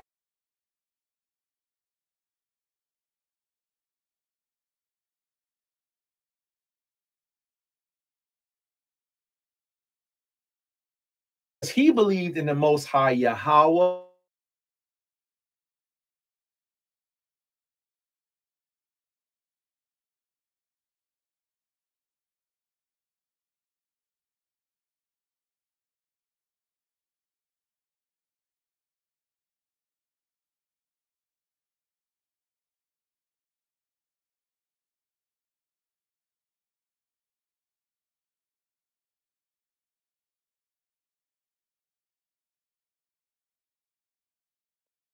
Pause.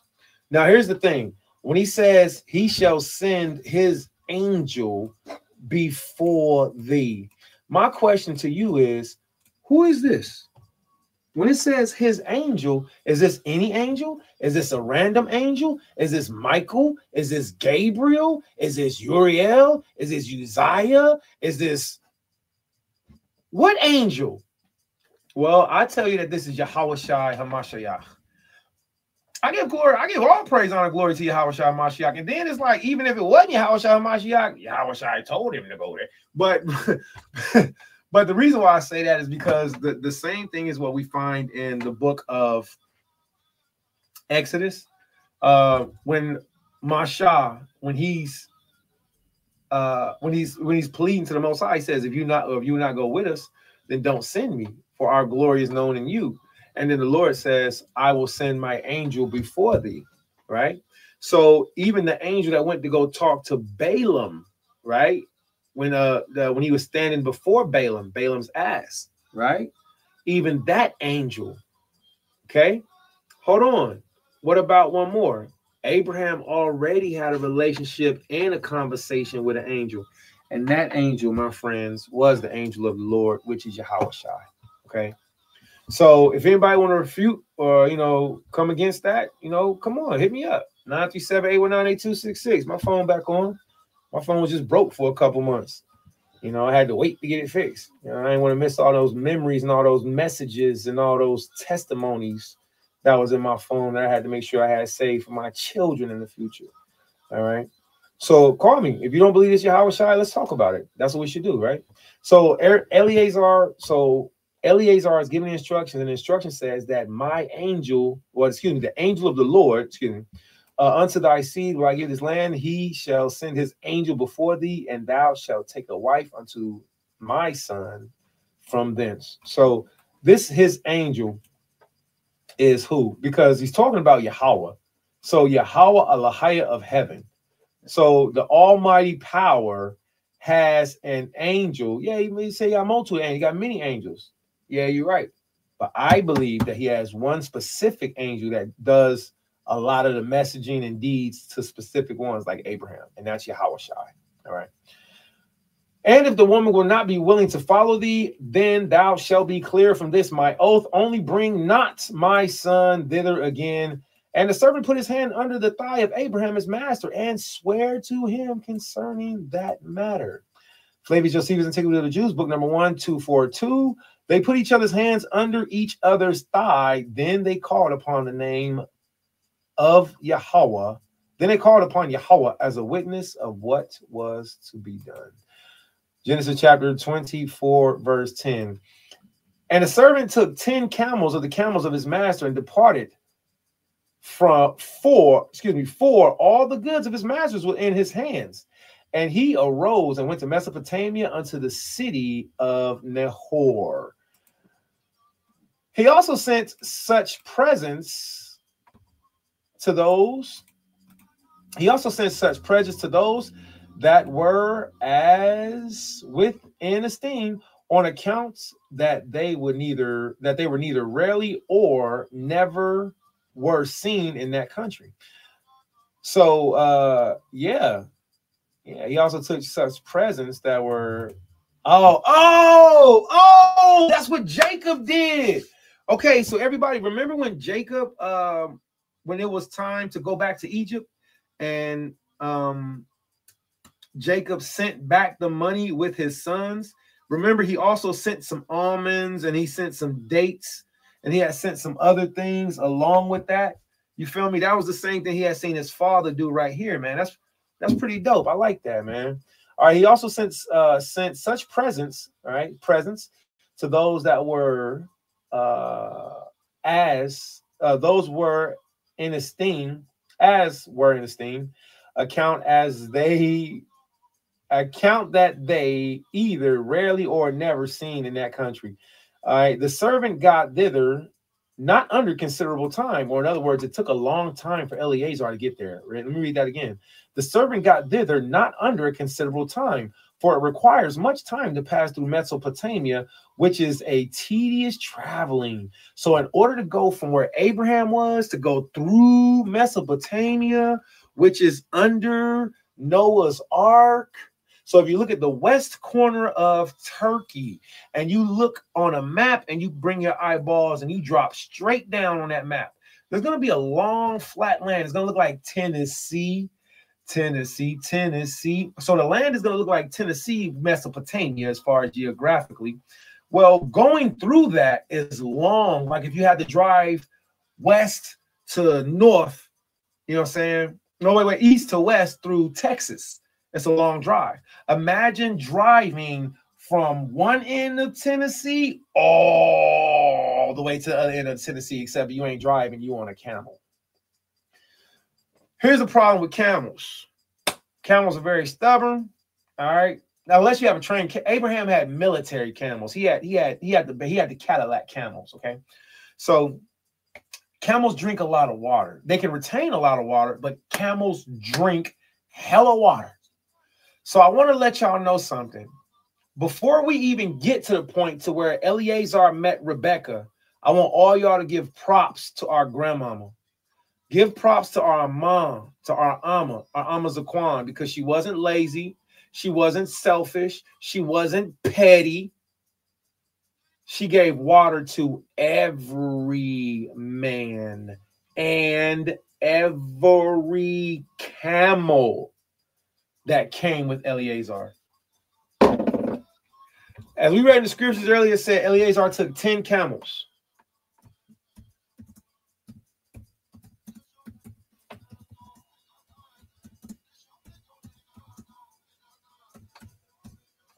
How much water can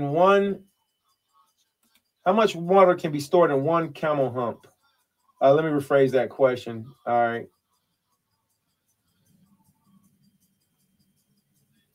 Not one camel hump. How much water can one camel drink? Let's ask that. How much water can one camel drink? Oh my God. Oh, my sweet Lord and Savior Jesus. Sweet white baby Jesus.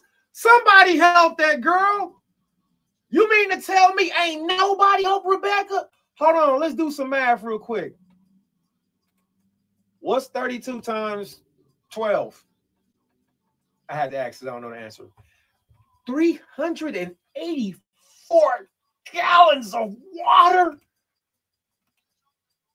384 gallons of water? Man, that's ridiculous, man. Let's pull this up real quick. I want y'all to see this, man. I'm going to do the screen share. All right. Let's start the screen share.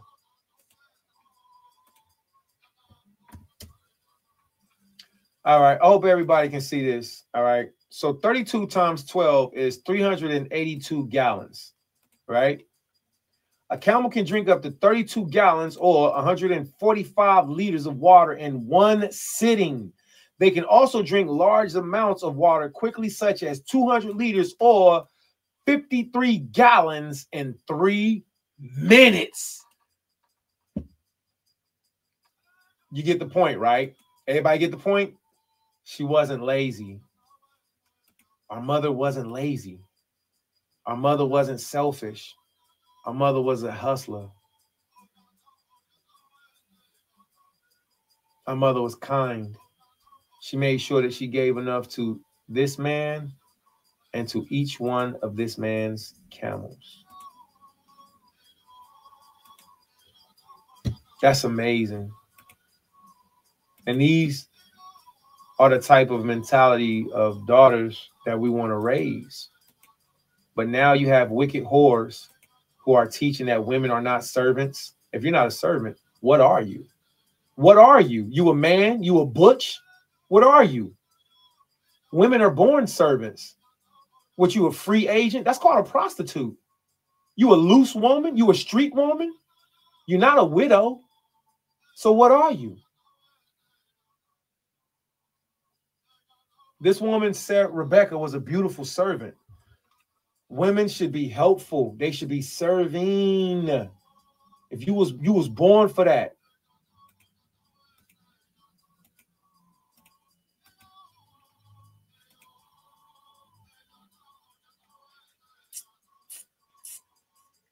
The serpent got thither not under a considerable time, for it requires much time to pass through Mesopotamia in which is a tedious traveling, both in the winter for the depth of the clay. I'm sorry, I didn't know that there was clay in Jerusalem.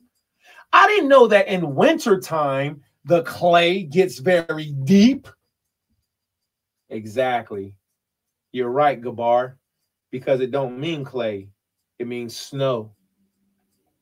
So the way that the word snow is translated here is broken down as clay. So if anybody ever told you that it don't snow in the east, they lied to you. It does snow there. It gets very cold. It's very cold. So you have this man with a small army, 10 camels, a whole bunch of money, a whole bunch of jewelry. All right. So it was tedious traveling to Mesopotamia, traveling both in the wintertime for the depths of the clay and in the summer for the want of water. And besides this, for the Sakari, for the robberies. For the Sakari, because that means the short daggered ones who would assassinate you and stab you in the back. That's what the name Sakari means. Sakarii. Go look it up. It don't mean the rebellious. We were go to war with the government. No, they was backstabbers. They would stab you in the back in the middle of a meeting, and then they would walk off and be like, "Oh, somebody stabbed Isaiah. Who did it?" Yeah. So outside from the snow, the hot in the winter, snow in the winter, heat in the summer, you had the robberies that were committed, which were not to be avoided by travelers, but by caution beforehand. So in other words, it was going to happen. You just had to be ready.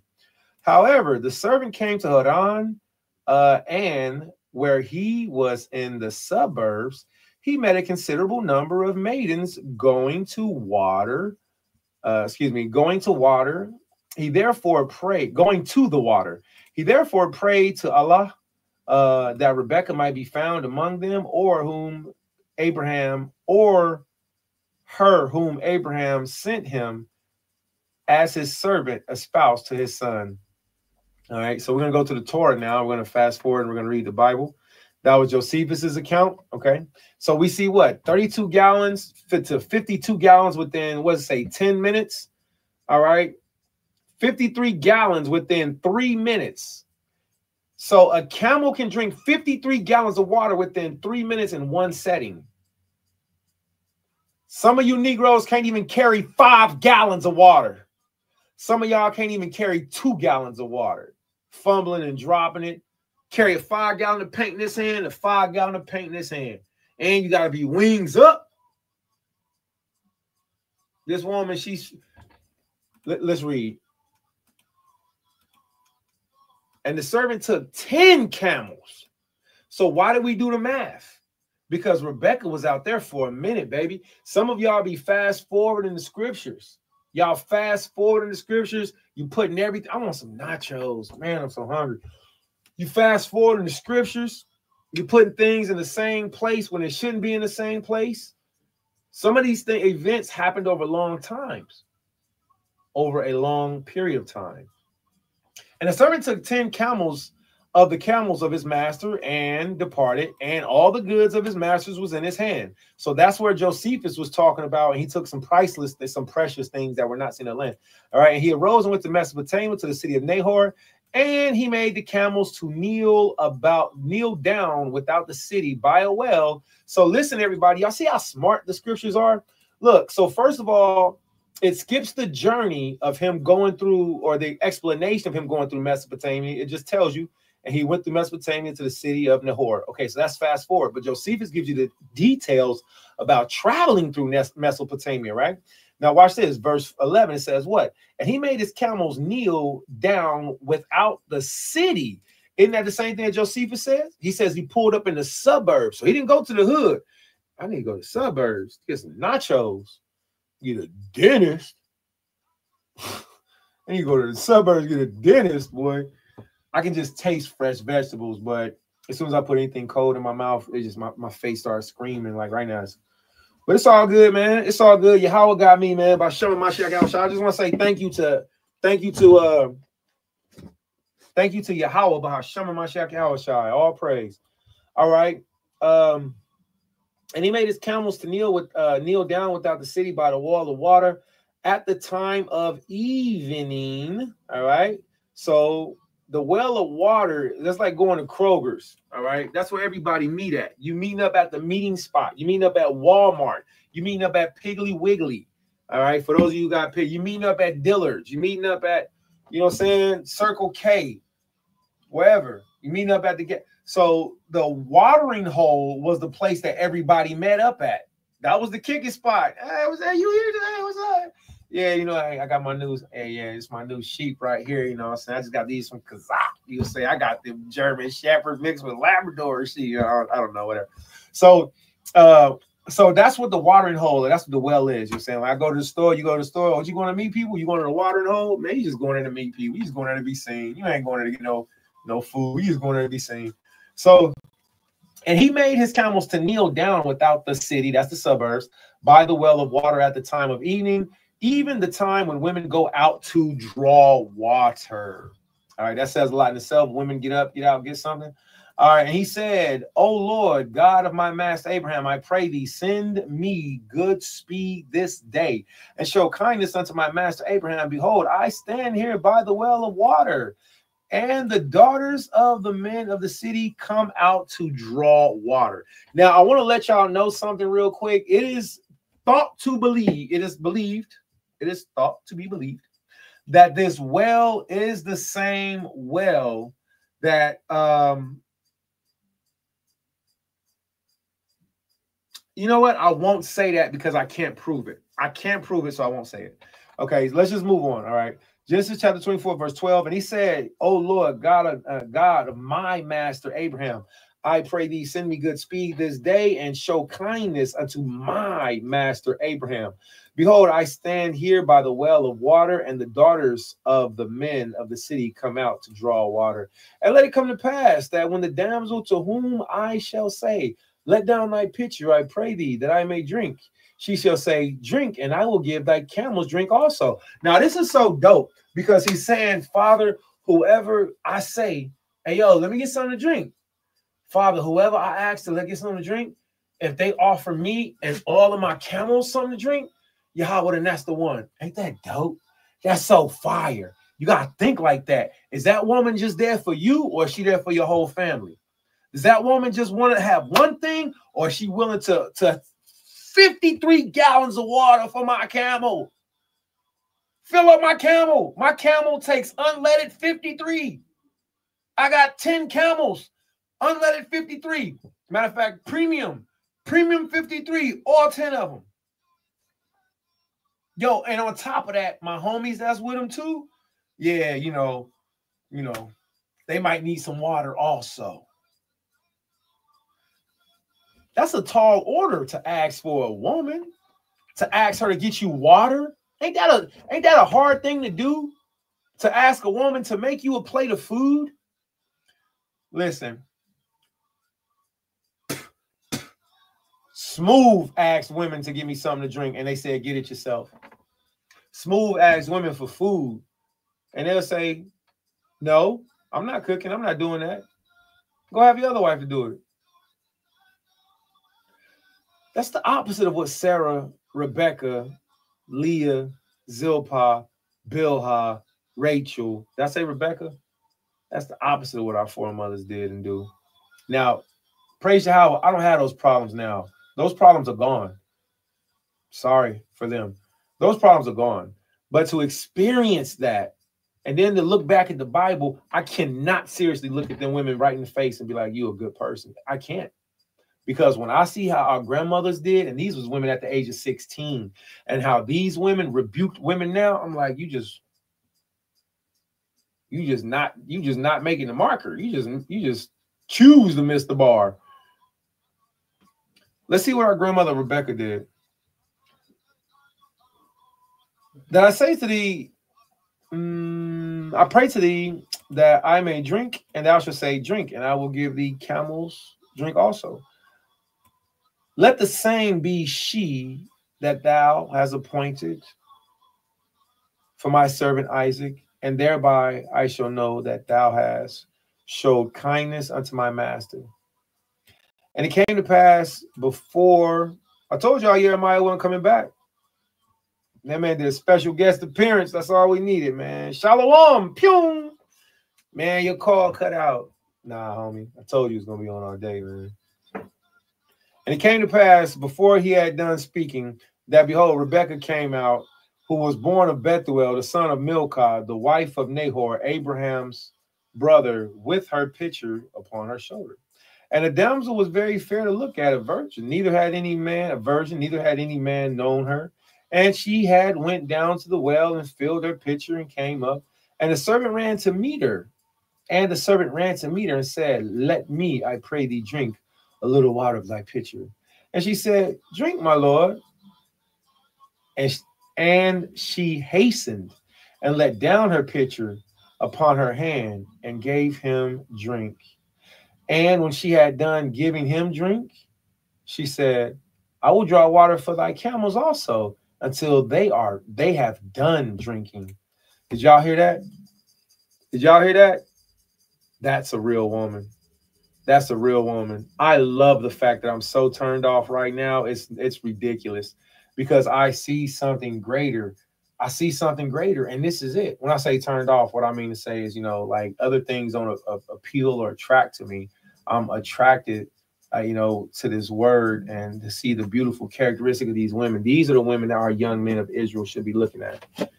These are the women. And if you're a daughter, you're a sister in the truth, and you see a predatory woman circling around one of your brothers in the truth, you sisters need to stand up and protect your brother. Maybe you should be the one to marry your brother. You feel me? But if you see predatory women circling around, like, you ain't no daughter of Rebecca over around here. Your sister step in and help. All right? Keep your little brother safe. And I'm thinking about a few brothers that I know of that's considering getting wives. These women have to have this characteristic, permanently embedded in them, which means you probably should go get them from the suburbs.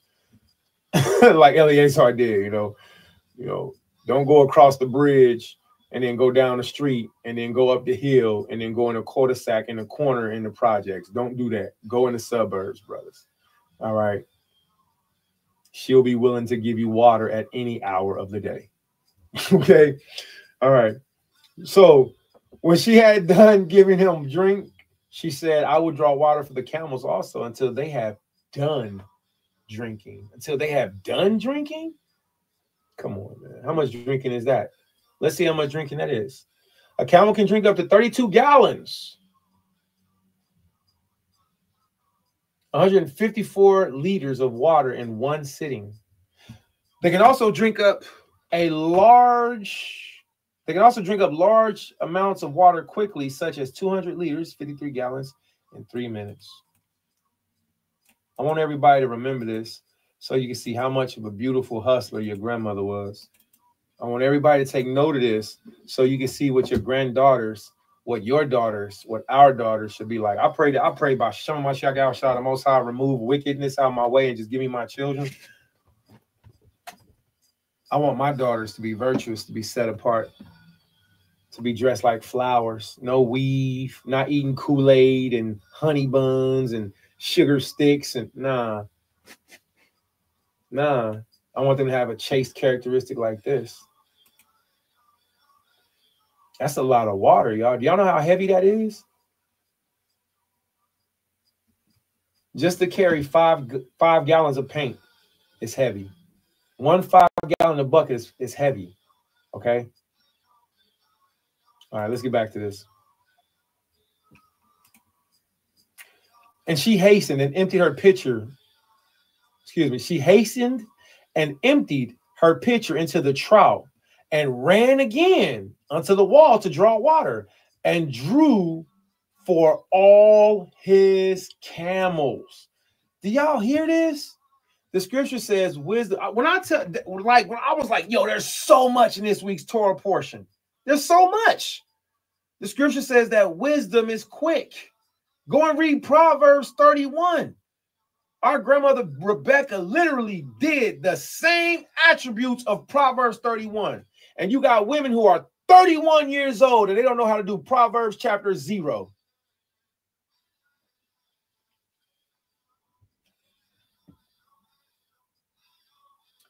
Our mother,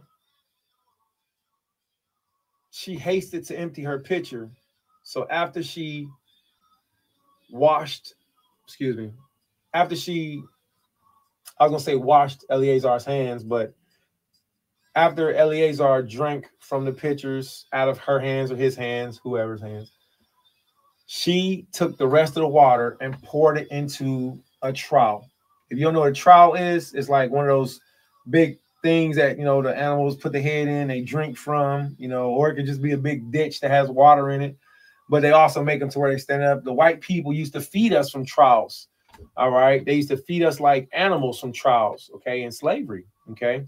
All right. You find a really good documentary now in the movie Goodbye Uncle Tom. I showed the movie Goodbye Uncle Tom on here, and YouTube put me in YouTube jail. They said I was promoting nakedness.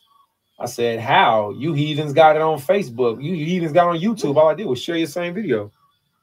I shared their same video. They tried to penalize me for it. I said, boy, you can't win from losing in this mug. Genesis chapter 24, verse 20, 22, 21. And the man wondering at her held his peace to wit whether Yahweh had made his journey prosperous or not.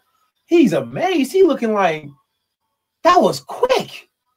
And it came to pass as the camels had done drinking, that the man had taken golden earrings of a half a shekel weight and 2 bracelets for her hands of 10 shekel weights of gold, and said, whose daughter art thou? Tell me, I pray thee, is there room in thy father's house for us to lodge in? See, people aren't taking. I was so disappointed when I heard a certain Israelite school try to use this as a sex is marriage chapter. I heard a certain Israelite school try to use this, and they didn't even use this chapter. They only used the last part of it as a sex is marriage chapter. And I was so disappointed because I said, hey, bro, if you go back up, if you read the top of it, it says this. And he was like, no, it don't. And I said, you a liar. I said, you a damn liar. And I hope that he grew up from then, because he's an elder of a school, of a camp, of a community. He's an elder. He's an elder. And he claims that, you know, that this is a part of his teachings. But unfortunately, when you read this, the Bible doesn't say sex alone is marriage. What we are currently reading about right now is the betrothal process. We're reading about the betrothal process of Rebekah and Isaac. This is how they became betrothed. They didn't even meet each other. This is what's called arranged marriage. Okay? So there was an arranged marriage. That's what we're reading about. You can't be that slow. You can't be that dense. You got to be quick. You got to be shifty. You got to be able to move and be like, oh, yeah, I get that. I understand now.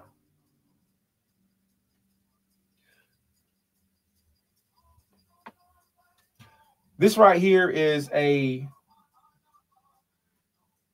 pre-wedding. This right here is a pre-wedding meeting.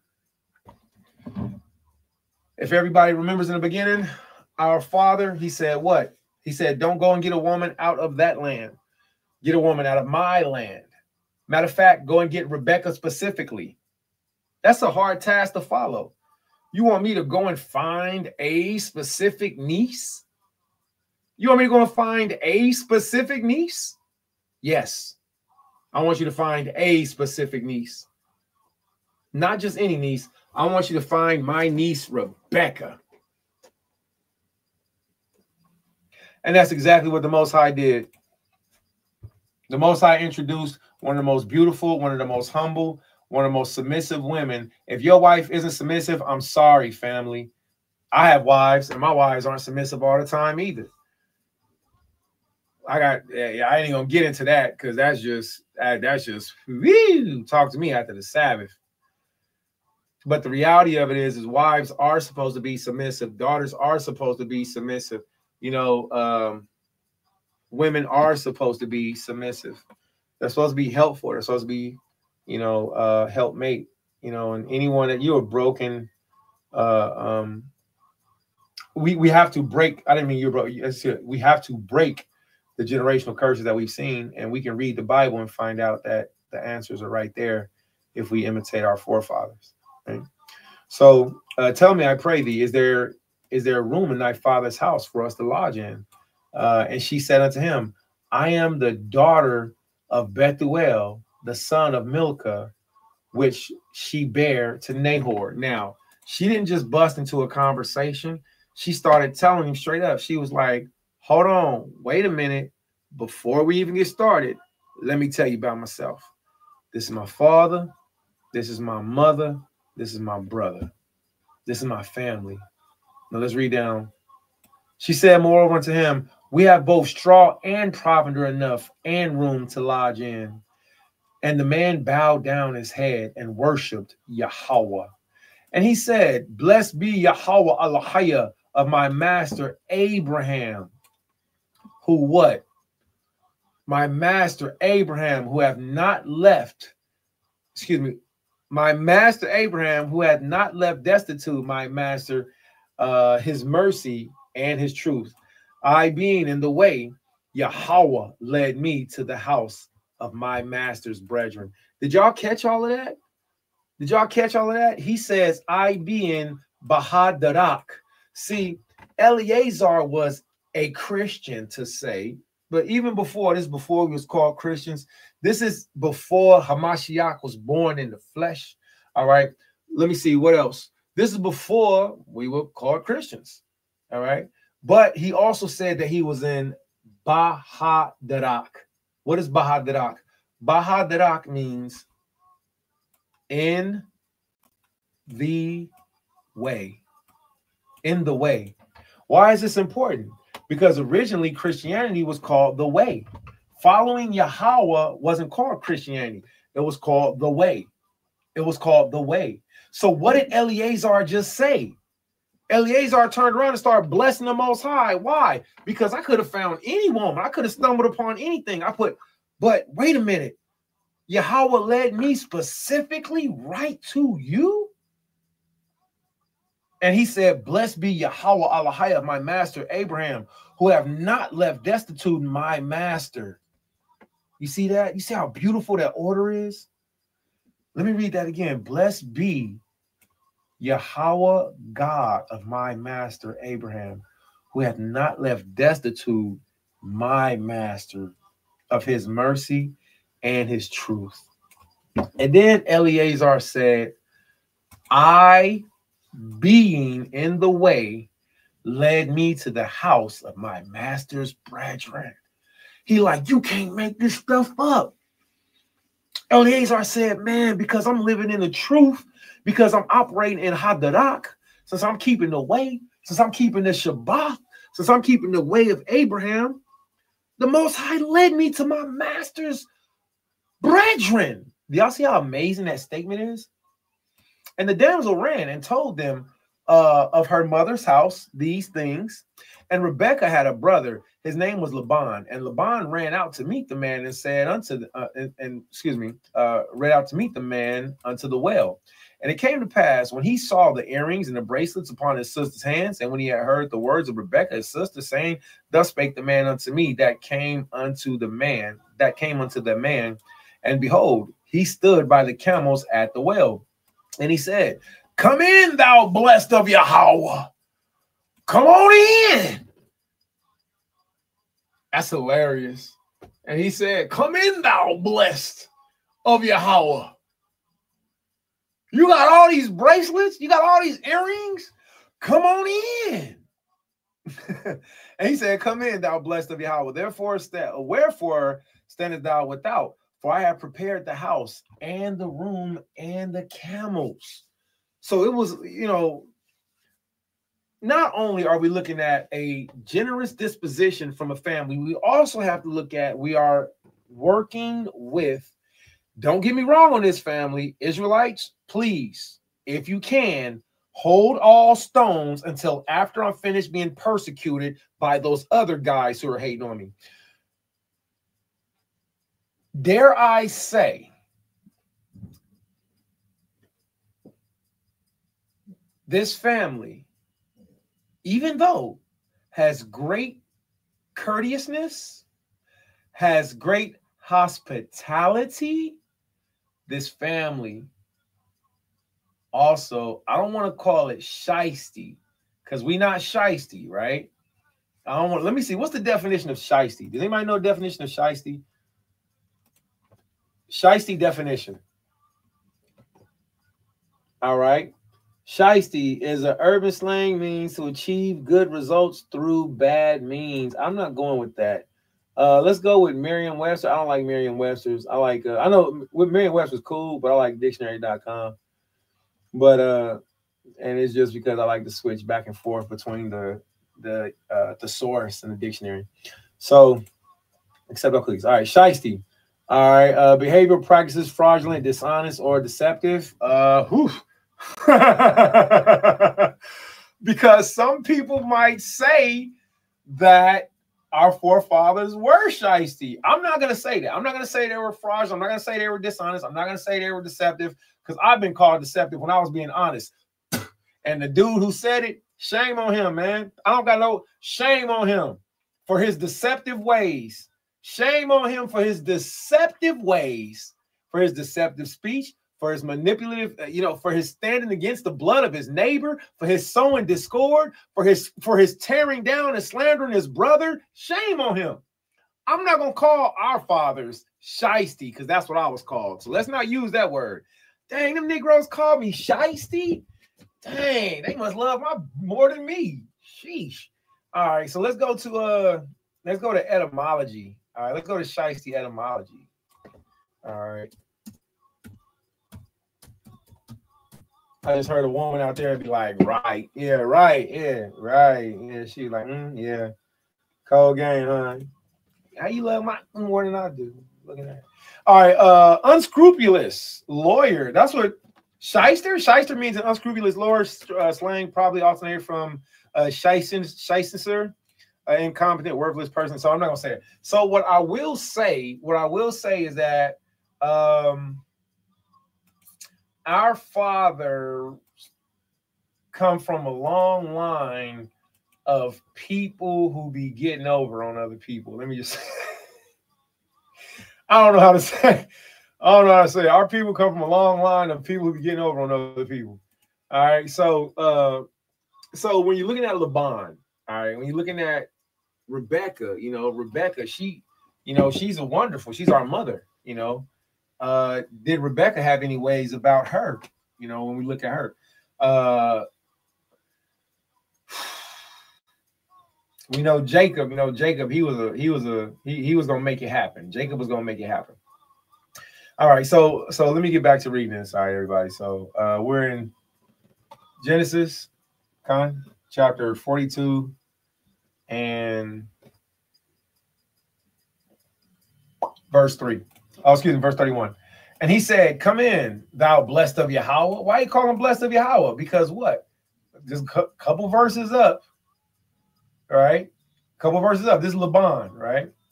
And it came to pass when he, Laban, saw the earrings and bracelets upon his sister's hands, and when he heard the words of Rebekah his sister, saying, "Thus spake a man unto me that he came unto." Thus spake a man unto me that he came unto the man, and behold, he stood by the camels at the well. That's beautiful. So Laban goes there. He goes and find them. All right. Rebecca comes back. Rebecca, I sent you out with what you doing? You supposed to be coming back with water. Where you get them earrings from? Where you get them bracelets from? Rebecca, what you doing? That's like my sister. I sent you to go and ask the elders if they would help teach, and this Negro tried to marry you. What the heck? Nobody told you to go out and get engaged. Break that engagement off. That man can't have you for a wife. All you supposed to be doing is getting some water. Negroes is ridiculous. I ain't even coming down on my sister. I'm coming down on the predators. on the hidden predators. That's what I'm talking about. You know who they are. So Rebecca, she comes back with earrings. She comes back with bracelets. I sent you out to go get water, Rebecca. Yeah, I know, but the elder said I was going to be his wife. Well, damn, that was quick. and said, verse 31, and he said, come in, thou blessed of Yahweh, because Laban seen all that bread that he had. Laban seen them 10 camels. I said camels. Laban seen those 10 camels. He seen all the jewelry, right? He seen the soldiers. You have a lot of money to have 10 camels. Wherefore standest thou without? What you standing outside for? I have prepared the house, the room, and the camels. And the man came into the house, and he ungirded his camels and gave straw and provender for the camels, and water to wash his feet, and the men's feet that were with him. Oh man, he was taking care of everybody, wasn't he? Man, so this is why I was saying, like, I didn't want to use the word shiesty because I've been called shiesty and I'm not shiesty. Again, shame on those wicked Negroes for the disrespectful words that came out of their mouth. May the God of Abraham, Isaac, and Jacob rebuke them. I don't got no association. May the Father rebuke them by Shema Mashiach Yahushua for all the good that was given. May they receive double for the bad that they put out there. I didn't take one shoelace, not one shoelace. So may the Most High rebuke.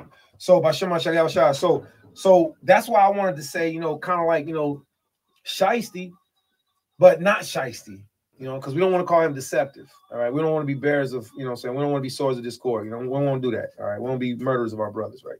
So let's say, I don't know how to say it. But the one thing we do see, hey, it's almost sundown, buddy. It's almost sundown. Okay. All right.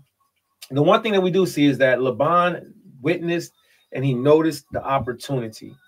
All right. And the opportunity was, it's a rich dude that came into town. He got 10 camels. He just gave my little sister some earrings, some bracelets. Yeah, we got room. Come on over here. All right. Verse 34. And he said, I am Abram's servant, and Yahweh has blessed my master greatly. He has become great. And he has given him flocks and herds and silver and gold and manservants and maidservants and camels and asses. And Sarah, my master's wife, bare a son to my master when she was old. And unto him hath he given all that he hath. And my master made me swear, saying, thou shalt not take a wife to my son of the daughters of the Canaanites, in whose land I dwell, but thou shalt go into my father's house and to my kindred, and take a wife unto my son. And I said unto my master, peradventure the woman will not follow me. And he said unto me, Yahweh, before whom I walk, will send his angel with thee, and prosper thy way, and thou shalt take a wife for my son of the kindred of my household. Then shalt thou be clear from this my oath, when thou comest to my kindred. If they give not thee one, thou shalt be clear of my oath. Now, a beautiful part about this is Abraham absolutely knew it was going to go down. Abraham knew it was going to go down. He knew it. All right, let's read on. And it came to pass. This is still Eleazar speaking, everybody. This is Eleazar speaking to Laban. So keep up with the story, Bible Kushah, so you can be comprehensive and so that you can grow next time that you hear it. And it came to pass, and it came this day unto, and I, thank you, TORAH, and I came this day unto the well and said, O Yahweh, Allahia of my Adawan Abraham, if now thou do prosper my way which I go, before I stand by the well of water, and it shall come to pass that when the virgin cometh forth to draw water, and I say unto her, give me, I pray thee, a little water of thy pitcher to drink. He didn't say the girl who comes and twerks the best. He didn't say the girl who had the biggest bum or the biggest boobies or the prettiest lips or the nicest dressed style. He said the one that's willing to serve, the one that's willing to give me and my 10 camels water, and these 10 men with me water.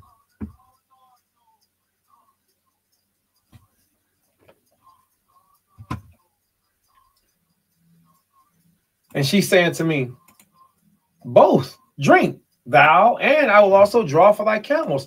Let the same be the woman Yahweh hath appointed out of my master's son.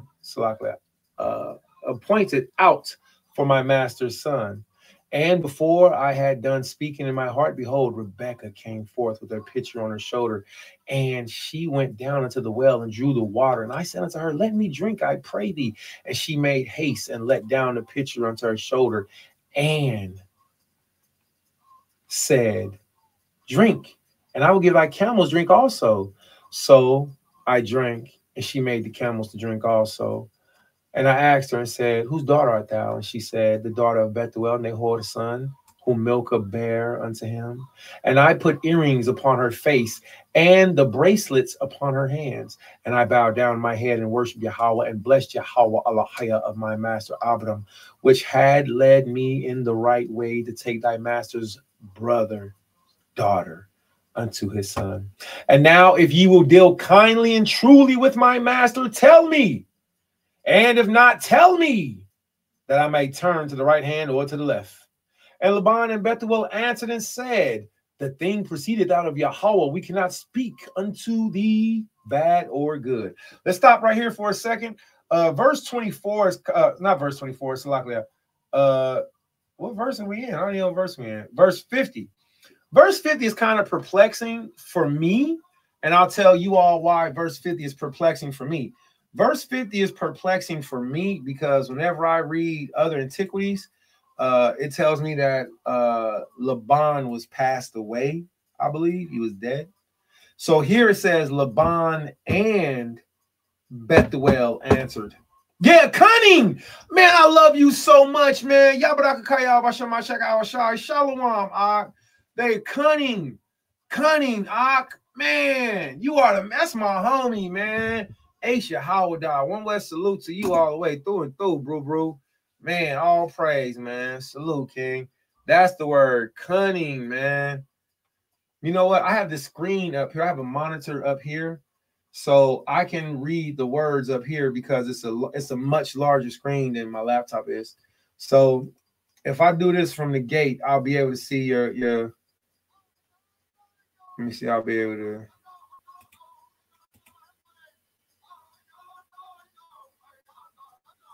Yeah.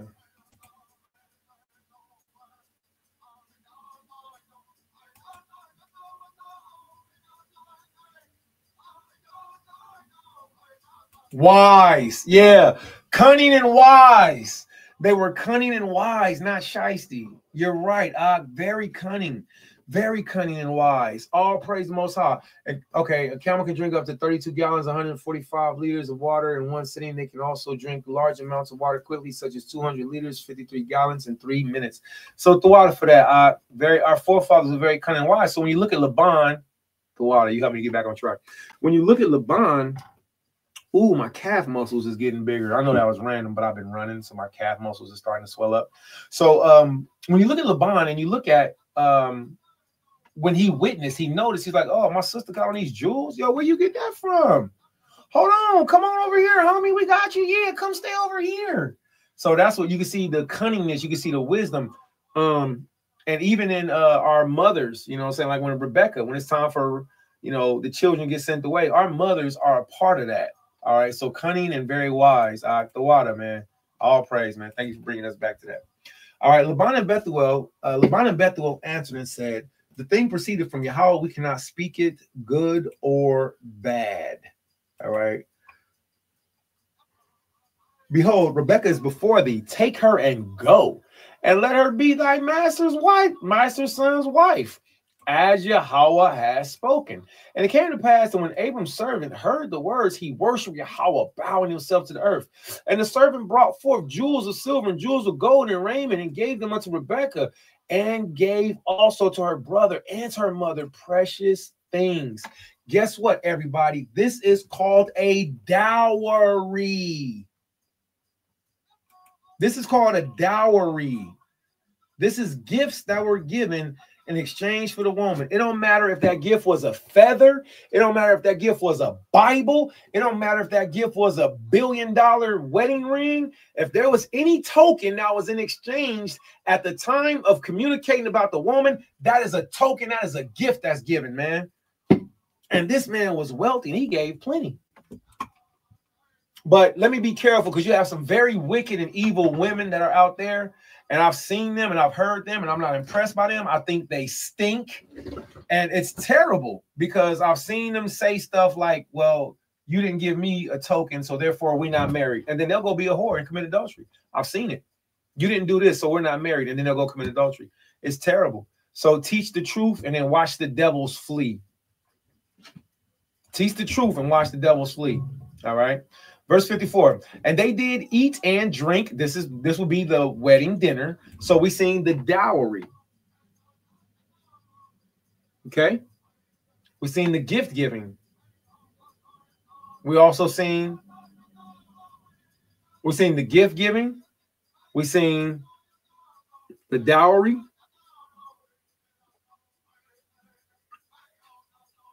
And there's more that's going to come later. I have to finish reading because my face hurts very bad. And I'm so hurt for certain reasons, but it's not worth talking about because I know that in my heart of hearts, it won't matter. So I'm going to finish reading and we're going to go forward. And they did eat and drink, and the men that were with them, and they did eat and drink. And the men that were with him and tarried all that night. And they rose up in the morning and said, send me away unto my master. And her brother and her mother said, let the damsel abide with us a few days. At least 10 after that, she'll go. Right? So that was a sign right there, because a minute ago, he was like, go ahead and take her. Then a little bit, he's like, let her stay a little bit longer. So, you know, and he said unto them, hinder me not, seeing Yahweh has prospered my way, send me away that I may go to my master. And they said, we will call the damsel and inquire at her mouth. And they called Rebekah and said unto her, wilt thou go with this man? And she said, Shalom. She said, Shalom. She said, I'll go.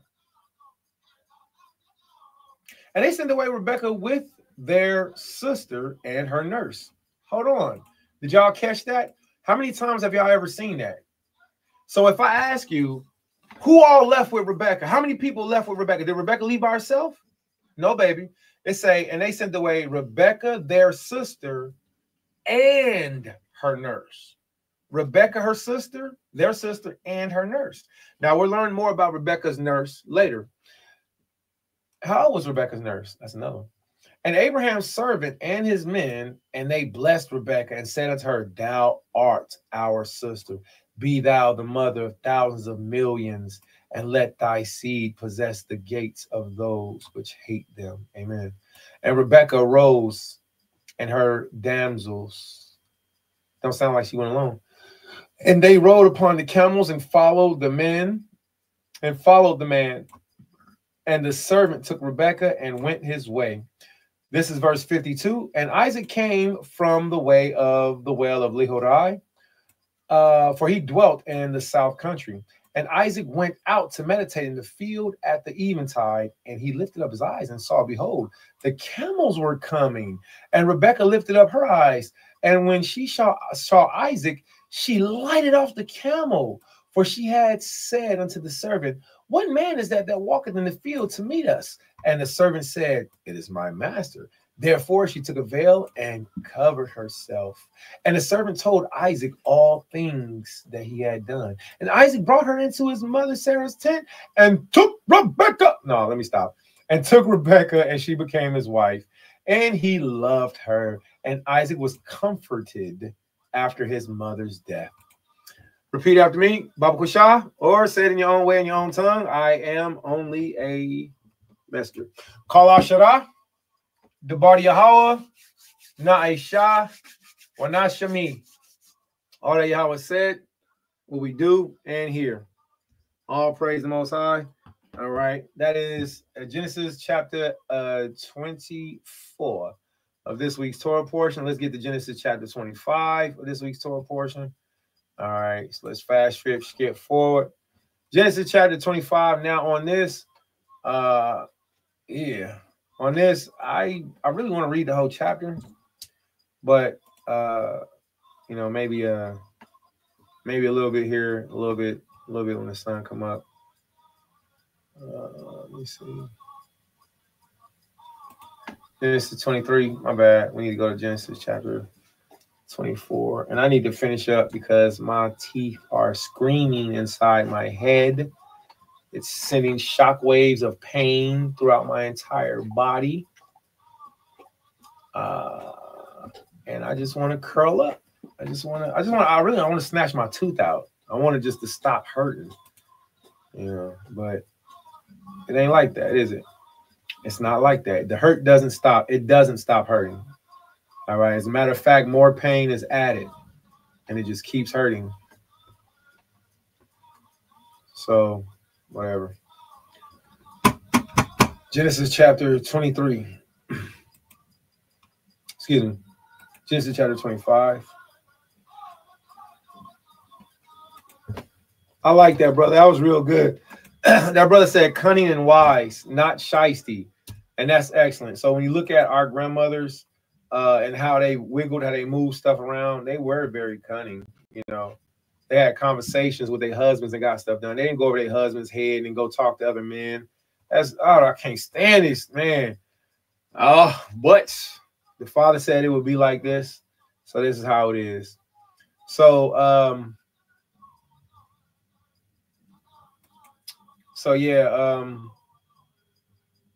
and let me see. I'm trying to pull up some information, see if I can help share. All right, so when we get to 1 Kings, which is going to be the prophet portion, when we get to 1 Kings, we're going to see something beautiful too. 1 Kings chapter 1 and verse 31. 1 Kings chapter 1, verse 31. All right, so we're going to go there next. So Genesis chapter 25. All right, so a few things. One, a lot of death, a lot of burials, a lot of, you know, it's time. Okay. It's time. So if anybody's had a father or grandfather, a male loved one to pass away recently, we want to show and share our condolences. If you've had a female loved one, we want to share and show our condolences, you know, and say Kwame Asherala. The scripture says that one perish and the people don't take in the heart. Excuse me, family. That one perish and the people don't take in the heart that they're perished to be taken away from the sorrows that come. That's something to think about. Like there's going to be sorrows and terrible time frames that's going to come, and that we have to live through those sorrows and terrible time frames. Then we also got to remember the ones that the Most High took out from here, they won't have to suffer and go through it. All right. So we still got to live through Trump. We got to live through whatever's next. We got to live through Elon Musk. We got to live through the next virus coming up. We got to live through gainsayers and gossipers and wicked people and witchcraft directly around us. We got to live through our jobs, our contracts, our children. We got to live through the winter. So the ones that the Most High is taking away, they don't have to suffer through these worries and cares of this specific life anymore, but we still do. All right. So blessed to the memory of the dead. It's still possible for you to pray for the dead. I would encourage you, tell your grandparents, tell your friends, think about your papa, tell them you love him. I tell my Abba, I love you all the time. I love you. I probably talk to my Abba now that he's dead more than I've ever talked to him when he was alive. And it's crazy like that because I can relate to him now more. I think I see now more of the adult man plight that my father went through, you know. So you can still, you know, do that. And show reverence, love, respect, you know, pray for your parents that's passed. All right. So let's get to this real quick. All right. So we are in Flavius Josephus. Excuse me, not Flavius Josephus. We are in Genesis chapter 25. All right. And we're only going to read down. I think it's the whole chapter. Yeah, we're going to stop at verse 18. All right. So we're going to read down. We're going to stop at verse 18. And just to let everybody know, I'm going to open up the Torah portion conference call line. If anybody want to join in. I'm going to open up the Torah portion line. Conference. Press the pound.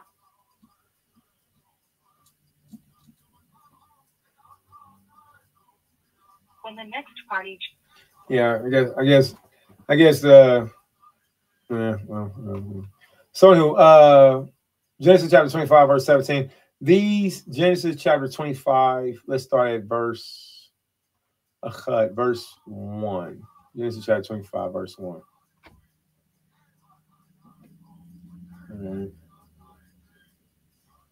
Let's see, and that's it. That's all that's needed for that. All right, so the conference call line is over. Genesis chapter 25, verse 1.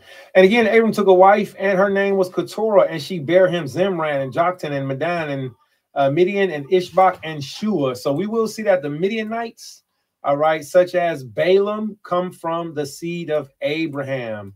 So the Midianites are Shemitic people, all right. Zimram, Shemitic. These are people that I've heard be called the Bedouin people. You know, so the Bedouin people, I'll leave it at that. But Midian is the father of the people who Balaam came from. All right, so that was Hebrew on Hebrew violence. All right, and Jokshan begot Sheba and Dedan. The sons of Dedan were Shudiam and Letzum and Lumium. And the sons of Midian, Iphah and Ebed and Hanach and Abdiah, and Elidah. All these were the children of Keturah. And Abraham gave all that he had unto Yatazach, unto Isaac, but unto the sons of the concubines, yes, have children with your concubines. Get a concubine pregnant, all right? But unto the sons of the concubines with which Abraham had, Abraham gave gifts and sent them away from Isaac his son while he was yet alive eastward unto the east country. And these were the days of the years of Abraham's life, which he lived 160 years. So all you gotta do is add 2, 4, 6, and 15, and that's the age of Abraham. All right, so 60 and 15. All right. Then Abraham gave up the ghost and died in a good old age, an old man and full of years, and was gathered to his people. So here's something that's real fun. If you want to read, like say like this so-called Sunday is coming up. It's getting cold. I got to turn my heat on. It's getting cold in here. This so-called Sunday coming up. If you want to have fun with your pitting them, your children, you could read the legends of the Jews to your children. Read on Abraham, the legend of your Jews. Read the apocalypse of Abraham to your children. Read Jasher to your children this week just to have fun. But you're not going to. You know why? Because you niggas is lazy. And I'm gonna keep it 1200 with you. I sincerely love. I love learning. I love learning. When children listen to the scriptures, process it, pick it up, and they learn it almost instantly. It's us adults that have to level up and be more children-minded, okay? If anybody's in touch with any Muslims and y'all give me a bean pie in Cincinnati, let me know. Yes, my teeth are screaming. I want a bean pie. I want some nachos. For some reason, my teeth hurt and I want food. All right. Nachos and bean pie. Taco salad and bean pie, all right? No Doritos. I don't want the Dorito taco salad. I want like some on the border chips, a hint of lime. All right, I want some real food.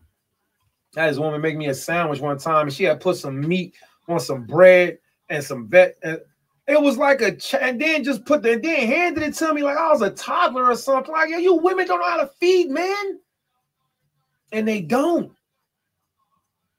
Some of them don't, but they're prone to open up, you know, other possibilities, but not feeding. Yo, you ain't no servant, man. These are the quit trying to buck my head up, man. Quit trying to buck me, son. Chill out.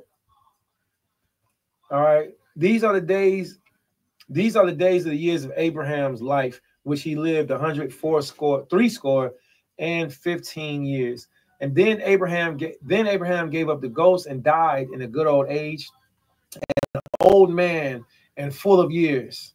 He was gathered to his people, and his sons Isaac and Ishmael buried him in the cave of Machpelah in the field of Ephron. The sons of Zohar the Hittite, which is before Mamre, the field which Abraham purchased of the sons of Heth. There was Abraham buried, and Sarah his wife. And it came to pass after the death of Abram that Elohim blessed his son Isaac, and Isaac dwelt by the well of Lehorai. Now, here's something else right here. Genesis chapter 25, verse 11. When we get to the gospel part of the Torah portion, which I really need to give my eyes a break, it don't matter what I thought. Genesis chapter 25, verse 11 is the precept that we're going to read in the New Testament. So when we get to the New Testament, when we get to the gospel, and I believe it's John chapter 4, and this Christ is by the well. Remember, y'all, when Yahushua is talking to the woman at the well, and she's like, our father gave us this well. Okay, well, you got to be able to precept to come back to here. You got to be able to precept to come back to this scripture. And then once you precept and come back to this scripture, then you'll be like, oh, it was that well. Oh, it was that well. See? So precept, come back to Genesis chapter 25, verse 11. And it came to pass after the death of Abraham that God blessed the son Isaac, and Isaac dwelt by the well of Lehoirai. I don't know how to pronounce that in English. Paleo is probably a lot easier. Please forgive me. Now, in your Bibles, please make individual markers right here. Genesis chapter 25, verse 12. Now, these are the generations of Ishmael, Abraham's son. This is called the table of nations for the Ishmaelites, for the Arabs. Okay. So this is the table. So if you don't know the sons of Ishmael, and you got people that be like, oh, the Arabs are the Edomites. Be like, how you know?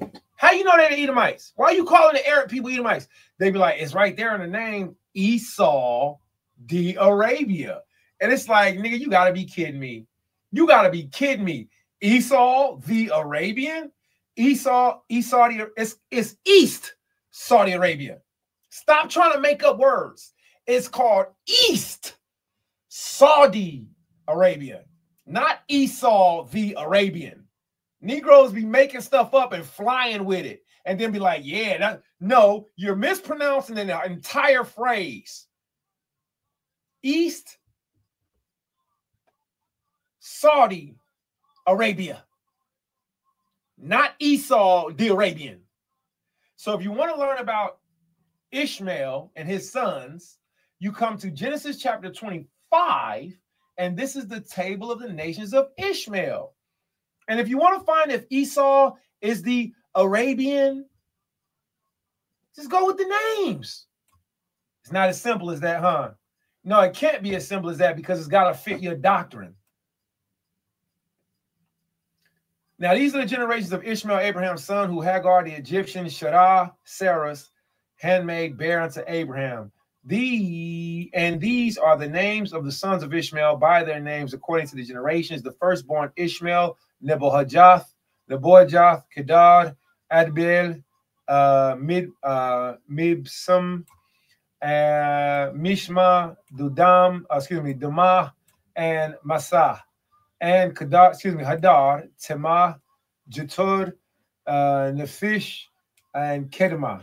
These are the sons of Ishmael. I did not hear one thing about Esau, the Arabia, but there is a book that talks about the sons of Esau, and they call them the Dukes. And guess what? All of those Dukes are white people.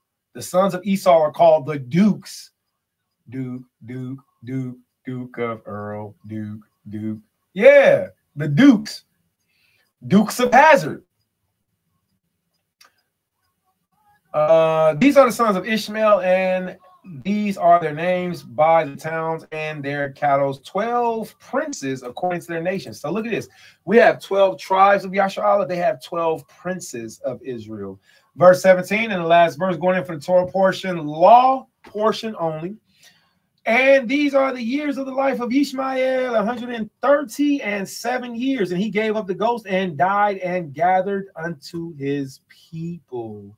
And they dwelt from Havilah unto Shur, that is before Egypt, as thou goest towards Assyria. See right there, Esau, area, the Arabia. What?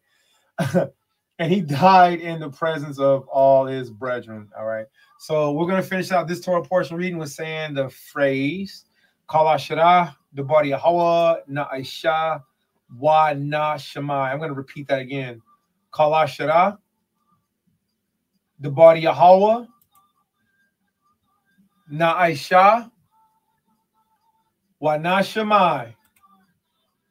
Great job. All that Yahweh has said, will we do and hear.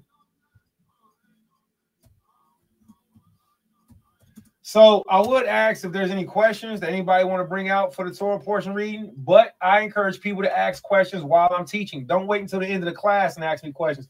Cut me off. The scripture says, interrupt men not in the midst of their speech. I'm familiar with that. I want you to cut me off and ask me questions because your thoughts and your synapses might be firing off as fast as mine. And sometimes in a moment, people will lose their train of thought or they'll lose, you know, whatever they were thinking at that time. Okay. So it's okay if whenever we're talking, whenever we're politicking, it's okay for you to ask me questions. All right, to interrupt me.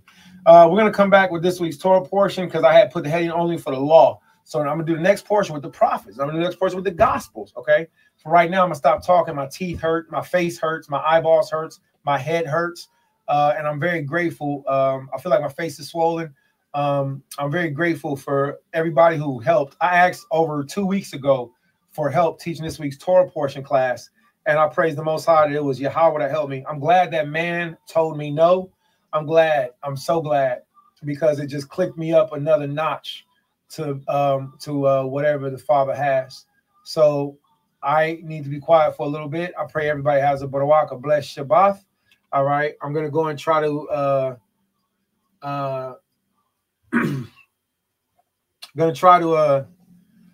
my bad. I got distracted. That man's mustache is everything.